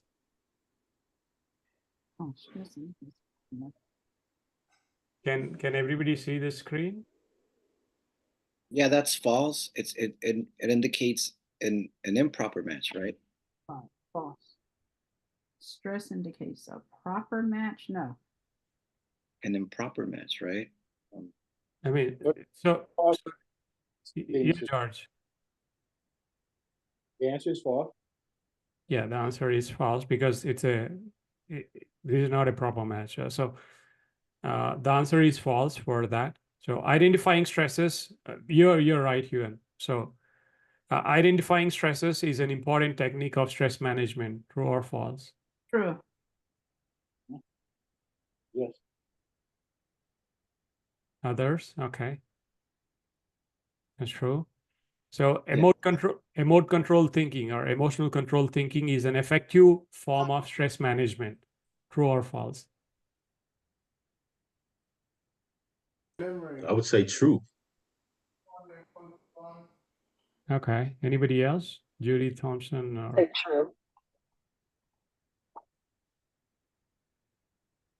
okay. That's true. Yes. So, So replacing negative self-talk with affirmative beliefs helps reduce stress. True or false? True. That's great. True. Thank you. True or false. 2.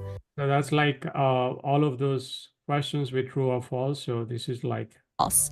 1. Replacing negative self-talk with affirmative beliefs helps reduce stress. True or false? Join me on this transformative journey to conquer stress and foster emotional resilience. so that was like the gaining control part 4, but let me play the part 5 now. Well, okay, on part 5, is this going to be the original? Yeah, part 5 will be the original one. I want them to see it.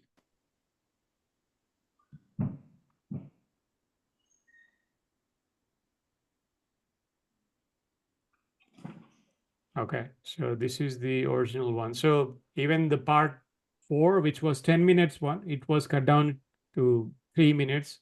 That's how the speed was faster. But this is the part 5, which is like 10 minute series. Lesson 5. Stress Management. Overview. 1. Stress prevention is the strongest form of stress management. 2. Manage your life. 3. Manage your stresses. 4. Manage your stress. Vocabulary. Values. Deeply held beliefs about what is most important to you, generally rooted in emotional needs. Shadow values. Unconsciously held values that can sabotage reaching your goals. Goals. Milestones for helping you to live your life by your values and realize achievements consistent with those values. Preventing stress. An ounce of prevention is worth a pound of cure. Stress is frequently easier to avoid than to relieve. 3 hierarchical strategies for stress management. 1. Manage your life. 2. Manage your stresses. 3. Manage your stress. Hierarchical strategies. A set of strategies to be applied at different levels of problem solving.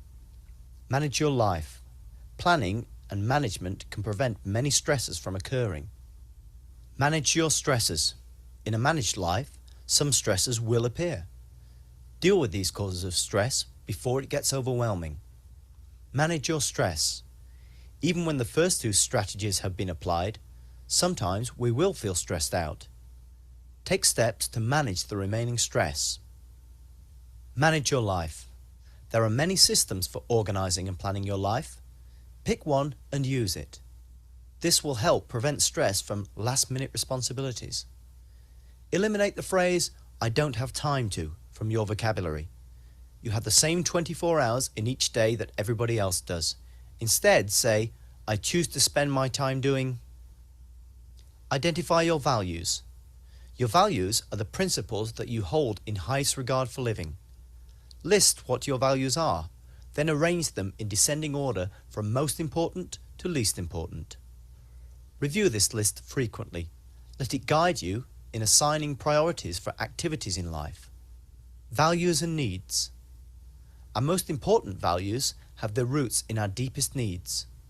For each of the values you listed, list the emotional needs that underlie them. Notice how some values connect to multiple needs, and some needs support multiple values. Use these lists of values and needs to help you set priorities for your life, both in the immediate term and the long term. Goals and values. Values alone aren't enough. Let your values and needs inform you as you set your goals. Each goal for your life, whether a daily goal or a long-term goal, should relate directly to at least one of your values. Make a list of goals, both short-term and long-term.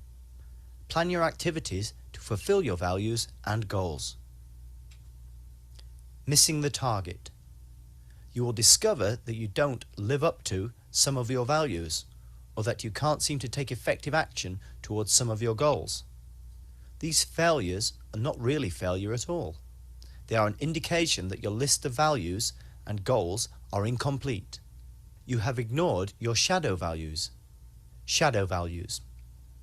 One does not become enlightened by imagining figures of light, but by making the darkness conscious. Shadow values are the things you value unconsciously. While you ignore them, they impede your progress. When you become aware of them, they can empower you. Discovering our shadow values. With each failure to work towards a goal or to live out a value, you gain information about your shadow values. Ask yourself, what must I give up to attain these goals? Knowing what you don't want to give up will reveal unmet needs. List these needs and see what new set of values they might relate to. Evaluate these shadow values. Are any of them useful? Then add them to your list of values. Are some of them unhelpful? Then examine the needs connected to these values and see if you can fulfill them in a positive way that will strengthen your conscious value system. Managing your life. Let your values guide your life. Base your goals on your values. Take steps every day to achieve your goals. When you can't seem to work towards a goal, consider whether it's a lower priority or whether a shadow value is trying to be exposed. Basic time management. Divide everything into 3 classes based on your values: important, urgent, other. Take care of the important things first. Plan ahead so that the urgent matters don't cause stress. Deal with others when you get the chance. Manage your stresses. Even though you manage your life, some stresses will remain or surprise you. There are 3 steps for managing stresses. 1. Awareness. Identify your stresses. 2. Acceptance. Accept them and work to do what must be done. 3. Coping skills. Use positive skills to cope with stresses. 1. Awareness. Identify the stresses. Identify how your thoughts and emotions give the stresses more power. Reframe the stresses in a way that empowers you. 2. Acceptance. Grant me the serenity to accept the things I cannot change, the courage to change the things I can, and the wisdom to know the difference. It does no good to rant and rage against how things are. Things are the way they are. Change starts with acceptance of what is. Active acceptance. Acceptance means more than just sighing and letting things be. Accepting the situation means accepting your discomfort with the situation and having the desire to change it.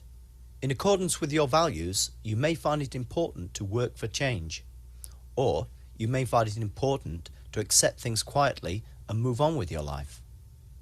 Acceptance and self-talk. Coach your way through stresses. Use self-talk to reduce them and empower yourself. Here are some examples. This too shall pass. I will survive. Whatever doesn't destroy me makes me stronger. Number 3, coping. Cope with the stressor itself. Can you find ways to mitigate it? Can you simplify the problem? Do you need to let go of something you're clinging tightly to? Follow your values and let go. Use family, friends, and support groups. Manage your stress. If you haven't been able to prevent stress entirely, manage your stress itself. Physical exercise, both aerobic and stretching, like yoga, is an excellent way to manage stress. Some other calming strategies include meditation, listening to calming music, and visiting a natural place to relax. Relaxation exercise, preparation. Sit comfortably in a dimly lighted room where you won't be disturbed. Wear loose, comfortable clothing. Use the cleansing breath from Anger First Aid in Lesson 3. Don't hold on to any thoughts that intrude. Let them float away like soap bubbles on a gentle breeze. Dedicate 5 to 30 minutes to this exercise. Relaxation exercise. Count down from 5 to 0, taking a cleansing breath with each count, becoming more relaxed and calm with each breath. Continue to take cleansing breaths. Scan your body for where you feel the most relaxed. Breathe into that relaxed part of the body. Visualize that you're shining a warm, comfortable, relaxing sunbeam onto it. Let your breath come naturally and deeply as you continue to relax and amplify your comfort. Think peace during your inhale and release during your exhale. Summary. Stress prevention is easier than stress management. Manage your life. Know your values and goals and take steps to attain them. Acknowledge your shadow values and find ways to fulfill the needs that underlie them. Manage your stresses through awareness, acceptance, and coping. Manage your stress through fitness, exercise, and relaxation. For further information, try some of these resources. Evaluation. 1. There is nothing we can do to prevent stress in our lives. True or false? Answer. False. Okay, that's great. 2. Shadow values are values we are unaware of holding. True or false? True. True. Everybody, maybe a couple of other participants. Shadow values are values we are unaware of holding. Yes. You're right. So 3. Okay. False. 3. Stresses must always be accepted just as they are. Trying to change them is a waste of time. True or false? False. False. Anybody else who would say true? Okay, it's false. 4. You can use a series of cleansing breaths to help relax away from stress. True or false? True. Okay, that's great. So that's Okay. gaining control, part 5. Questions, as in anything else? Yeah, George? Look at your clock. We'll be taking them past the break again. And so that, what are you, what does the group really want? Do you want to take a break or miss the break? Yeah, we can let me ask the participants. Are we let's continue, or shall we take a 10-minute break? Can we take a break? 10-minute break. Okay. So let's be back in 10 minutes. Thank you so much. Thank you. So Raj, it looks like video number 3 was actually not a part of assessment. And so is that one that we can show also? Not now, but maybe tomorrow, 3 on the same series.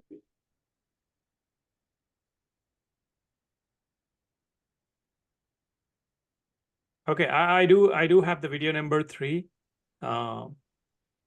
Which Oh, the one that I was hoping to get to was the one on emotional intelligence that's on this series. And I do like what you've done, and I'd like to talk about that at a later point. But can you see which ones is on emotional intelligence that's in this series? Gaining control of ourselves. Yeah, so which is not. Yeah, the number 3, though it's like we do have a 12-minute video with the same flow like this, but I did create Gaining Control 3 as a 3-minute video with the visuals, like the way it was supposed to be done with the art of anger management. So it's a holistic approach to the primal roots of anger and so and so. So that's a good video. We missed the part 3. I directly went to the part 4, but let's play the part 3, the 3-minute video. And let me see if I can. Okay, they're getting tired. And so what I'd like to do is when we come back, let's see if we can end maybe earlier, because again, it's Friday and the traffic is going to be very hard for anyone who is not at his or her house or have some place else to go. And so that we'll ask them if they would like to end a little early today, because again, they have access to all the videos that we've shown. And so then what do we do for the balance of today? I know a thought that I have, would it be worthwhile? It's a much longer video. Actually, I don't think it was a good idea. I want to show session 1 tomorrow. Okay. Video. Yeah. Session 1 can be tomorrow, because that's again focuses on the group coaching or the composition of groups, which I see. And So you don't, the video that you had shown me last week or so on our continuing education course. Do you have that? yeah, we did play the one which we just, we just played the continuing education video, George. And so that the title of that one now, the continuing education video, is it just one video or is it more than one? The other ones are the facilitator certification, like you want me to play the facilitator certification videos? Yes, but it depends on how long it's going to be. That's what I was wanting to know. Yeah, I mean, a couple of them are like 3 to 5 minutes, but I would like to keep that for tomorrow. Stick with that. So then you determine then what are we going to show now when they come back? Yeah, we will play the gaining control part 3. Okay. And part what, 5? Will be good enough for both? Yeah, that's right. The part 6 is the next one in the lineup. So we showed 4 and 5 right now. So tomorrow will be session 1, but I'll play part 3 and 6. I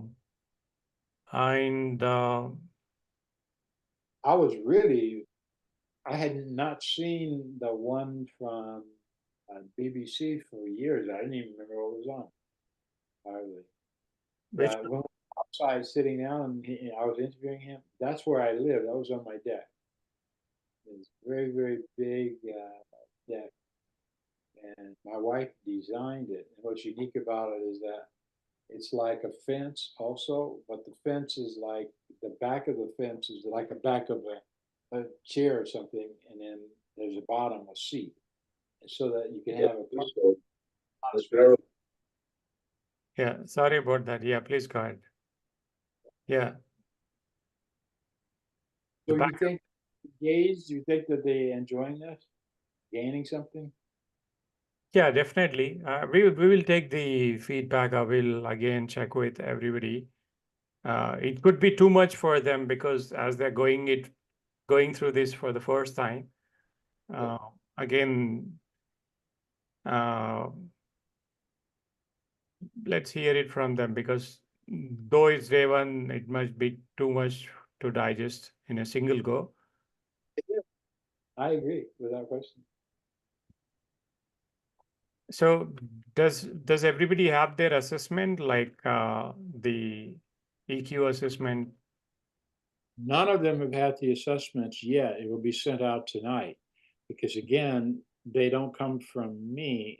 And it's like we have to buy them in groups. And so we have a huge group, but the organization is based in Toronto, Canada.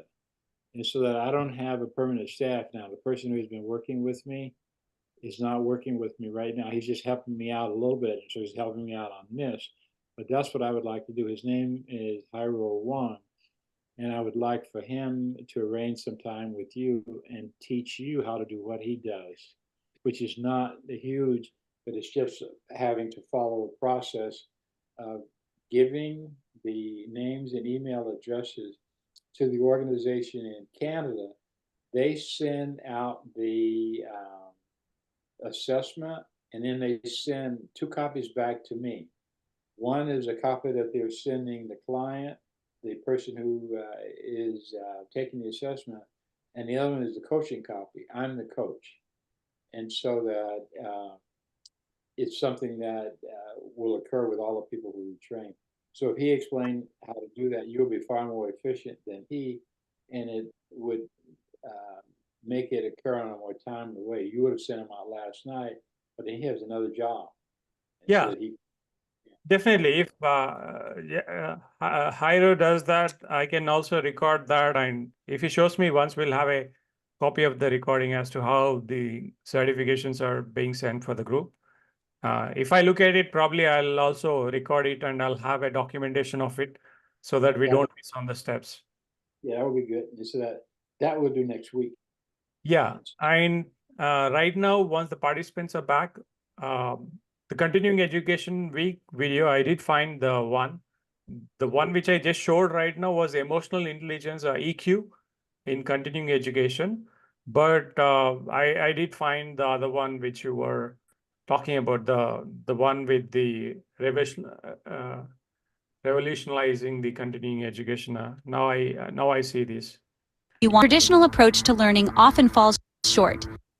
Okay, so this was like the traditional education compared to what we are doing with the transformative solution. So I see this. Okay. I mean, I see that this is what you're referring to. This was like 3 weeks. Leaving participants uninspired and craving something more engaging, more dynamic. But what if we told you there's a fresh approach brewing on the horizon? Here. So this is a good one. Something which you had seen like 3 to 4 weeks back. That's one that you and I are going to sell, and I already have 4 people from an Indian reservation that want to take it, and they just keep calling me every week. When is it going to be? When is it going to be? And the probation department in LA County, which again is related to domestic violence, because this is not related just to anger management. It's related to any group facilitation. So for us, it includes parenting, anger management, and domestic violence. All three of the things that we do. Yeah, that's right. And post-pandemic, everybody is going through this. It's not only the anger management, but even the corporate employees, right? Like the one which we spoke in the past. Most of the employees. Yeah.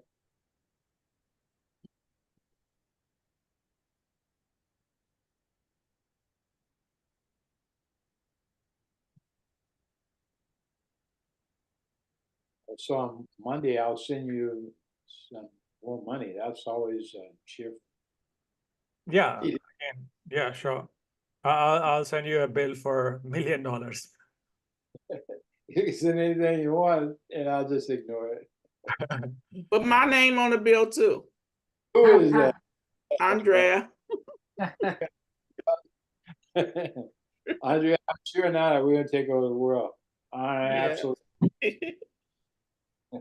I mean, everybody needs state, like the list which you are creating. In fact, Katrina was talking to me yesterday. I said, George is busy and probably he'll talk to you next week.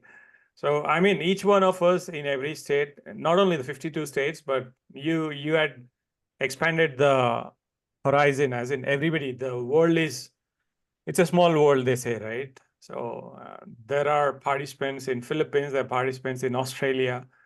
The market is huge, unless Judy wants to target somebody from Canada or Singapore. We already have Canada, by the way, long, long, long ago. And the surprising thing is that we didn't start off with Canadians, just natural Canadians. We started off with Indian tribes in Canada. And so we already had a lot of them in the US. So they're the ones who introduced us to Canada.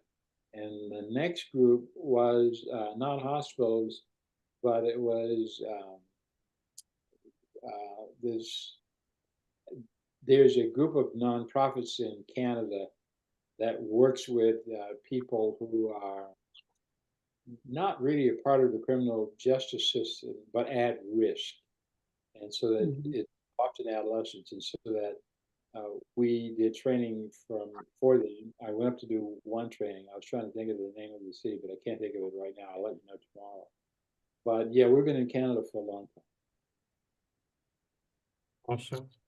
The only thing is that I haven't coached physicians in Canada, and it's because they say that the fees that I charge are just way laughing. I can't believe it. They say you're too expensive. They can't afford you. That's what they said. And I always laugh because I don't change my fees, but I don't understand why they would say that. But in any case, back to Raj. He's in charge, and so let him know what you're up to, Raj. Okay, so what are you guys thinking about these videos? They're excellent. Okay, so yeah, we will again hear it from everybody. So is Larry, okay, Diane is here. Is Diane here, Larry? Okay, let me hit play on this. This is again the future part, Judy and Andrea. So over to you guys. Let me just, okay, the audio is there. Tired of the same old tedious CE courses that leave you wanting more? It's a sentiment echoed by many in the continuing education sphere. The traditional approach to learning often falls short, leaving participants uninspired and craving something more engaging, more dynamic. But what if we told you there's a fresh approach brewing on the horizon? Here in sunny California, we're breaking the mold, crafting an innovative program that takes continuing education to a whole new level.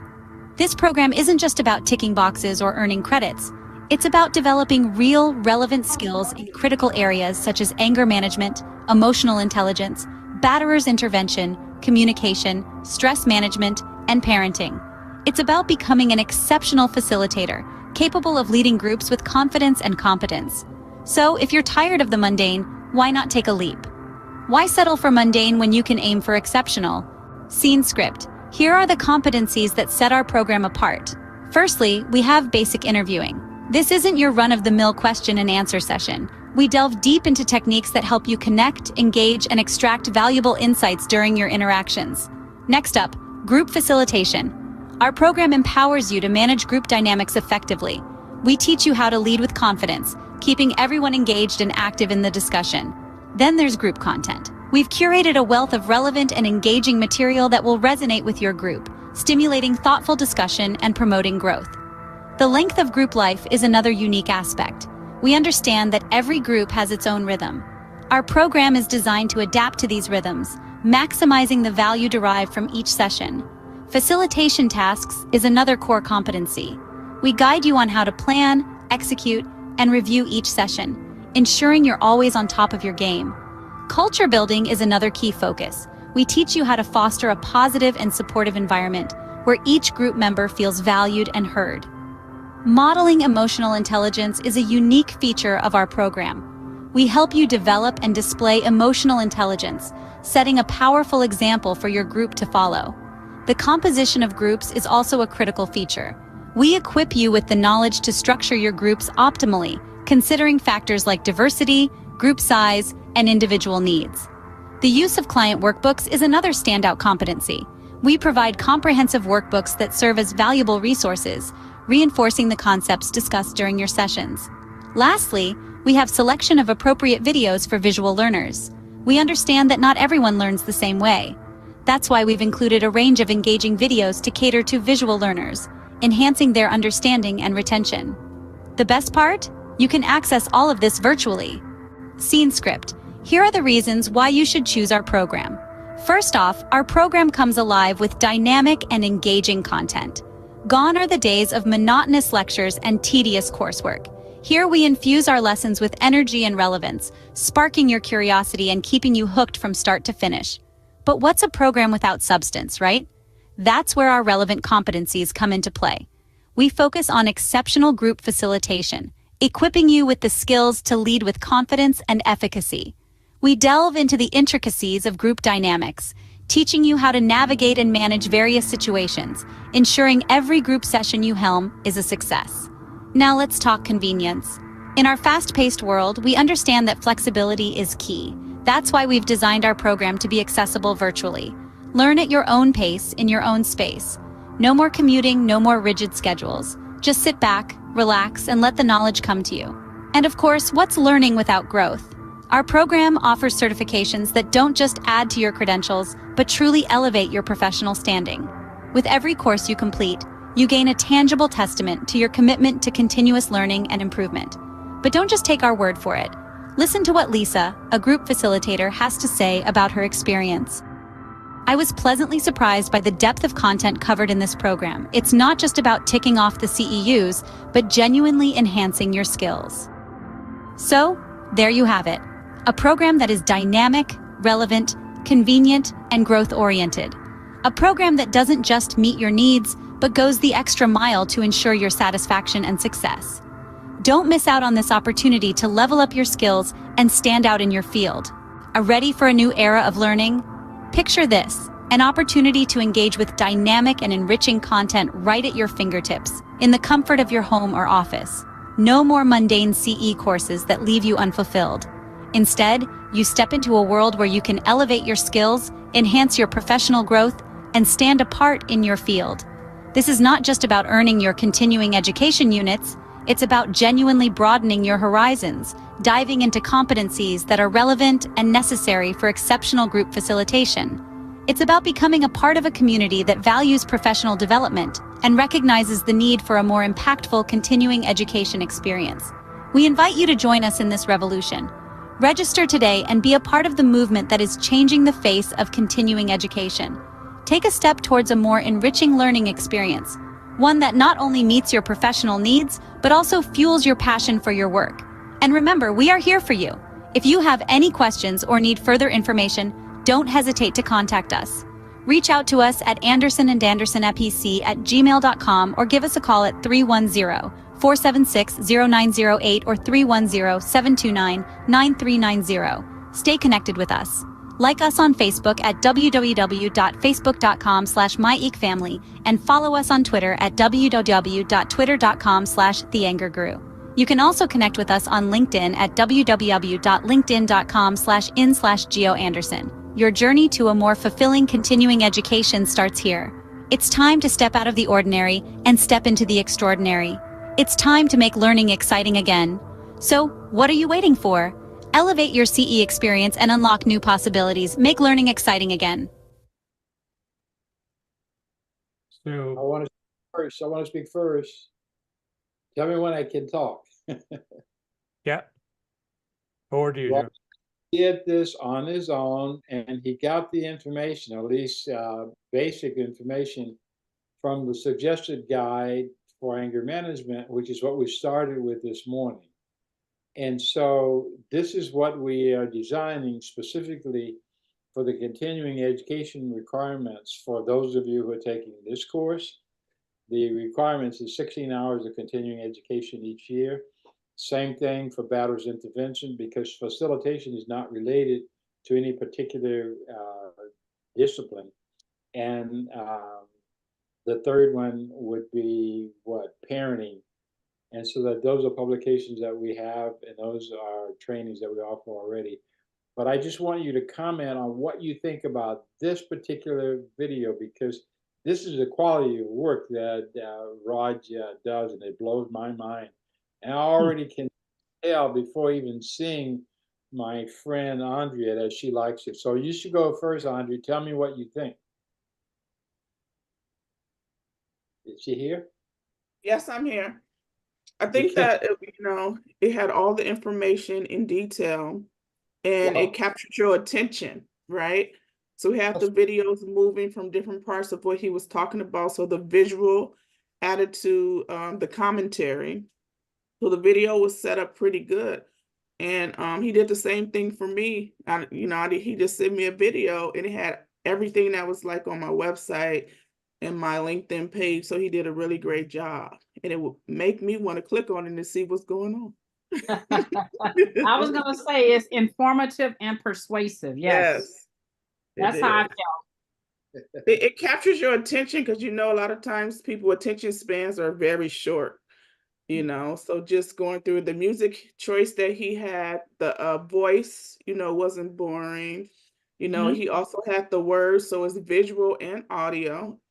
So it was like capturing everything, the different audience attention. So the way you learn, you'll get it all from that video. And we wanted everybody, all of you as facilitators, to leverage this, because end of the day, we wanted all of you to gain everything on social media, be it on YouTube, LinkedIn, or Facebook, or Instagram, or TikTok.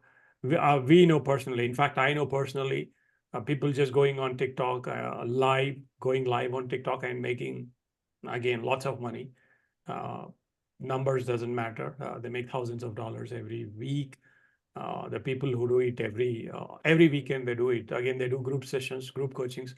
George is aware of them. So Thank you so much, Andrea. So again, the content which we are showing you, George wanted you to leverage that, market yourself with whatever. Again, most of the content revolves around the books, from gaining control of ourselves, or from the content from the website, Emotional Intelligence for Physicians.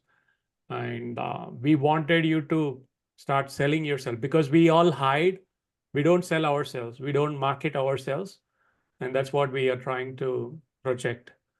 You have all the rights. Again, George can give you the boundaries. So thank you so much, Andrea, for that. Over to another person. Also, like, all of my team know that I'm the media queen. I always set up the Instagrams and Facebook, so I'll do it for, all of them: Shaquan, Juan, Diane, and Larry. Yeah, the people founders. Okay, the other question that I ask is, does any of you have experience with affiliate marketing, in which you sell I product? do. I used Okay. to do affiliate marketing. Okay, would you recommend that we consider affiliate marketing for our trainings and books? Yes, I think that's another source of income. So if we have a website or something and we place your link on our website, then we get a small percentage of whatever we sell from, the website. And that makes you more money, Mr. Anderson. Yeah, not only that, to be honest with you, for serious this time, I don't want you to get a small amount. I'd like for it to be really fair, because I'm Yeah. not the way I tease all the time, but I'm not that way at all. So that I just think that we should take advantage of a situation now in which people all over the world have had our lives disrupted based on the pandemic, and no one is unscathed. It just isn't so. And so that why not take advantage of the needs honestly and respond in a way that we can, but that will be useful to the people who are in the position to take advantage of the services and products that we offer. And so that I would like for you to let me know if you can find someone who can make whatever it's called, affiliate market. I agree that I had done it before, and the reason I got out of it is I used to sell books for Amazon.com, but the amount that I receive is like 5%. So that I was right, and so that it wasn't profitable for me, and so I stopped. So I'm not trying to do 5%. I'm trying to do something that makes I have a connect with Barnes and Nobles, and we can reach out to her and get you in Barnes and Nobles as well. And you can also set up well, we do different things, but with yours, it would be kind of not like a book release, but just talking to the people about what your book is about and things like that. And then if we all partner together, me and Larry can get people to create some anger management poems. We can come perform, and that will also help the book sell as well. But I think when we market it, it should all be uniform. So you see how in the email you have your will, you have a picture of yourself and a writing. So if we did affiliate marketing, they would just always see that, oh, this is my website. Yeah, I mean, about each person that we work with, because I want the book that I'm writing, the anthology, I want everybody to participate in that, but have their picture, their bio, and all of the ways you can purchase whatever they're selling. So that would be another source of, marketing yourself. I would rather stick with you and what it is that you're up to, as opposed to going with another big publishing company. No, they're not going to publish you. Like, I can publish it myself, right? But I can get it into their store. So they won't be the publisher. I'm just making sure that your book gets to other bookstores. Okay, the problem is that my books are already on Amazon.com, so I don't know if that would be a problem to having No, so the new book that we're working on, no, it won't be a problem. So you just order the books. Maybe we can put it on another thing. So it's a few different places you could put it on to get it in other bookstores. So I'll talk to you about that later. Okay, so I should meet with you on that one. Yeah. But to hear Larry's. Larry, I don't know what it is, but you are so powerful with just your nonverbal communication. I can't even. But I can keep. The guy, I'm sure he's listening to it. You can't read your mind. What do you think, sir? In fact, I'm going to ask a hard question. Honestly, do you believe that a person could sit through one of the classes that use our model and not learn anything? No, that's impossible. It's impossible. Raj almost had me dialing the phone number, and I'm already in on the meeting here. I was about to call you to sign up. Yeah, I'm so excited. Yeah, it was a great website, a great advertisement. Absolutely. Okay, so where's your wife? Is she back yet? Yeah, she's there. Okay, don't say something. You can't be quiet. I know your brain is going. I ain't gonna let you go. It's working in overdrive at this moment. A lot of information. A lot of information, assimilating it. I do have an additional question though. Earlier in the session, there was something that came across about the adolescent, anger management and adolescence. Will we be getting that type of handout as well, or is it just it's not a handout, right? Is it in the book, or was it included in any of the? Yeah, it does. Raj, is this book already in the downloads? Yeah, the controlling ourselves. No, I did send the gaining control of ourselves. Yeah, that has the one for the adolescent. Yeah, that's in the list. That's in the email list. And let me bring that. We do have an older version. So the one which is in the email list, this is one which I have sent. Controlling ourselves.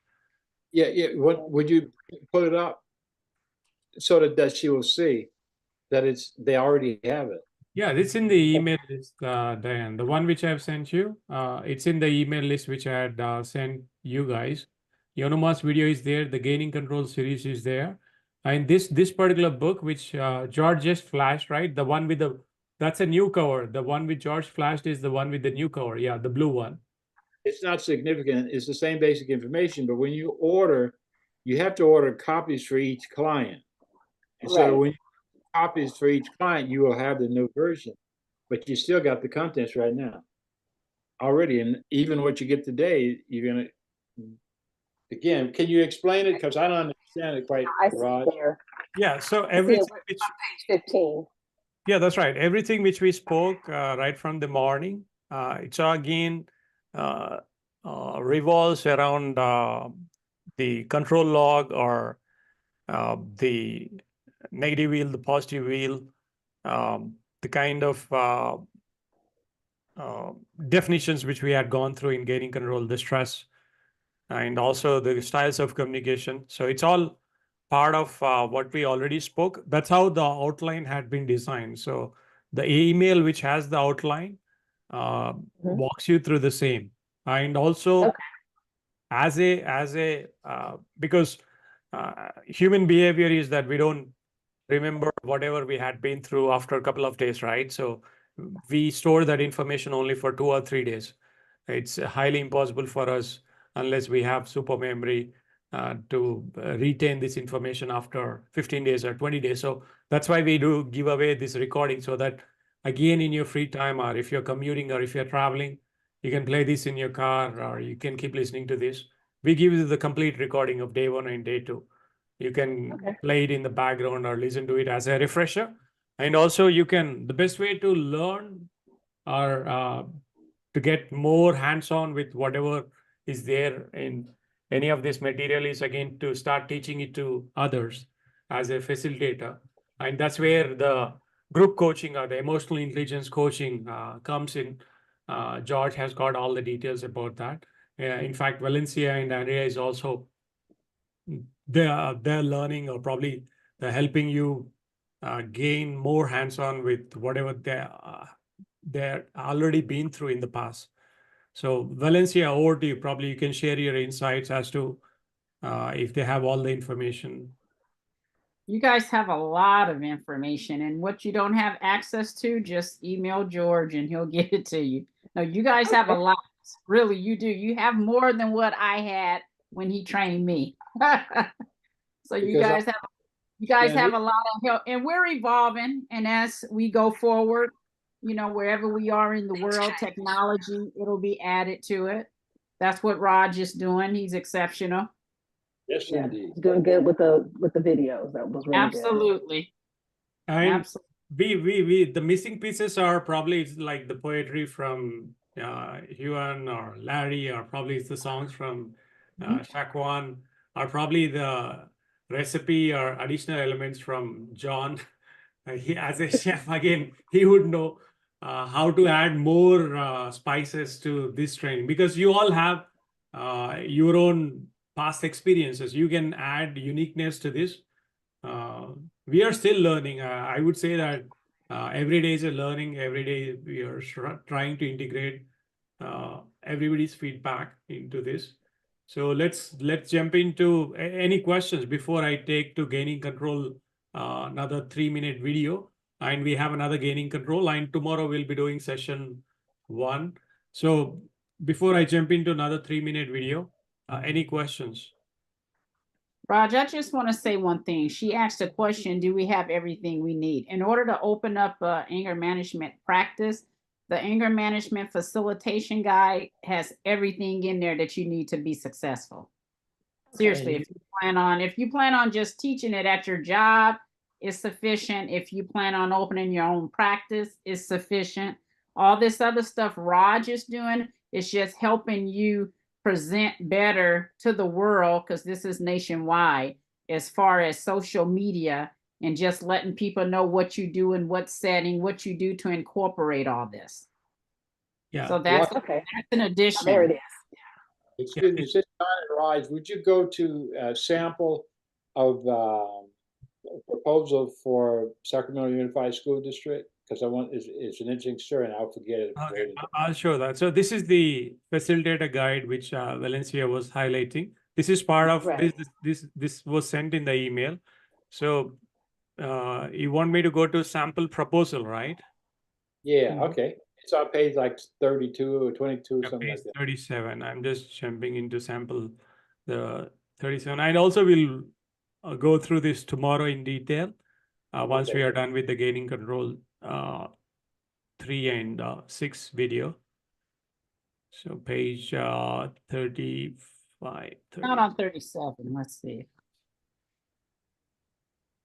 Okay, so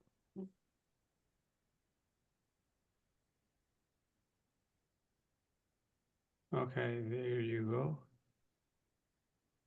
Okay. Yeah, this is the sample. Yeah. Okay. Yeah. I wanted to show them one that's easy and lucrative for schools, because a lot of them are associated with school. Okay.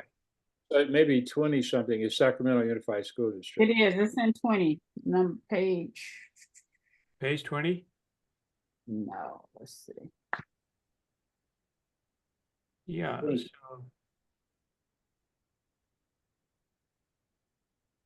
this is for code. This is the fees. This is for attorneys. Let's see what free training schedule.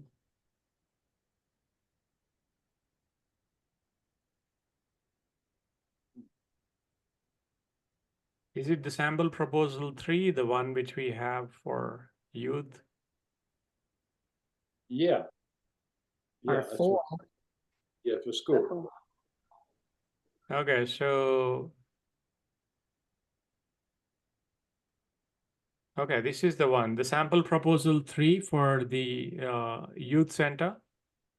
Okay. No, that's not it. So that's not it. The next one, 4, it says, this isn't well, it's not necessary. It's for targeting 18 to 25. That's not the school district, but it is a proposal.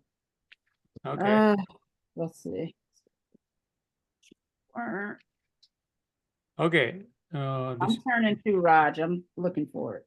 here, right there, right there, it says adult, community, and vocational education. But that's actually Sacramento Unified School District. Okay. And so what I wanted to point out to each of you is that, 23. okay, Yeah, so it's, it's on page 22, yeah. but the proposal is very, very short. Can you see how many pages it really is? Yeah, page 22 and 23. 3. Pages. And so what I wanted to show you, if you just hold it just for a minute, is that when you're dealing with the school system, you don't have an option in writing a proposal the way you want to write a proposal. It has to be consistent with what they need in order to say yes or no.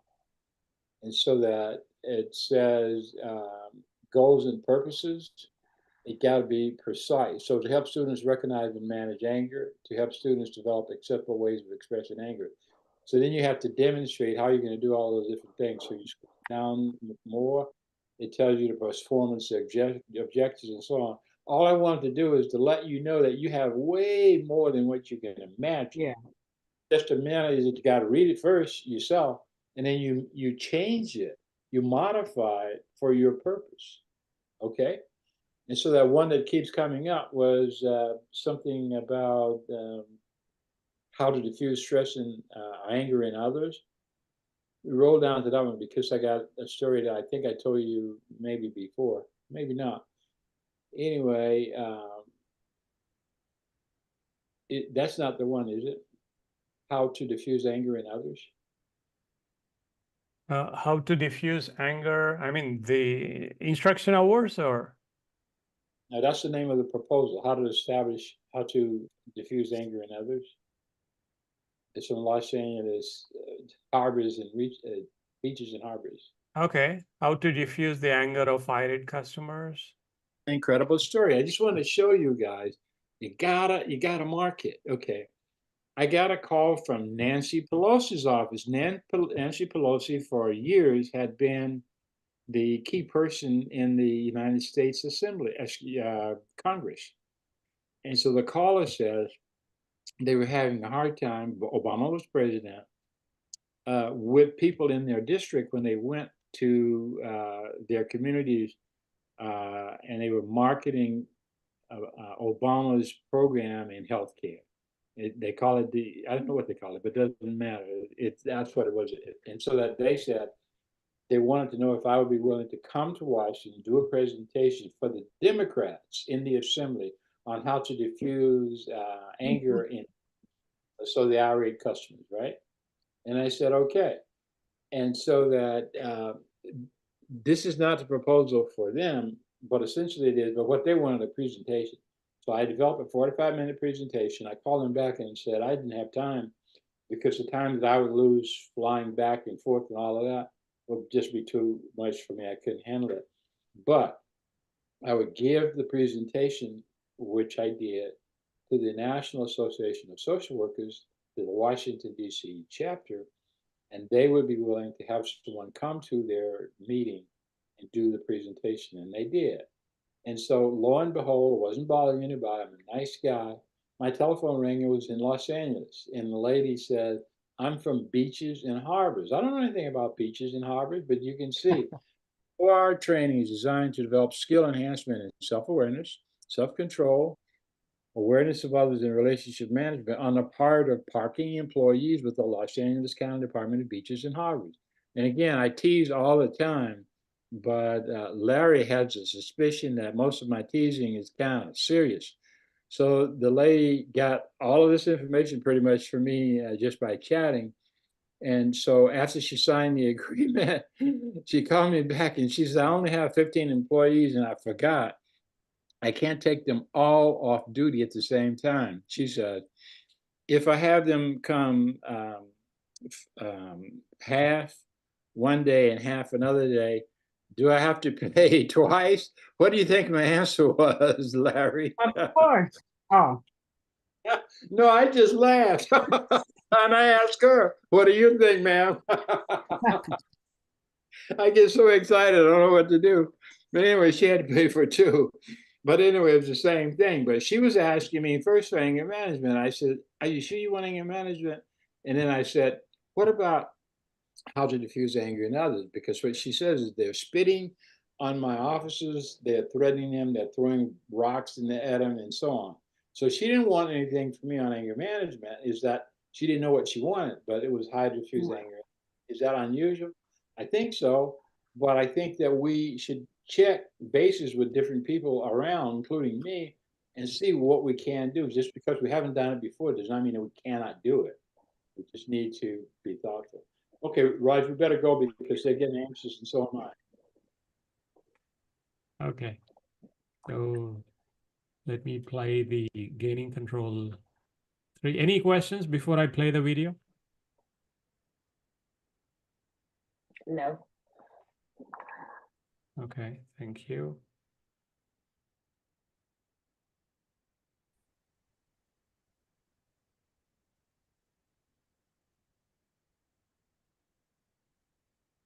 Lesson 3. Mastering anger, a holistic approach.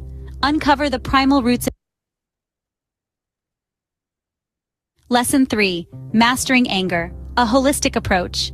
Uncover the primal roots of anger and explore its profound impacts on health and mortality. Learn effective techniques for anger management, including the transformative anger first aid using AAG, angle awareness and guidance, to reframe triggers. Limbic system, one of the brain's major subdivisions, influencing emotional tone. Cleansing breath, a therapeutic breath pattern to prevent destructive reactions. Anger originates in the limbic system, a primitive brain part focused on survival. Nature versus nurture. Anger is universal, but responses are learned behaviors. Anger management is about navigating biological anger activation with emotional intelligence. Increased heart rate, blood pressure, and clotting factor. Negative impact on cardiovascular health, equivalent to smoking a pack of cigarettes daily. Effects persist for up to 2 hours after calming down, contributing to heart disease risks. Recognize anger. Acknowledge and self-awareness are crucial. Cleansing breath. Inhale peace, exhale release for relaxation. Take a time out. Pause and refrain from reacting. Wait until calm for effective resolution. Communicate your need for a timeout calmly. Set a time limit to return, fostering effective resolution. Use the timeout to learn from anger, practice cleansing breaths, and fill out your anger log. Scene script. Document situations triggering anger with the ABCD format. A. Beliefs. Uncover judgments and beliefs triggering anger. B. Feelings. Describe anger's intensity and associated emotions. C. Actions. Reflect on your reactions and body responses. D. Dispute. Challenge beliefs, strengthen empathy, and reframe thoughts. Frequent anger impacts health and mortality, but effective anger management is transformative. Anger first aid prevents destructive escalation, while the anger log aids in self-discovery and growth. Implement anger first aid in challenging situations. Utilize the anger log to transform thinking and reduce anger frequency. Explore the provided resources for a deeper understanding of anger management. Anger is a primary emotion. True or false? Our response to anger... Okay, in the interest of time, Raj, would you quickly go and show them the original so that they can see what it is that you did with your creativity? Okay, so let me play the original one. This same part 3, the gaining control 3, was a 10-minute video, but we cut short the 1 to 3 minutes. So more impressive, quite honestly. So the original one. Okay, this was the original one. It was like 12 minutes. Yeah, I want them to see it anyway, so they can. Whew. Thankfully, I.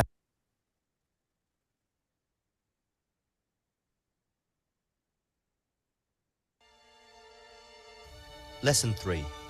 Anger. Okay. Basic steps for anger management. Overview. The primitive biological roots of anger. The health and mortality impacts of anger. The techniques of anger first aid. Using an anger log to reframe your anger triggers. Vocabulary. Limbic system. One of 3 major subdivisions in the brain. It is involved in setting a person's emotional tone. Anger First Aid. 3 simple steps to apply whenever you become angry in order to keep from acting out destructively. Cleansing breath. A long, slow breath in through your nose, held for a heartbeat, then a slow exhale silently through your mouth.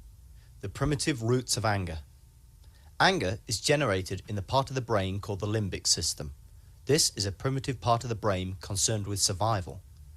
The limbic system responds to external stimuli nearly half a second before we can begin thinking about what we have seen. The limbic system hijacks both the brain and body in emergency situations. An example of this is when Mike Tyson bit off Holyfield's ear. Anger, nature versus nurture. Anger is common to humanity. The biological systems for anger are common to all people. Our responses to anger are learned behaviors. What we have learned, we can replace with more effective behaviors. Anger management is learning to manage our responses to the biological activation of anger.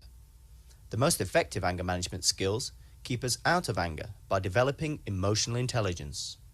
Designed for anger, designed for survival. In the case of anger, the limbic system generates adrenaline and other hormones and neurotransmitters to pump up the body to fight. This impairs our ability to think about a situation and may prompt us to aggressive action. So this is like almost the same. The content is all the same. So it's the same packaged water. It's just the water, probably the running water which we drink in the school districts. The same content had been packaged and put it into like Sam's Club or Walmart with some X price. Or probably you can say it's the celebrity water where people pay hundreds of dollars, the same bottled water. So the content is all the same from the old content. That's what Valencia was talking about. We all got more than what was expected. So the same content had been added with visuals, the same text. And you will have access to both sets of videos. You can play or listen to whichever the version which you like. Because again, some people love only the slow audio part. Some of them love the visuals changing and all, because we've been, a brain, subconscious brain is more tuned to watching content based upon the Hollywood movies or with whatever happened in our lives in the last 2 decades, last 10 to 15 years, be it watching TV shows or watching other movies. We wanted visuals to be more changing. So that's gaining control part 3. So any questions? I see John is like shocked to see what might be coming in the 6th video, gaining control. Am I boring or anything else? Andrea or Judy Thompson, are you still with us? I know it's sometimes it's. Yeah, I'm still. I enjoyed the second video more because it was slower pace and I was able to read as well what he was saying. I feel like the first one, the female voice was at a faster pace. And although I was understanding everything, it was maybe moving a little too fast for my comfort. That's all. Yeah, thank you, John. Larry, I mean, most Gen Z or probably the people who are onto Instagram scrolling and all, they love the faster pace because they're like, okay, show me what you have, show me what you have. Okay, what's next? What next? And people who love the slow pace are more calm. Again, they can be the best coaches or the best mentors out there. More of breath, managing anger or calming ourselves, because it's hard to sit idle. That's another. I know that in India, there are people who teach you how to breathe. It's just inhale and exhale, but people charge thousands of dollars, and people teach you how to sit idle. Just sit idle, and there are people who charge thousands of dollars. So without thinking anything, it's just sitting idle is a course here. So Diane, anything which you'd like to add, or shall I go to the gaining control part 6? We can continue on part 6. Ask her question first. Oh, and I said we can continue on. Go to the next part. No questions. I like that pop.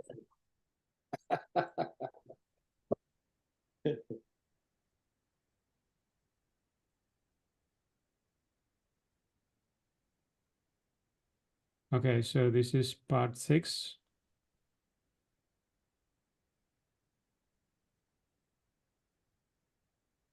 Overview. In this section, emotional intelligence, learning self-awareness and self-control while developing empathy. Overview. In this section, you will learn about the new concept of emotional intelligence. Learn to apply emotional intelligence techniques in your life. Use emotional intelligence to manage your anger and develop deeper empathy. Vocabulary. Emotional intelligence. The ability to understand one's own feelings and behavior, as well as the capacity to sense the feelings and needs of others and to use this information in a way that enhances interpersonal relationships. Empathy. The ability to resonate with the feelings of another, to see things from their perspective. Emotions. Highly intense, fleeting, and sometimes disruptive to work. An emotional episode usually leaves a lingering mood. Moods. Less intense, longer-lasting feelings that typically don't interfere with the job at hand. Lingering mood. A low-key, continual flow of feeling throughout an entire group. The 4 domains of emotional intelligence. Emotional intelligence, EI, encompasses 4 domains. 1. Self-awareness. 2. Self-control. 3. Social awareness. 4. Relationship management. Self-awareness facilitates both empathy and self-control. Empathy and self-control combine to provide effective relationship management. Number 1. Self-awareness. Self-awareness includes emotional self-awareness, reading one's own emotions and recognizing their impact. Accurate self-assessment, knowing one's strengths and limits. Self-confidence, a sound sense of one's self-worth and capabilities. 2. Self-control. Self-control includes emotional self-control, keeping disruptive emotions and impulses under control. Transparency, displaying honesty and integrity. Trustworthiness. Adaptability, flexibly adapting to changing situations or new obstacles. Achievement, the drive to perform to meet personal standards. Initiative, readiness to act and seize opportunities. Optimism, seeing the possibilities in events. The glass is half full. Number 3. Social awareness. Social awareness includes empathy, sensing others' emotions, understanding their perspectives, and taking active interest in their concerns. Group awareness, reading the currents, decision networks, and politics at the group level. Service, recognizing and meeting the needs of others. Number 4. Relationship management. Relationship management includes inspiration, motivating and empowering with a compelling vision. Influence, impacting decisions and outcomes while respecting the rights of others. Mentoring, helping others to develop. Conflict management, resolving disagreements. Collaboration, partnership, cooperation, and teamwork. Self-awareness, the foundation. Without self-awareness, we cannot be aware of our emotions. We cannot manage emotions we are not aware of, so our emotions will tend to be out of control. Out of control emotions impair our ability to experience empathy and to connect with others. When our emotions are out of control, our relationships suffer. We do not have social awareness or the ability for social management. Self-awareness and anger. An example. Self-awareness allows us to notice unpleasant feelings, for example, resentment. Self-control allows us to use assertive communication to resolve our emotions. Thus, the resentment does not continue to fester, finally bursting out as rage. Emotions and feelings. Emotion, from Latin e and motere. E, a prefix meaning out or away. Motere, meaning to move, as in motor. Emotion literally means to move away from. Emotion, a set of body-rooted survival mechanisms that have evolved to turn us away from danger and propel us forward to things that may be of benefit. feelings, the mental awareness of emotions. The importance of emotions. 1. The neurologist Antonio Damasio had a patient, Elliot, who had a brain tumour removed from an area near the front of his brain. Elliot's IQ did not drop after the surgery. His memory was fine, and his powers of calculation and deduction were unaffected. Elliot's ability to feel emotions was severed. A life without emotion, without joy or love, sadness or anger, sounds boring. But at least it would allow one to make rational decisions, especially in a moment of crisis, or so one would expect. Not so with Elliot. He seemed unable to function efficiently in any capacity. He found it hard to make the simplest decision or to pursue any plan to fruitful conclusion. Elliot needed prompting to get up each day. Once at work, he could waste an entire day trying to decide what to do first. The root of Elliot's problem, emotions, no longer registered. Without them, he could not evaluate one thing over another. He could generate a full range of appropriate actions, but none of them felt preferable to any other. He could not choose between alternatives and ended up bankrupt. Emotions allow us to choose. Elliot's condition, as well as further studies, shows that our emotions help us make decisions. Without them, we cannot make even the simplest choices. Why? Because we don't know how we will feel about our choices. Emotions bring people together. Our emotions are perhaps the greatest potential source of uniting all members of the human race. They are what make us human. Clearly, our various religious, cultural, and political beliefs have not united us. Far too often, they have even divided us. Emotions are universal. Emotions unite us. For example, the emotions of empathy, the ability to understand someone else's feelings, compassion, the ability to care about and to give to someone else, cooperation, the ability to work together to achieve a common goal, forgiveness, the ability to pardon someone for a grievance against you. All these emotions have the potential to unite us as people. Our thoughts may divide us, whereas our emotions, if given the chance, will unite us. Emotions can guide us. Our emotions developed over millions of years of evolution. They can serve us today as a guidance system. They let us know when any natural human need is not being met. Anger and emotions. Anger is a secondary emotion. Beneath anger is always a primary emotion, such as fear, frustration, or sadness. The primary emotion comes from an unmet need. Our anger can become a signal to look for our unmet needs and care for them. Anger management pyramid. Anger is a secondary emotion, rising out of some primary emotion, such as loneliness, which signals an unmet human need, such as the need for connection. Anger, the visible emotion. Anger tends to feel powerful at the time. It gives us an illusory sense of control. It blinds us to our primary emotions, since they tend to feel weak and uncomfortable. We rarely notice what lies beneath our anger. Primary emotions, signals. We rarely notice our primary emotions. We quickly move through them and into anger. Becoming aware of our primary emotions gives us the choice of proceeding to anger or examining our needs. Negative primary emotions. When we feel angry, our primary emotions are negative emotions. Negative means that they come from unmet needs. An unmet need for connection to other people may give rise to loneliness, a negative emotion. Positive emotions come from fulfilled needs. When our need for connection is fulfilled, we may experience happiness or love, both positive emotions. Working effectively with primary emotions. By ignoring our primary emotions and emotional needs, we may actually move further from fulfilling them.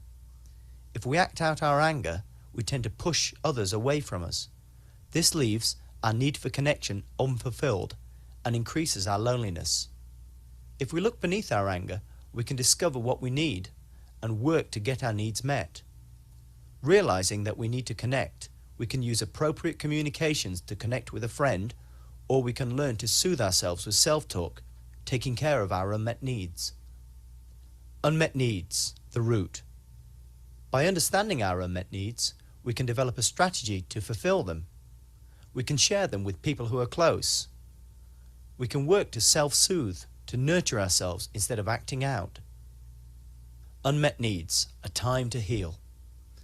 Often, when using the ABCD process of the anger log, we discover that our beliefs are quite childish.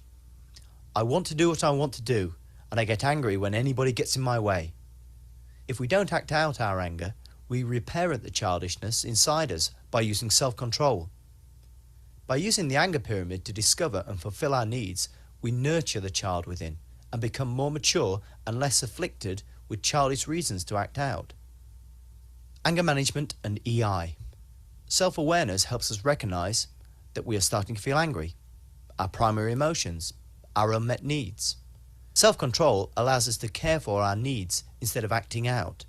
Empathy will help us see the primary emotions and needs in those who are angry with us. Relationship management can provide a context for meeting our needs in a healthy way. Working with feelings. We experience a broad mix of feelings every day. Learn to understand our feelings. Learn to name them. Begin to understand their causes and effects. They will help us gain a greater ability to manage our behavior in any situation. Naming feelings. During the day, notice how you feel. Say to yourself, I feel. This helps to recognize feelings, develop a broader emotional vocabulary, strengthen yourself as an observer and manager of your feelings. Recognize that feelings come and go, and that you are more than your feelings. Do not say, I am. This wording fails to recognize your observer self, implies that you are your feelings, makes the feeling seem permanent. Recognize patterns of behavior. Our brain follows patterns.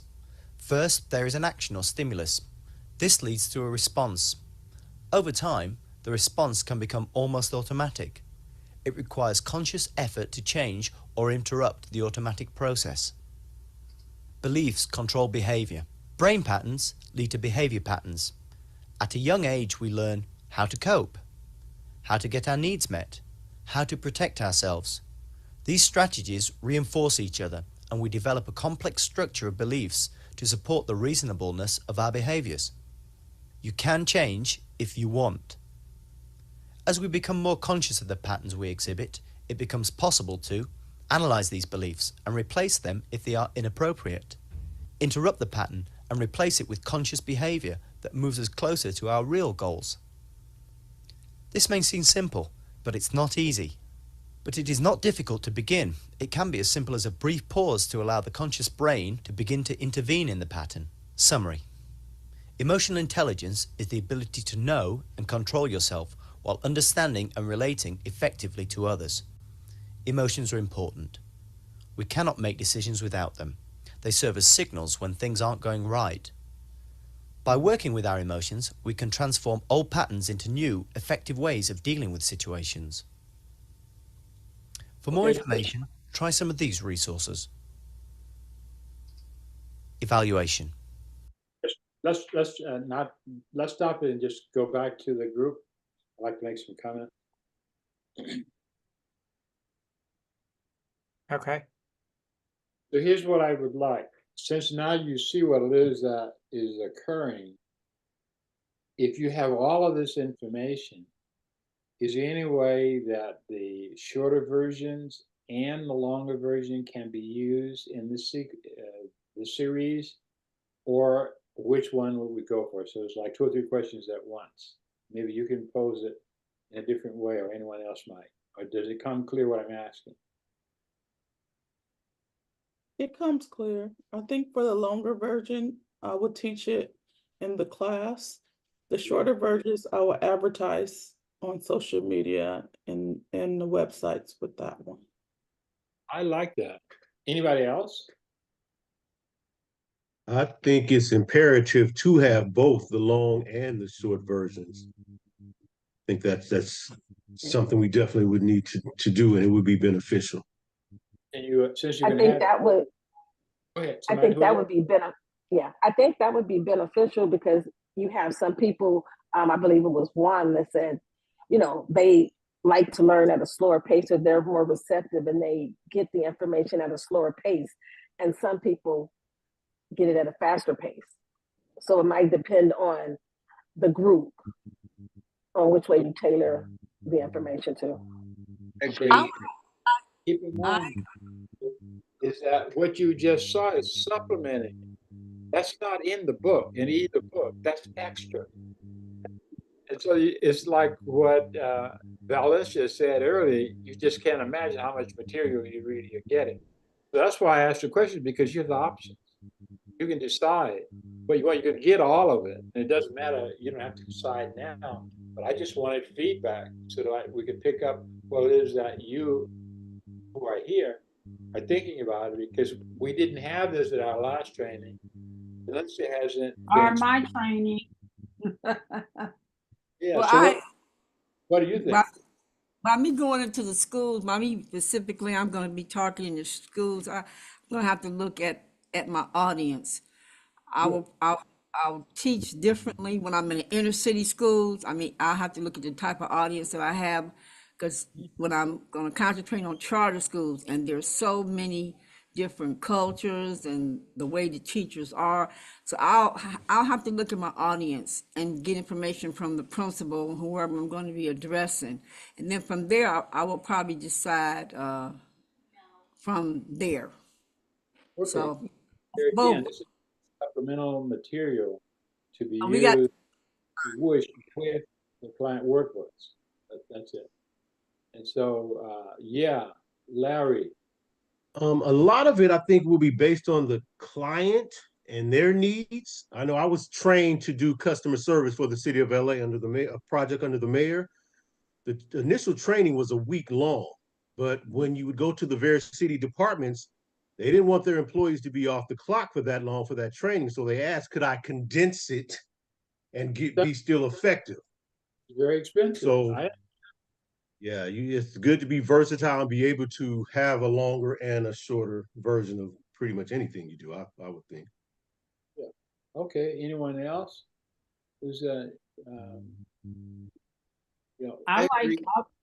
I like both too. It's conducive for different settings, just like they say. So I think they'll both be beneficial depending on who you're doing business with. Fine, and who you're servicing. There you go. I agree. I think one of them could be also more, rather than a class, like the fast-paced one could be like a presentation, like a quick overview as well.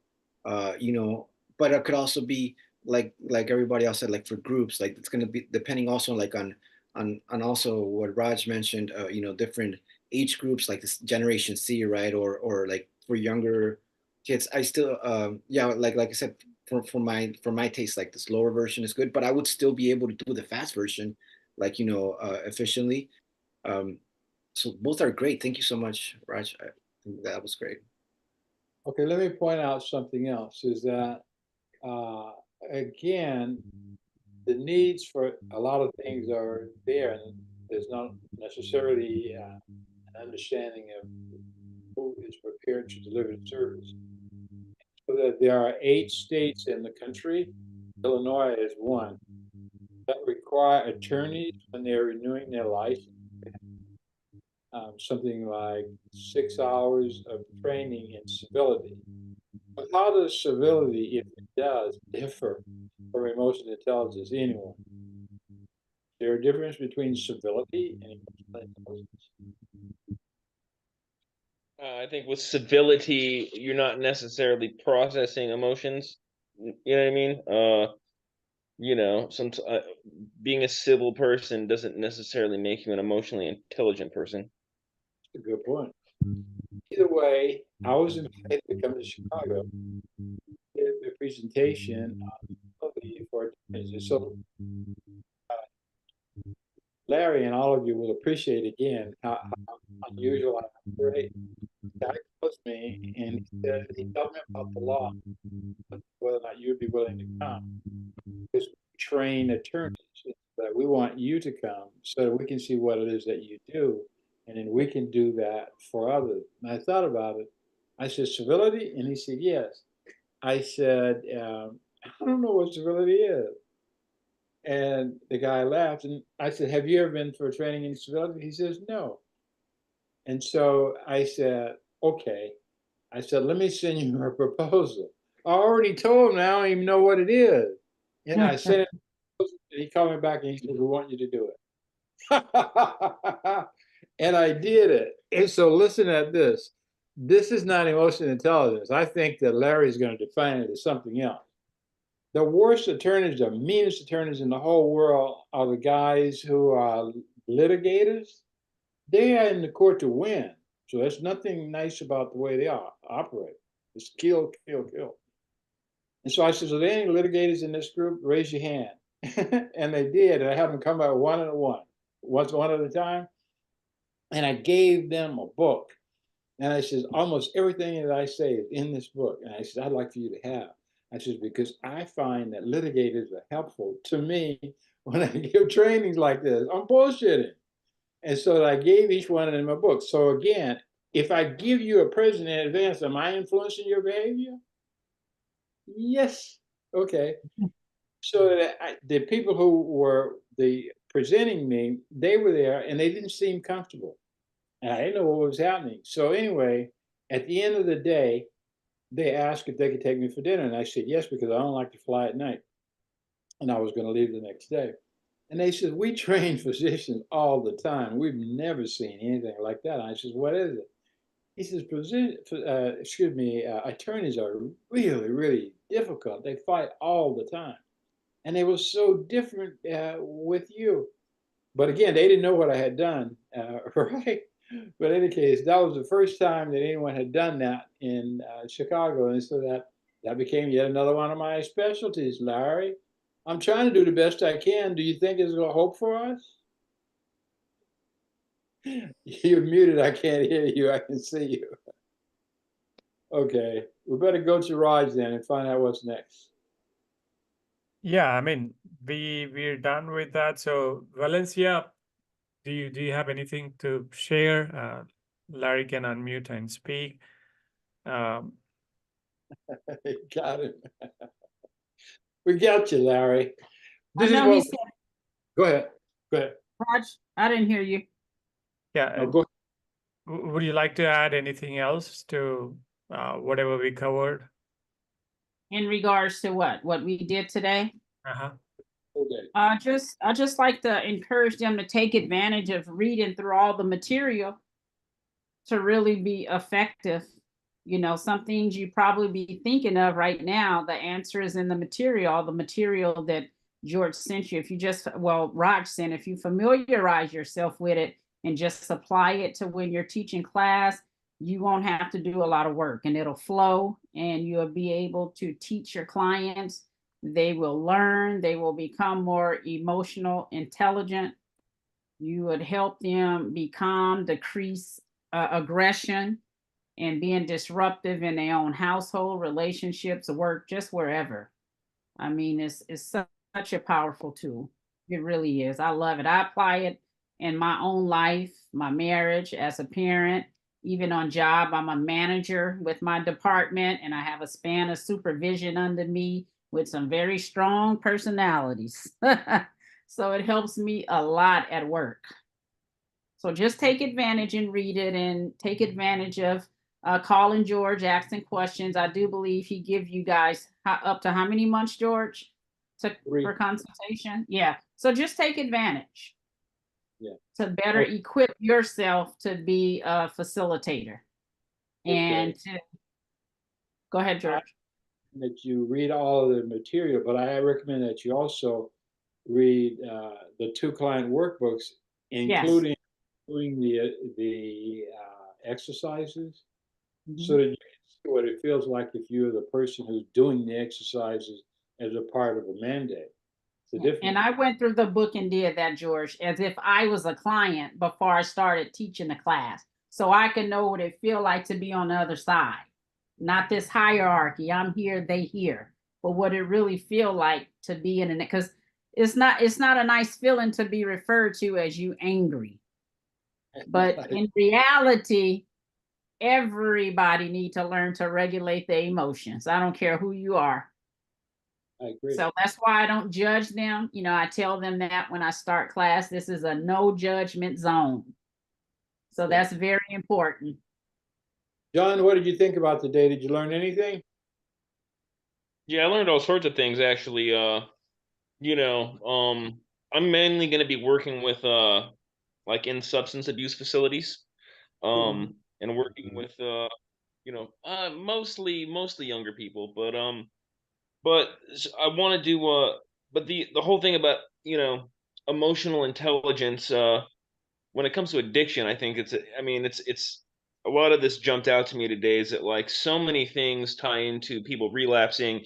It all comes back to emotional intelligence or the lack of it, you know what I mean? And even like start using drugs, it's a lack of emotional intelligence. And then we have a propensity to move in that direction, you know, some people do, you know? So yeah, it was really beneficial. Very, very cool. I did want to ask you a question if that's all right. Yes. Uh, yeah, now do we have like because I'm taking this into substance abuse facilities and we have kind of a less it'll probably be a less well, I mean, it'll probably have less time like it's not going to be it'll have like do I have agency to simplify some of this even more and create like study guides for these groups? Or are there study guides and things like that already available? I would. One of the things regarding substance abuse, impulse control, we can all agree, everybody knows that that's the problem, isn't it? Impulse control. And so that's the whole thing. And so that you can modify this any way you want, and so that the material is there and use it the way that benefits you and your clients. So no, we don't come with any mandated anything. It's whatever you want to do. Do you want to make a comment, Valencia? In regards to what he just said? Any modified material used for substance Well, abuse? I don't really deviate because I use everything that's in the book. It's supportive of each other. You know, it's a process. You come in, why were you referred? You go over the control log, you go over the wheels. Wheels are the anchor. That's how we communicate and so forth. So I haven't deviated at all. I've used this in juvenile hall. I used it in probation facilities. I've used it at schools. So I didn't deviate. I used it just as it is. So I'm sure you can, but it's not something that I've done. Okay, then. Anyone, any other questions? And if not, also feedback. What's the experience been like for you, Juan? Yes, please. I have a question for you, George. You mentioned civility. What's the major difference between civility and emotional intelligence? Emotional intelligence is by now, it's not a science, but it's an intervention that they've been studying for probably 40 years or so. And it's like a different kind of intelligence. So you got IQ, which has to do with the ability to manipulate objects essentially and master academic type learning. Emotional intelligence is 100% focused on feelings, mastering your feelings, becoming more sensitive to the feelings of others, and using that information in a way that leads to a positive outcome for you and the other person. So it's self-awareness, self-control, social awareness, relationship management, and all of those are a part of empathy. And tomorrow, what we will do is I will go through, and I want Raj to remember, since they can't give their own assessments, I wondered if I could have permission from Andre to go through her debriefing. Yes, that's fine. Yes. And I can tell you, I'm going to cheat and tell you that her debriefing is so boring. It's just you fall asleep before you finish. And what I mean by boring, I like to work for my money. And so that the guy who works for me, he sees all the assessments before I do. His name is Jairo Wang. And so I usually ask him, Jairo, am I going to enjoy this? Which means that I want a person with low skills and everything. I want a person who's like totally wiped out. And When you get somebody like Andre who scores in the high range, that's boring as hell. There's nothing for me to do with her other than to say, okay, I don't see many people like you in my life. But in any case, still would like to do it. And so that'll give you an idea of what the assessment is like. And then I'll give you one or two from physicians who I saw in Saudi Arabia. And you will understand so that you wouldn't have missed anything, especially if you're impatient. But you will receive yours probably tonight.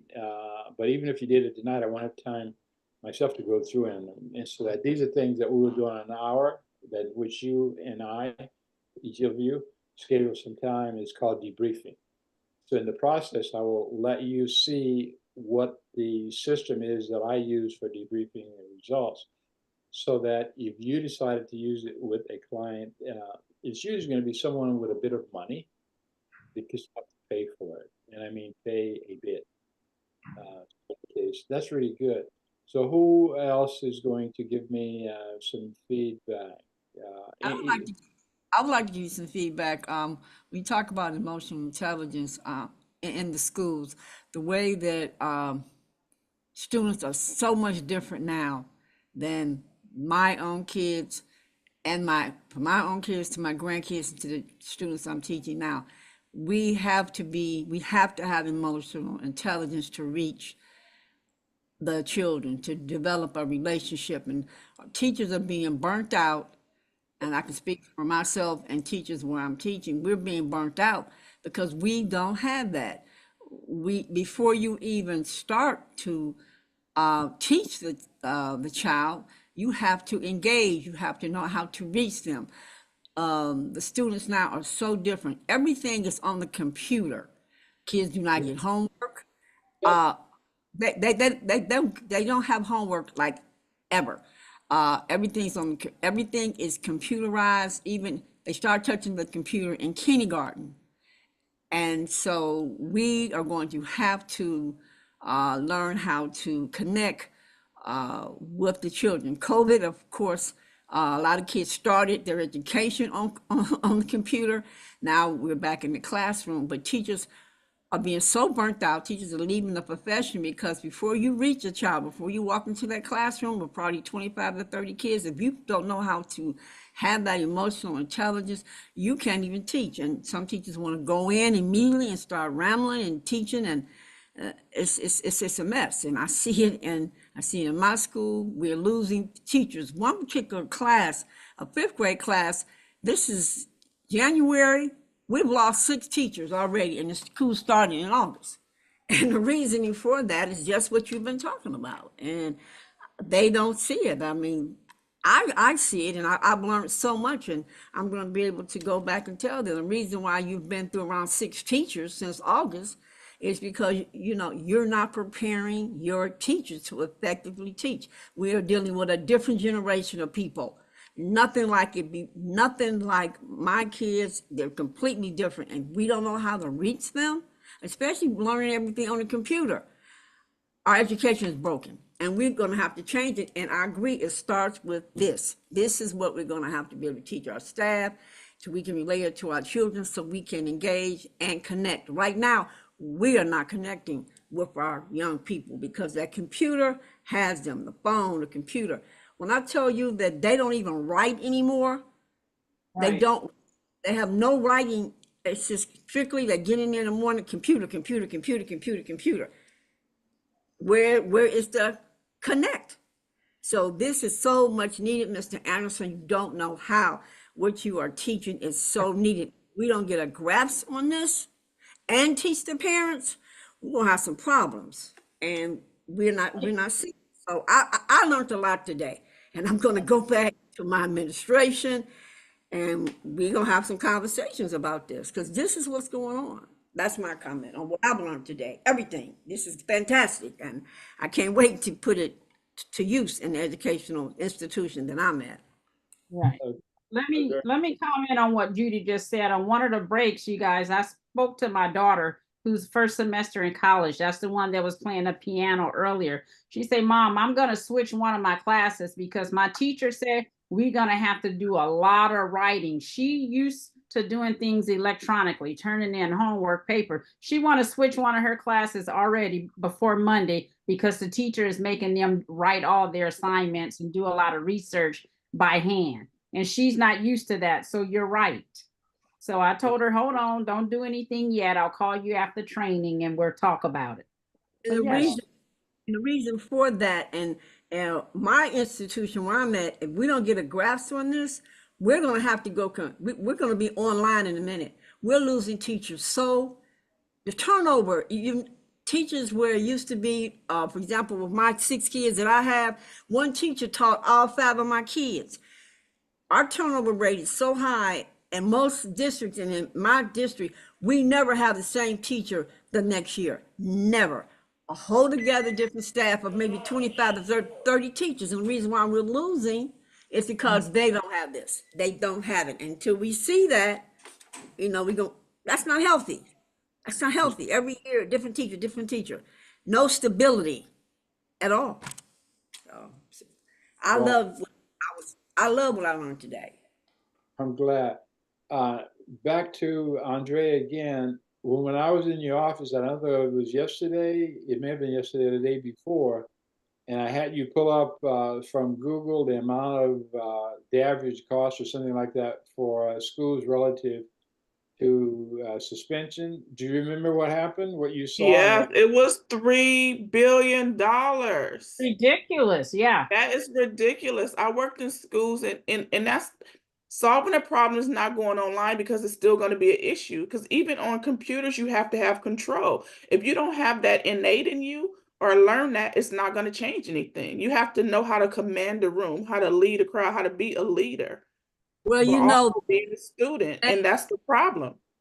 They build prisons on who failed the 3rd grade test. The 3rd grade, they build prisons on that. It's a business. So Judy, you're preaching to the choir. No. Exactly what I was thinking.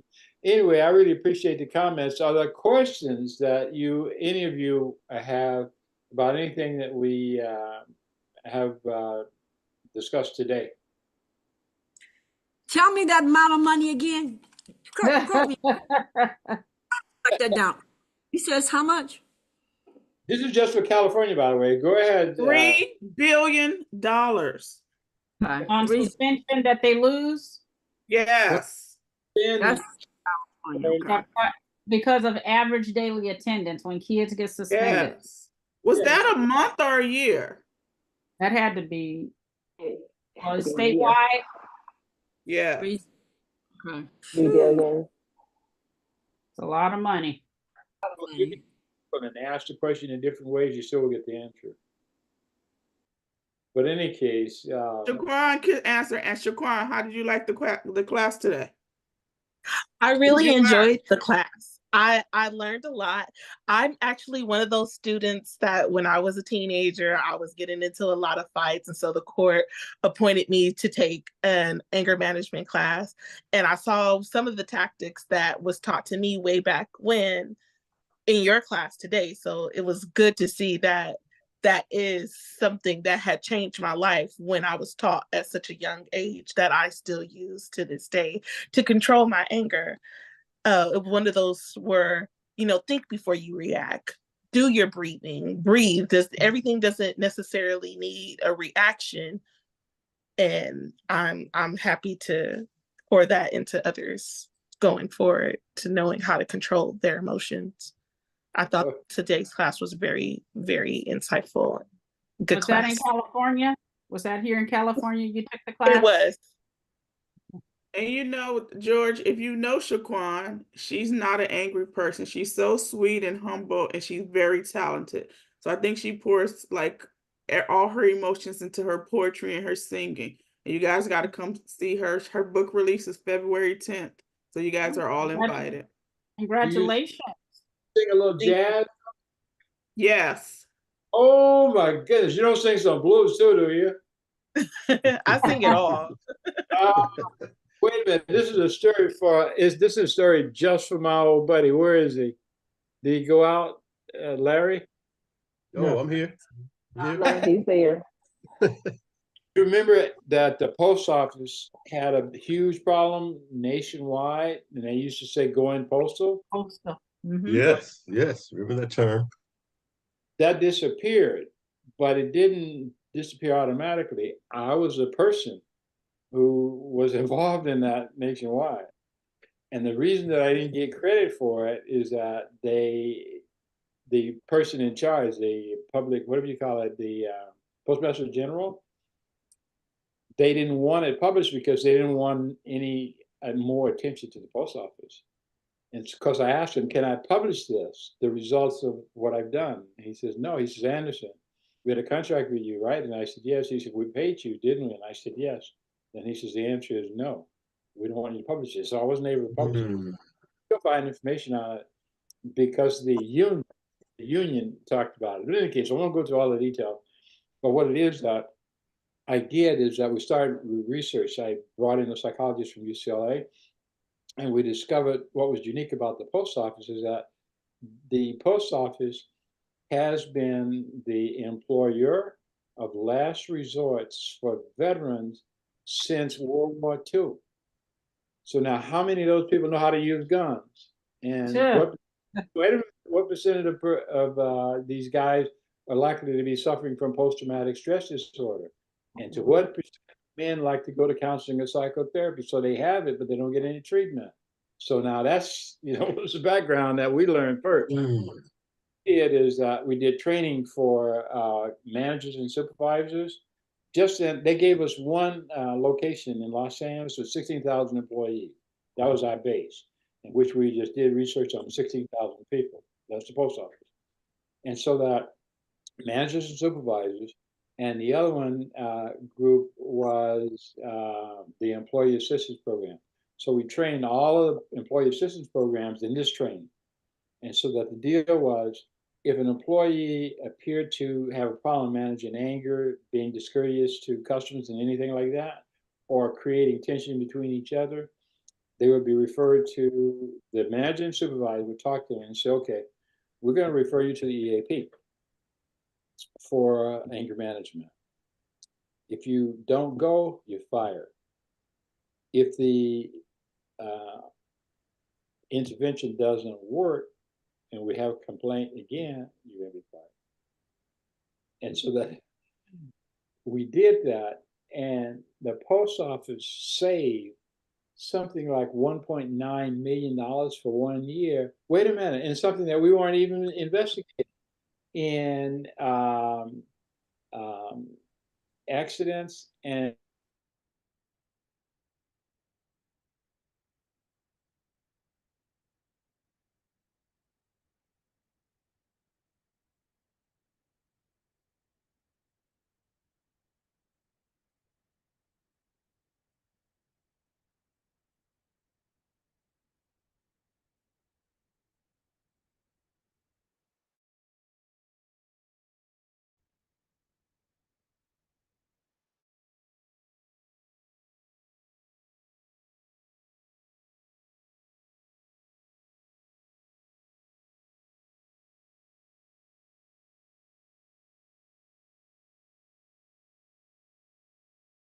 Oh, there we go. what happened? I don't know. I didn't do it. Zoom, No, Zoom kicked me out. I don't know what happened. But I'm glad that everybody's back in one go. Okay. Well, anyway, got to finish my story because it's really, really funny. And so that what I decided to do, I like blues. And also my favorite comedian was Moms Mabley. Does anybody remember her? Yes. Yes. And so anyway, I use Moms Mabley a lot. And so that one of my favorites that I shared with them is that Moms Mabley saw a man near where their offices were on Central Avenue, and the man was crying. And so that she stops and she says, "What's wrong?" And the man says, "I'm crying because I'm ugly." And she says, "Oh, man, you're not that ugly." And the person says, "That's the problem. I ain't no man, I'm a woman." So that was for one. The next one was Mars Bailey said that her husband was dying, and she said, "Daddy, do you have your business taken care of? I mean, do you have a will?" He said, "Yes. I want everybody to be sad when I die, so I ain't leaving nobody nothing." My last one was a lady told her, "Moms, I'm in love." And she says, "How do you know?" She says, "I have this feeling in my heart." And she says, "It's probably indigestion." I'm tired of you guys. I'm going to go and take me a nap. Anyway, so you still gonna let me be a comedian? What you, Larry? Headliner. So he got jokes. Okay. So what are the comments or questions you have? And we're going to end a little bit early this time, and we'll start tomorrow at 9. And don't read anything at night, or you won't be able to sleep. Okay. Well, Shaquan has a show tonight we're going to. Hopefully it don't end that long. Oh, okay. Thanks a lot. I really appreciate a chance to hang out with you guys. And thank you, Raj, for being so good. So we look forward to tomorrow. Yeah, we look forward to talking to you all tomorrow. See you all at 9 in the morning. Valencia, I just replied to your mail. Gotcha. All right, I'll read it. I just, again, I pinged you on LinkedIn also, so I'll stay in touch there. But thank you. See you Take care, everyone. Have a Bye, good evening. everyone. See you tomorrow. Bye, Have a great day, guys. Bye. Bye-bye. Thanks so much, Valencia. You're welcome. Bye, George. I Have a really good appreciate it. So help me out tomorrow. Okay. Absolutely. Okay. Yeah. All right. Bye. Bye-bye.